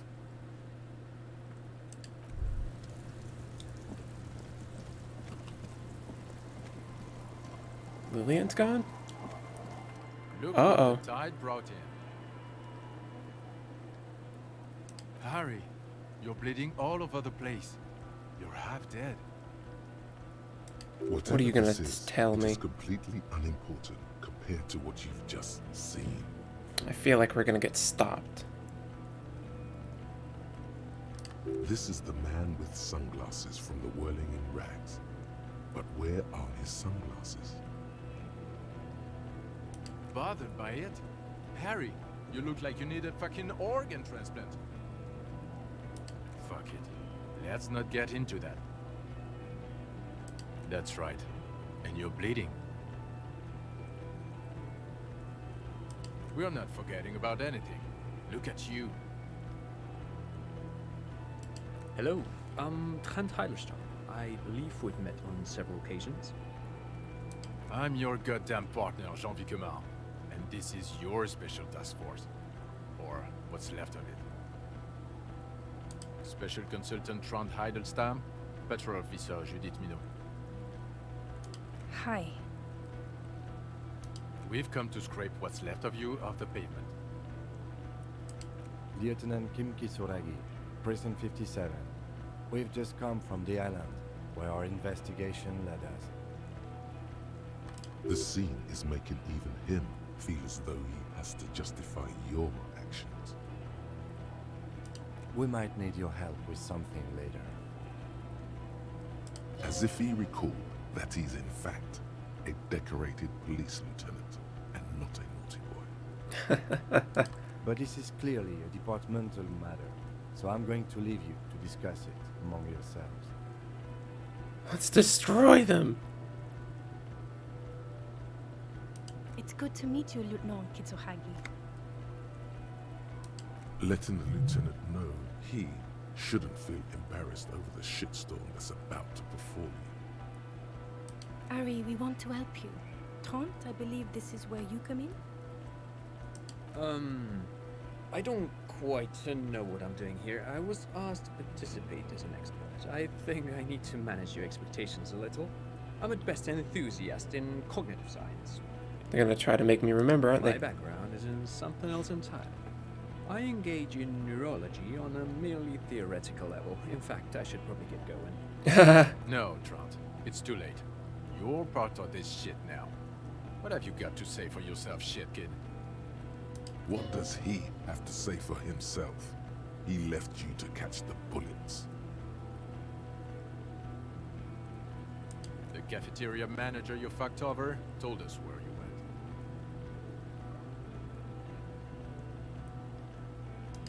And people on the street helped us too, with your whereabouts.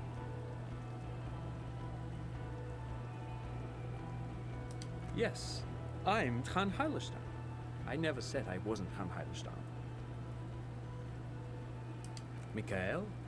Mikhail is my son. No problem. What indeed? I was asked to share my take on some of the more obscure theories developed in Königstein in the 30s, like partial psychotraumatic amnesia, group personality theory. He's here to see if you're insane. He's smart. Let's move on.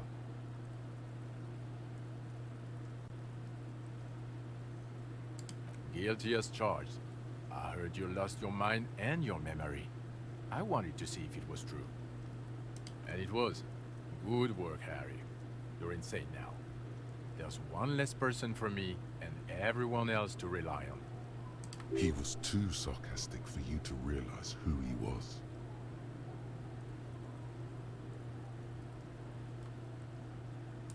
Did you? Or did you literally not recognize my face? We've been partners for how long, Harry? Don't answer that. You don't remember. Judging by the familiarity you feel toward him, 2 years minimum, or maybe a short but close stint on the task force. Yeah, Major Crimes Unit under Lieutenant Dubois and Vicomar. Ring any bells? Refresh your memory? It's a goddamn Major Crimes Unit. There's you, me, Jude, Trant fucking Heidelstam, and Guillaume Bevy. I'm technically just a civilian advisor. Fuck you. You're part of this shit show. Oh, that's an interesting story, actually. Guillaume Bevy is a police reporter who joined our team. He was really good. Then he left, because he lost faith in your ability to lead the unit. Other people have left too. Good, smart people. People we won't get back. Only me and this really patient patrol officer are still here. And Trant, because I'm forcing him to stay. Is this Guillaume Bevy blonde and partial to sunglasses? See? There! He's getting it. I was impersonating him. Look at me, Angie baby. It was going to be funny. But then, you really did have brain damage. So, not so much anymore. He sincerely thought it was going to be amusing for both of you. Do? It's a major crimes unit. We clear the desk of cases so Precinct 41 doesn't look like the worst station in town. We're shit tier now, Harry. Because of you. The 41st isn't...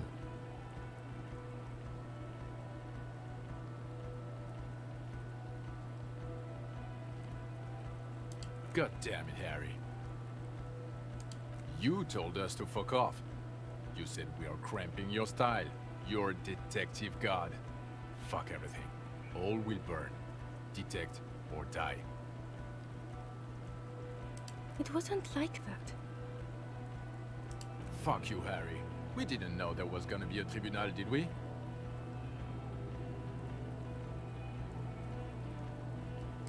Yes, you're sorry. You're the sorriest cop who ever lived. Nothing has changed, Harry. I've heard this repentant shit 1,000,000 times over.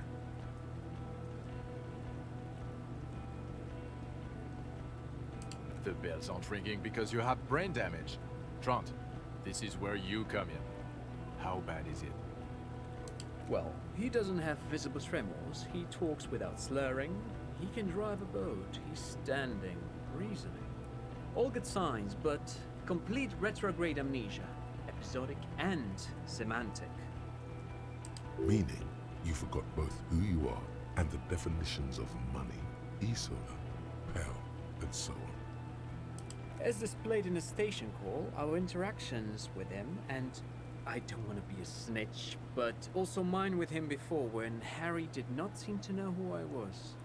It's all very interesting. Interesting? Yes, interesting. I have my theories, but I would like to hear Harry's thoughts first. Harry, what do you think happened to you? Neurologically, psychologically, and why not socioeconomically? Not when you phrase it like that, but I don't think critical theory... I know everyone thinks this is far-fetched pink academia, but still, I don't think it should be off the table here. What? He lost his memory because of capitalism? No, not like that. I'm not talking for Hedefort's school here. But Harry, I asked you, what do you think happened?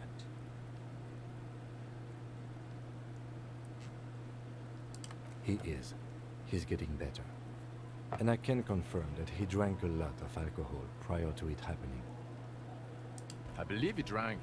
People do that, especially this one. What they don't do is forget their whole life because of drinking. But Detective Vigmer, he has blanked out before. Yes, a couple of times.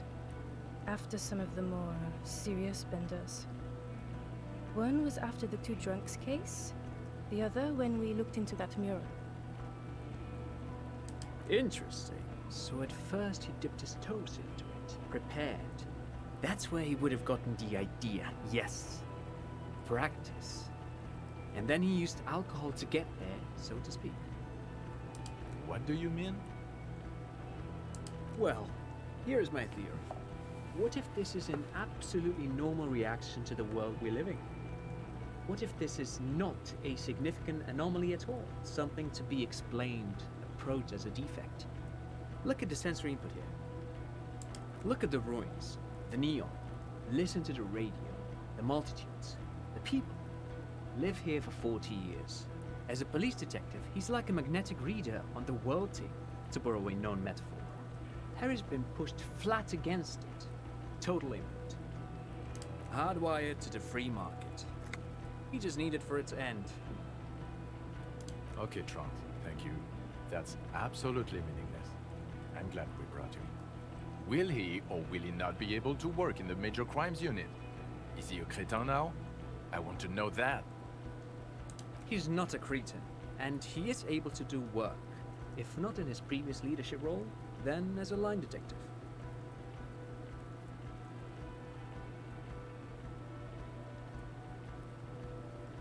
For now, I misphrased my question. It should have been, is he able to put his clothes on and use the potty?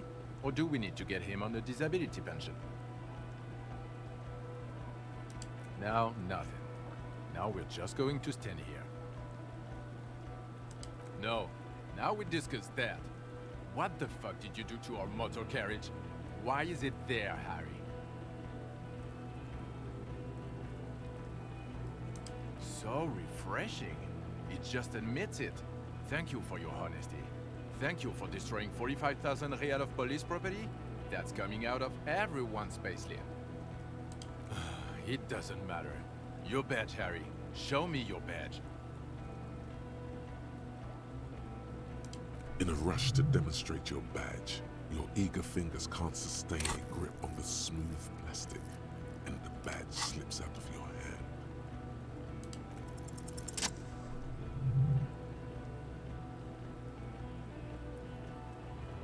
Not today, badge.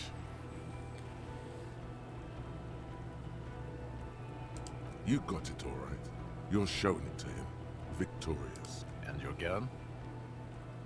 As if having your badge and gun are natural states, not achievements. Phew, he has it. And he didn't drop it. You're drunk like a bum, Harry. Put that thing away before you kill someone. So you forgot to drink? I don't buy it. Why do you smell like a corpse then?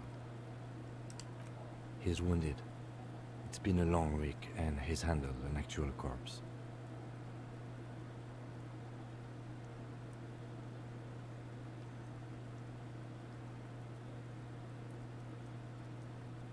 A bit of a week? You're drunk, and you let the suspect escape, a certain classier, because you were too drunk to assess a flight risk. We've read the report, Sari. Lieutenant Kitsuhagi's. We know.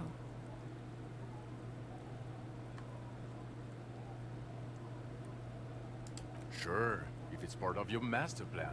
Let's not even get into the other suspect who also escaped. Another detail. Or the fact that you very likely sold your gun for booze. That's peanuts, that's nothing. That's a humorous anecdote. Compared to the 6 people who were gunned down, the streets are literally red with blood, Harry. It was fucking mass murder. He did everything he could. We did everything we could. The company hired unvetted mercenaries. Lieutenant Dubois got between them and the locals. Here comes the cavalry. Say my He ass, did so Kim. at considerable risk to his own life. He was shot, not once, but twice. We stopped an execution, not a negotiation. The loss of life was minimal compared to what it could have been.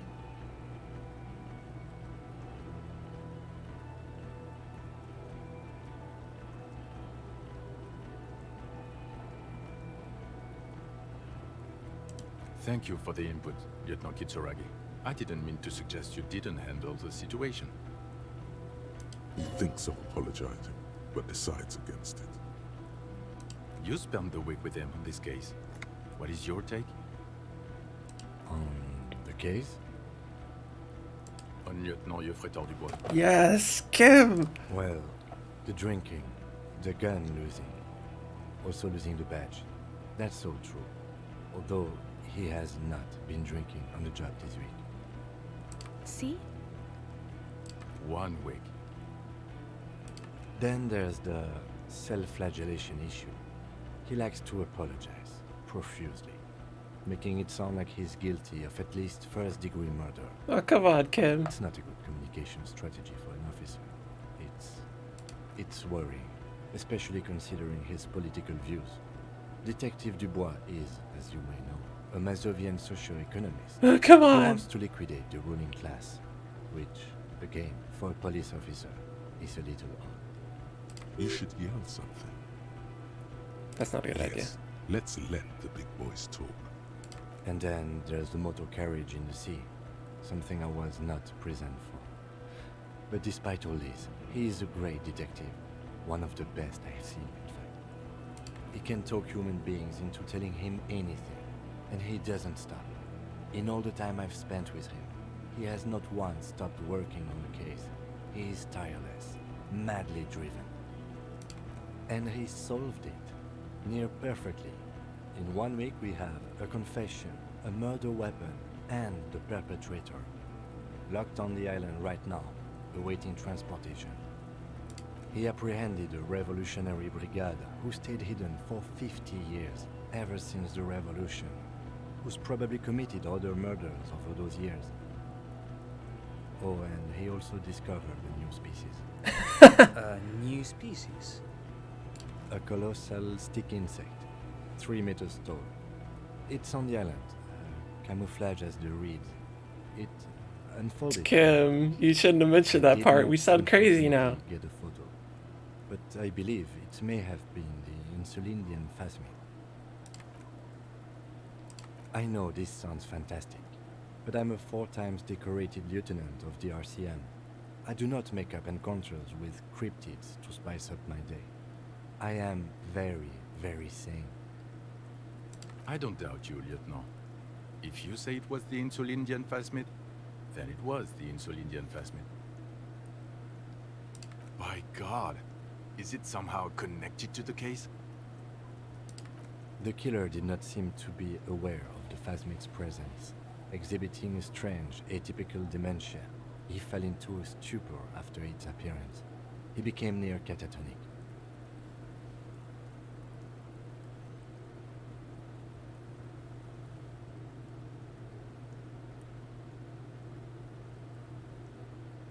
So it is connected.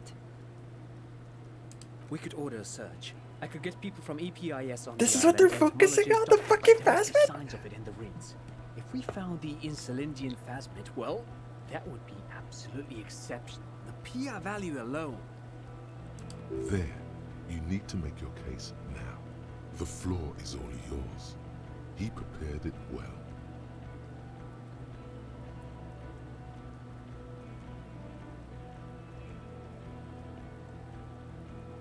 Lilianovich. Revolutionary matronym.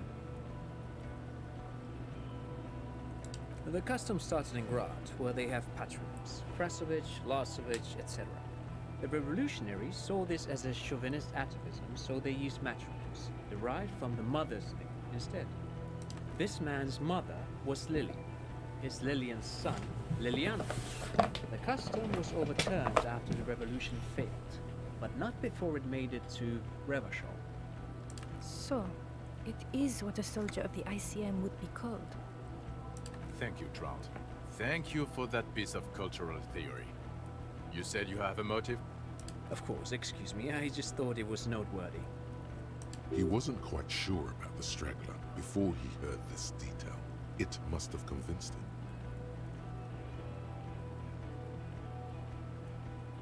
Jealousy? I thought this Lilianovich was an old man. To have been hiding for 50 years, 70-something? A strange psychosexual fascination, the result of spending all this time in solitude on the islands of this bay, and trauma too. He himself gave a political reason. In his mind, he had killed an enemy combatant. Also, we have ballistics from the gun, matching the bullet found in the dead mercenary's head, and 2 officers on the scene that Mr. Dross confessed to. It's a clean win. It's way more than that.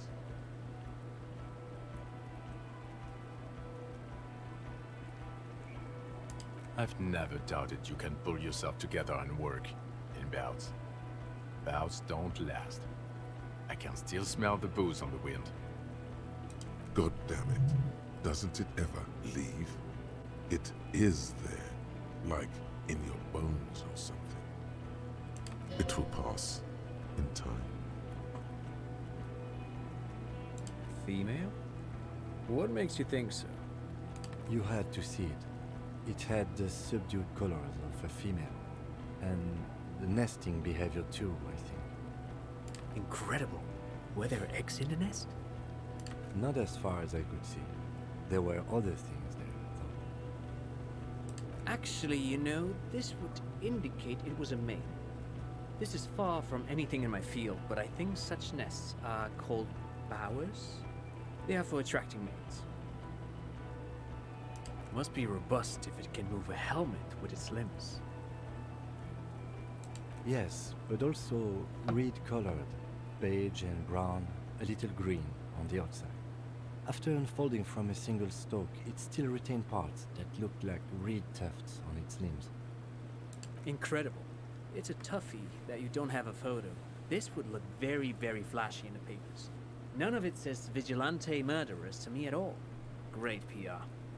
I tried to, but I only got a blur. Ouch. Ouch. We can still work. Cop discovers new species in there. I know a good guy in La Majeste, but only after the École Supérieure people find it. This cannot be done by French people.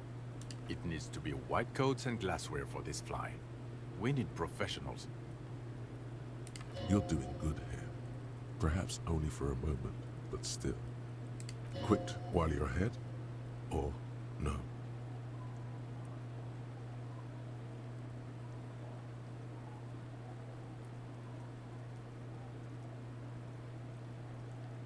This is a conversation for when we are no longer out in the open. Understood, of course. But a case against Everard would be big. I would prefer not to partake in anything union-related, for political neutrality. This has to be good stuff for him to backpedal out of it at first mention. Yes, yes. Fallen through a gap in the boardwalk. Drunk. The body was transported to Precinct 41, our morgue. I had Tilbrook and Mullins take care of funeral arrangements and family stuff. You're not the only cop in the world, Harry. This all comes back to us. Still, good work with the missing person, Detective. It's still a point for you. No denying it. I don't know what a doomed commercial area is.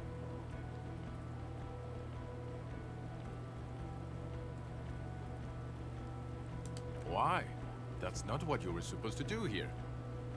There was a fridge we needed and a possible witness. It was just chasing a lead and ended up advising a local shopkeeper. It was okay.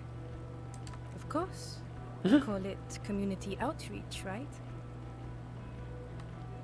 I don't want to, but you discovered a new species and solved the murder. So I have to.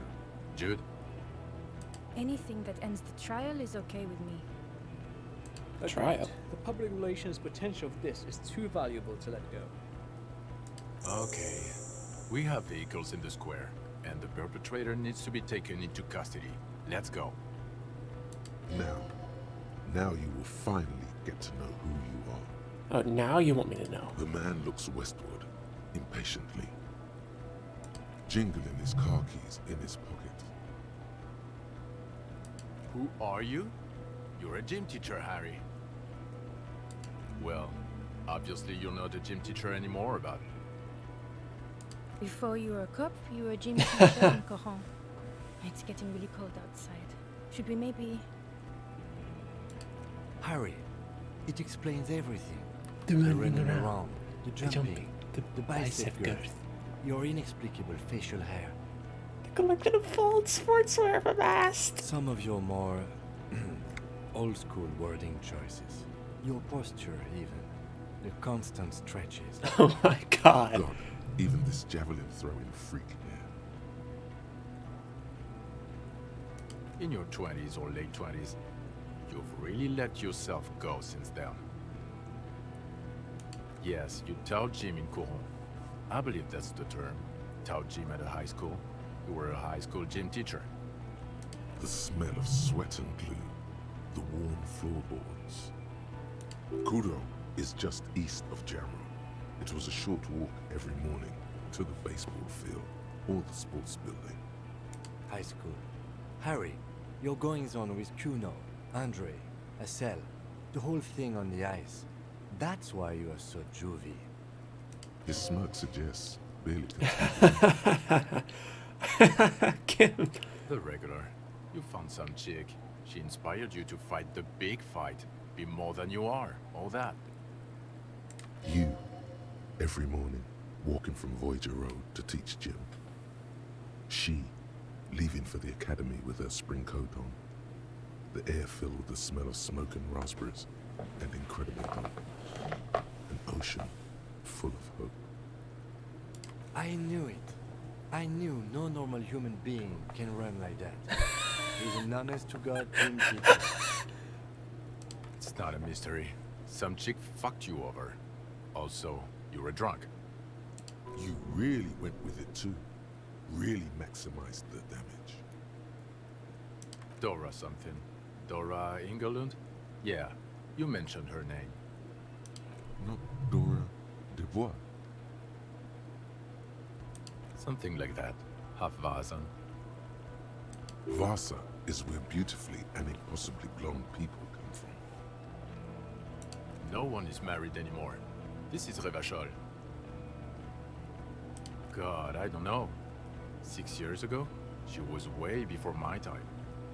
6 years and you haven't gotten over it? What the hell is wrong with you? No, it was 6. Like ancient. It's an old man thing. 2 old years equals 1 normal year. That and Dora Ingelund really tore you a new one. A big one. Incredibly bangable. She was extremely fuckable, Harry. Gorgeous. A gorgeous bourgeois woman. Wayfish. Like a Welkin, basically. Snow Welkin. Blonde Welkin. Heartbreak Welkin. Pain Welkin. I've only seen a picture, but it's obvious you formed a real spiritual connection with how pretty she was. One you never recuperated from. Look, the sun is about to go down. It's time to go. I think she taught in the Académie des Arts, east of the river. Way east. Hard to say which came first. The middle-class chick or the drink. Egg in the chicken kind of thing. My point is, you need to see a psychiatrist about this shit. Not a psychologist. Several degrees harder. Is there something harder than a psychiatrist? A forensic psychiatrist? Go talk to that. In other words, he's heard enough about this. No. You're too unstable to work for a mob boss. You're suicidal, Harry. No mob boss would take you. I assure you, I wouldn't consult for a corrupt unit. He would immediately backpedal out of it. I told you it's not that bad. Us? We're the bloody murder station. Haven't you heard? We're the bad guys. No one likes us. That's not true. Jamrock is too big for one precinct. You're just understaffed, and everyone respects the 41st. You have Captain Price. Thank you, Lieutenant. You're being kind. It is an understaffed station, and the district is too big, which is why we need to... Get back to it. We left Torsen and McLean to run the Sea Wing. It's not good. Mac the Torso Torsen and Chester McLean. They're not fit to run a wing. Believe me. Things are shaky as it is. They are damn iconic though, Torsen and McLean. Yeah, not like us. 2 clinically depressed old men. Where's the contrast here? We're garbage. God. There are 4 wings, Harry. A, B, C, and D. We're in C. It's made of losers and clock punchers. You and I reconceptualized it as a task force. It was a mistake. There's also a lot of outside help involved, not only me. Other losers too. He's anything but a loser. Although he would like to be seen as one. It's cooler that way. The torso. Price? He's the son of the old Price, one of the founders of the RCM. He's one of the most highly regarded men in the force. You're lucky. Somewhere under the curved roof of a former silk factory, shaped like a ladybird with 2 chimneys, Police Captain Ptolemy Price sits behind a heavy wooden desk. Resident medic Nix Gottlieb pours him coffee.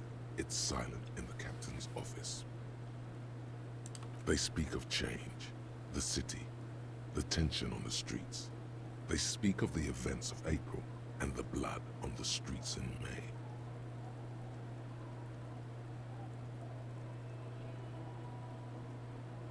So he remembers that. Yes, there may have been a raid on some churches. It wasn't good press. Shooting up churches never is. I was out of town, to be clear. Our enemies were hiding in a church, to the best of our information. That's it. I'm not talking about this anymore. Your security clearance is shit tier right now. You have to wait for it to go up. He means it. The RCM and its enemies will not be discussed on this coast. Your clearance will not go up while you're within earshot of the Union headquarters. Okay, it's not the bloody murder station. It's an old converted silk mill with green desk lamps and coffee corner. A lot of good people work there, hard, every day. Jamrock is the largest ghetto in Rivershore. Faubourg, technically, but it's divided into 11 districts. Jamrock only has us. The press will blow over. Jamrock is lucky to have you, and it's often considered to be the greatest of the districts. You're lucky to have it. Thank you again, Lieutenant.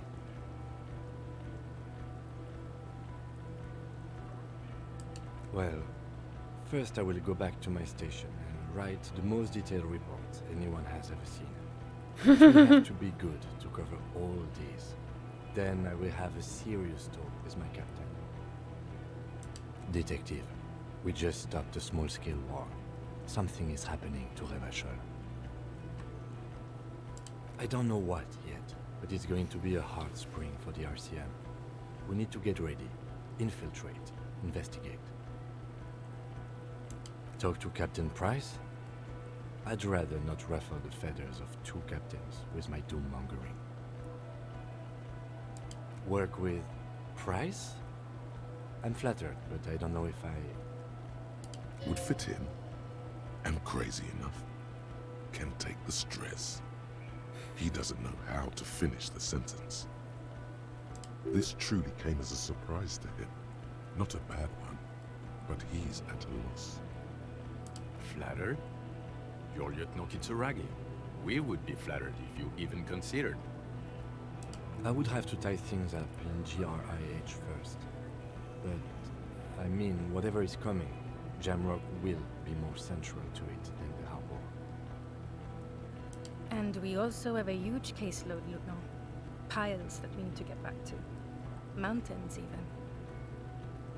I do like the sound of that. Yes! Recruit Detective Kim Kitsuragi. I just got an achievement for it. Let's go! He's really considering it.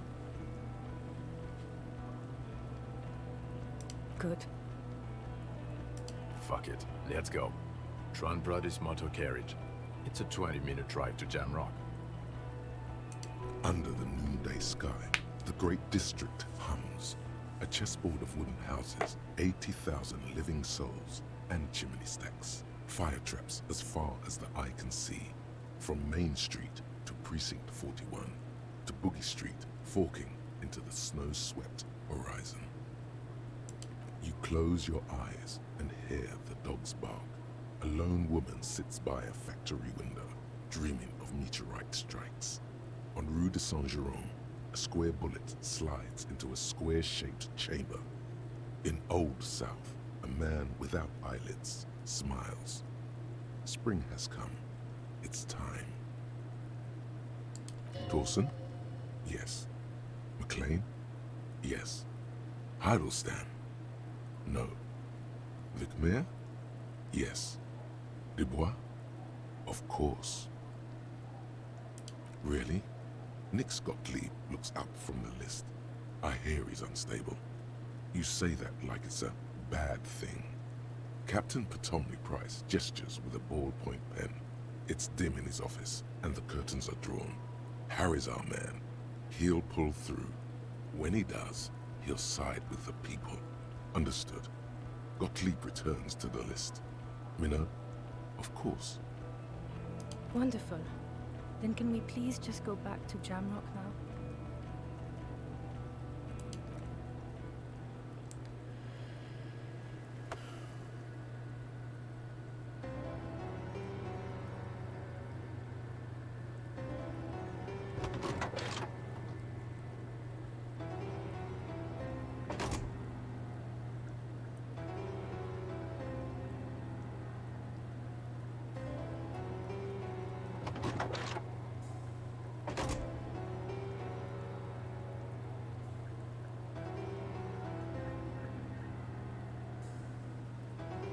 Uh-oh. Oh, I think the animation glitched. I think he's supposed to be... Yeah.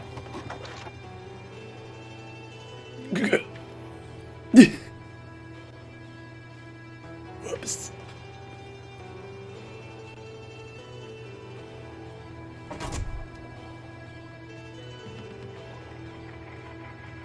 Well, that's a bit of a funny glitch. Why is it I get glitches right at the end of the goddamn game? It's just like the Bugsnax fucking Chrono thing. Oh my god. But wow, okay. I wasn't expecting it to end like that. Holy shit. But yeah, wow. You like solved the whole murder and everything? Huh. Like, we did a good job.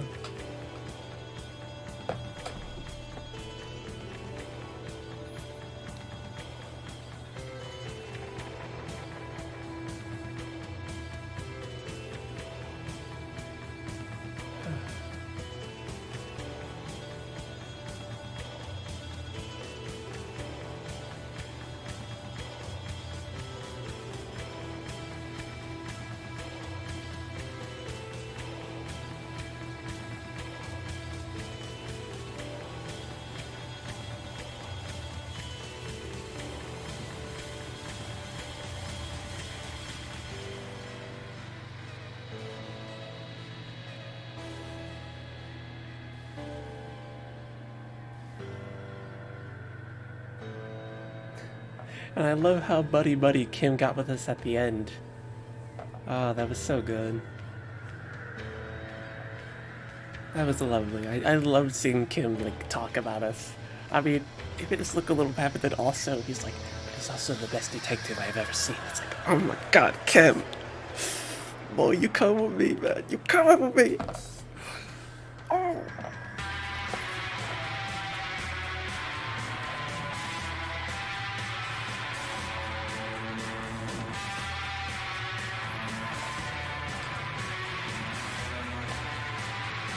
Oh, I bet there's a bunch. There has to be so many.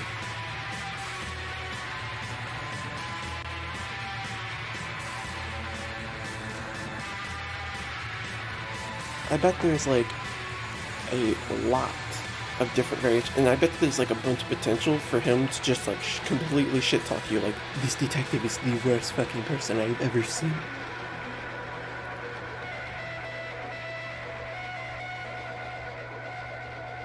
Gary the crypto-fascist. Racist lorry driver. He didn't even have a name.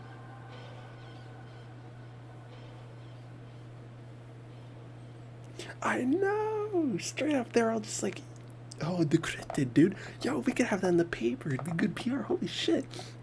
And Kim just really talking about the cryptid, and just like, what? What? What do you mean? And it was so out of left field. What?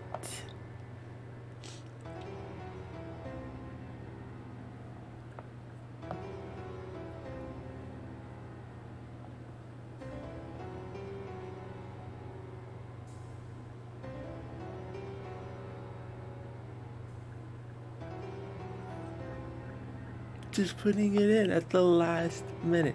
I mean, maybe we could have had more of an inkling on it if we'd done the stuff with Morel, but like, I just didn't do anything with them. You know, like, I found the guys and I brought them back, but I didn't do much more after that.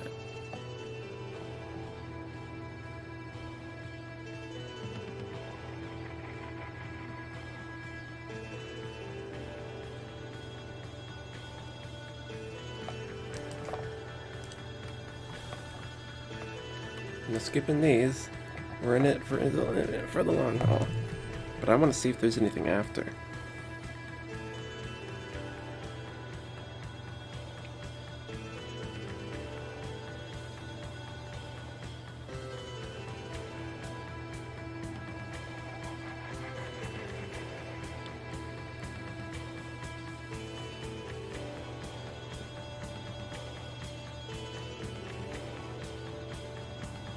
Also, I'm gonna make some tea. But like, wow, dude, I did not expect to finish this game today. Like, I knew the Ruby stuff was gonna happen, but I figured there might be more things. Like, after the military and, like, the tribunal happens, I just figured we'd have, like, another day or two of doing stuff and figuring it all out.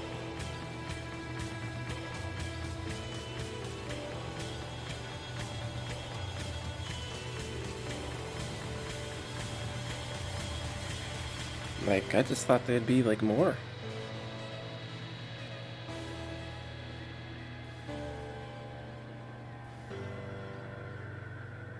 I don't mean that necessarily in a negative way, but, like, dang. Yeah, I'm just surprised. I didn't think I was that close.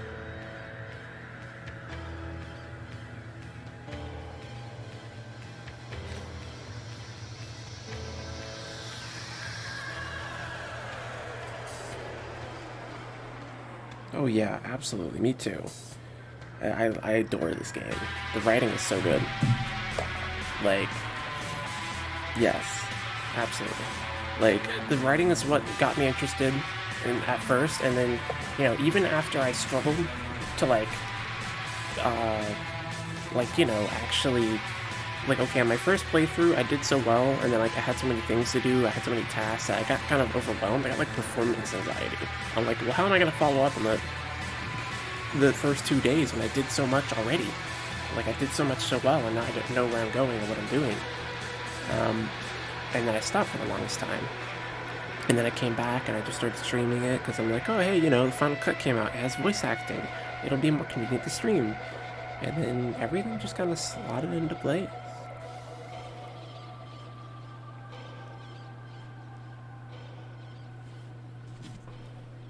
And he really did. Kim really did just, like, casually say milkers, because these two other characters also said milkers.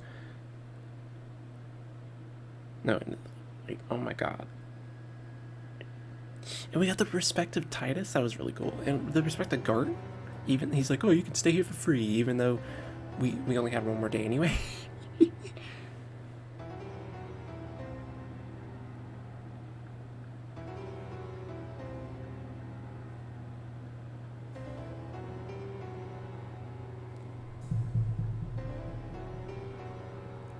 But yeah, I don't know. Getting the respect of Titus,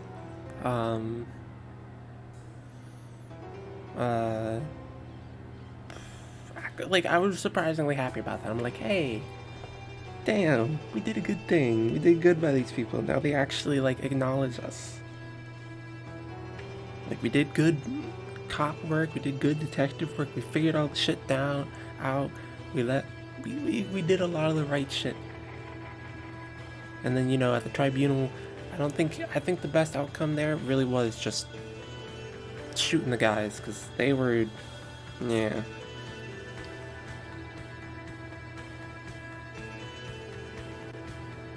And I'm surprised the tribunal even went so well. Like, we passed every single check except for the times we got shot. And I wasn't expecting to pass those checks anyway. I saw those and I'm like, yeah, there's no way. There's no way. But then all of the arguments, the actual, like, talking and the tension of the scene was insane. And I'm just building, like, I see that hand-eye coordination check. I'm like, oh god, I'm gonna have to do that, aren't I? And then, you know, my percentage was so low, it was like 28% at best. And it's like, oh god. And then, you know, I go through all the checks, I go through all the dialogue, I passed all the checks, and I get a 58%, and it's still only got 58 fucking percent.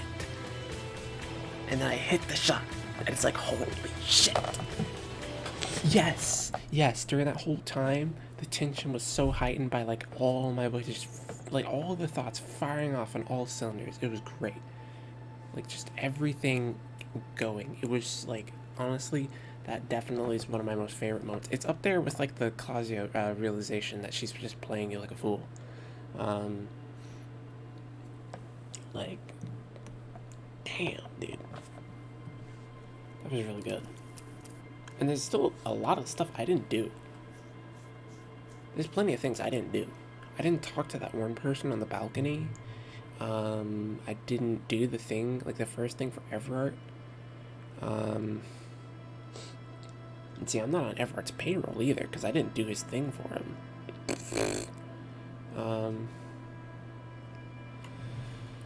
Let's see. Yeah, we did things with the union lady. We mostly just kept things cordial. We figured things out. We got important information. No, I did not successfully punch Kuno, unfortunately. Yes, there was a punch Kuno option. You can punch Kuno. He respects you for it, too.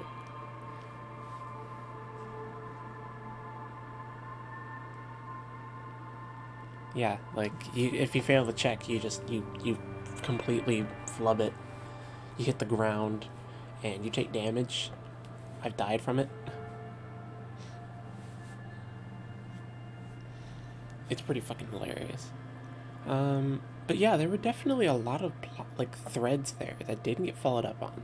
Like, Kuno S, apparently she did things to people. She, like, had killed people or something. Like, she was genuinely scared of you. We didn't follow up on that. Kuno, you know, there's this whole drug thing and his thing with his dad, and we didn't really get around to doing so much with that. There were definitely some of the Everett things.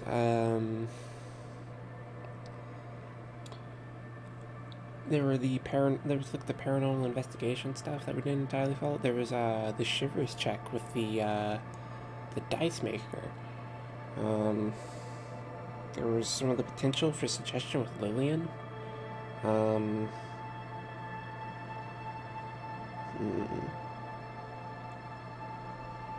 Let's see. And there was all this stuff with Lena and Morel and Curie. Like, there was still quite a bit of things that I didn't do. And, you know, that playthrough could probably go super, super different with different skills. If you put a bunch of skills into, like, different stuff, you know.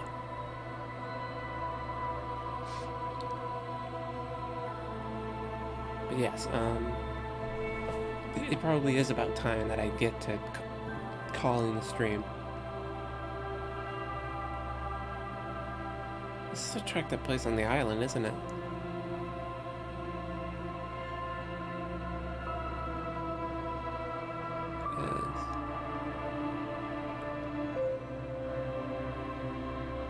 Yeah, that was pretty good. And I feel like there were also probably more things we could have done to jog the memory for like the past life and all that. Like Inland Empire even like specifically pointed out like, oh, you avoided this thing and the other thing and this thing. Very good. And I'm like, oh, shit. And like there seem to be several opportunities that you can get to like sort of remember your past life, or at least remember the woman that apparently left you and all that stuff. So, you know.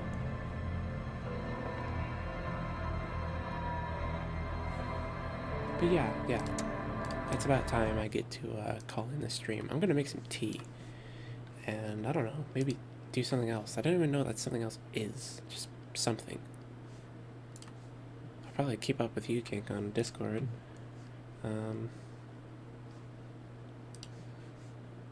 Yeah, jeez. What a game that was. I got so invested. Like, see, I streamed for 7 hours because this game just sucks me in. And then, like, the previous days, I'd gone, like, another 7 hours, another 6 hours, another 8 hours, 10 hours. So, yeah. And good night, Donut.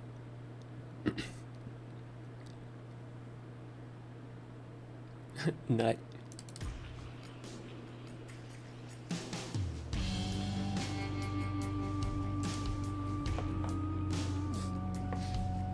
Yeah. Oh, that was pretty good. Yeah, catch you guys later on Discord, or not. We'll see.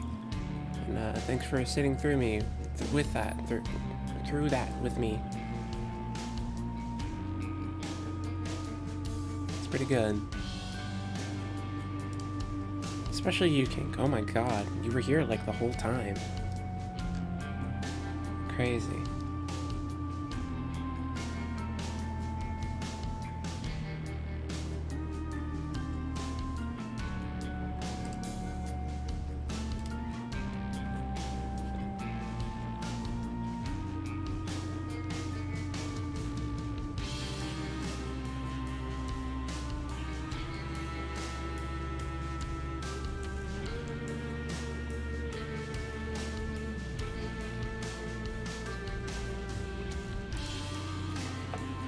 would have been nice to have you the whole time, Roddy. But, I mean, I'm happy to have had you here for the time that you were here. Yeah, Kink, I mean, like, you sat through, like, 8-9 hour streams or some shit, like, consecutively. With, like, a day or two in between. Crazy, man. It's a very high dosage of me. It's kind of hard to believe anybody could stand it. Right, okay. Time for me to end the stream.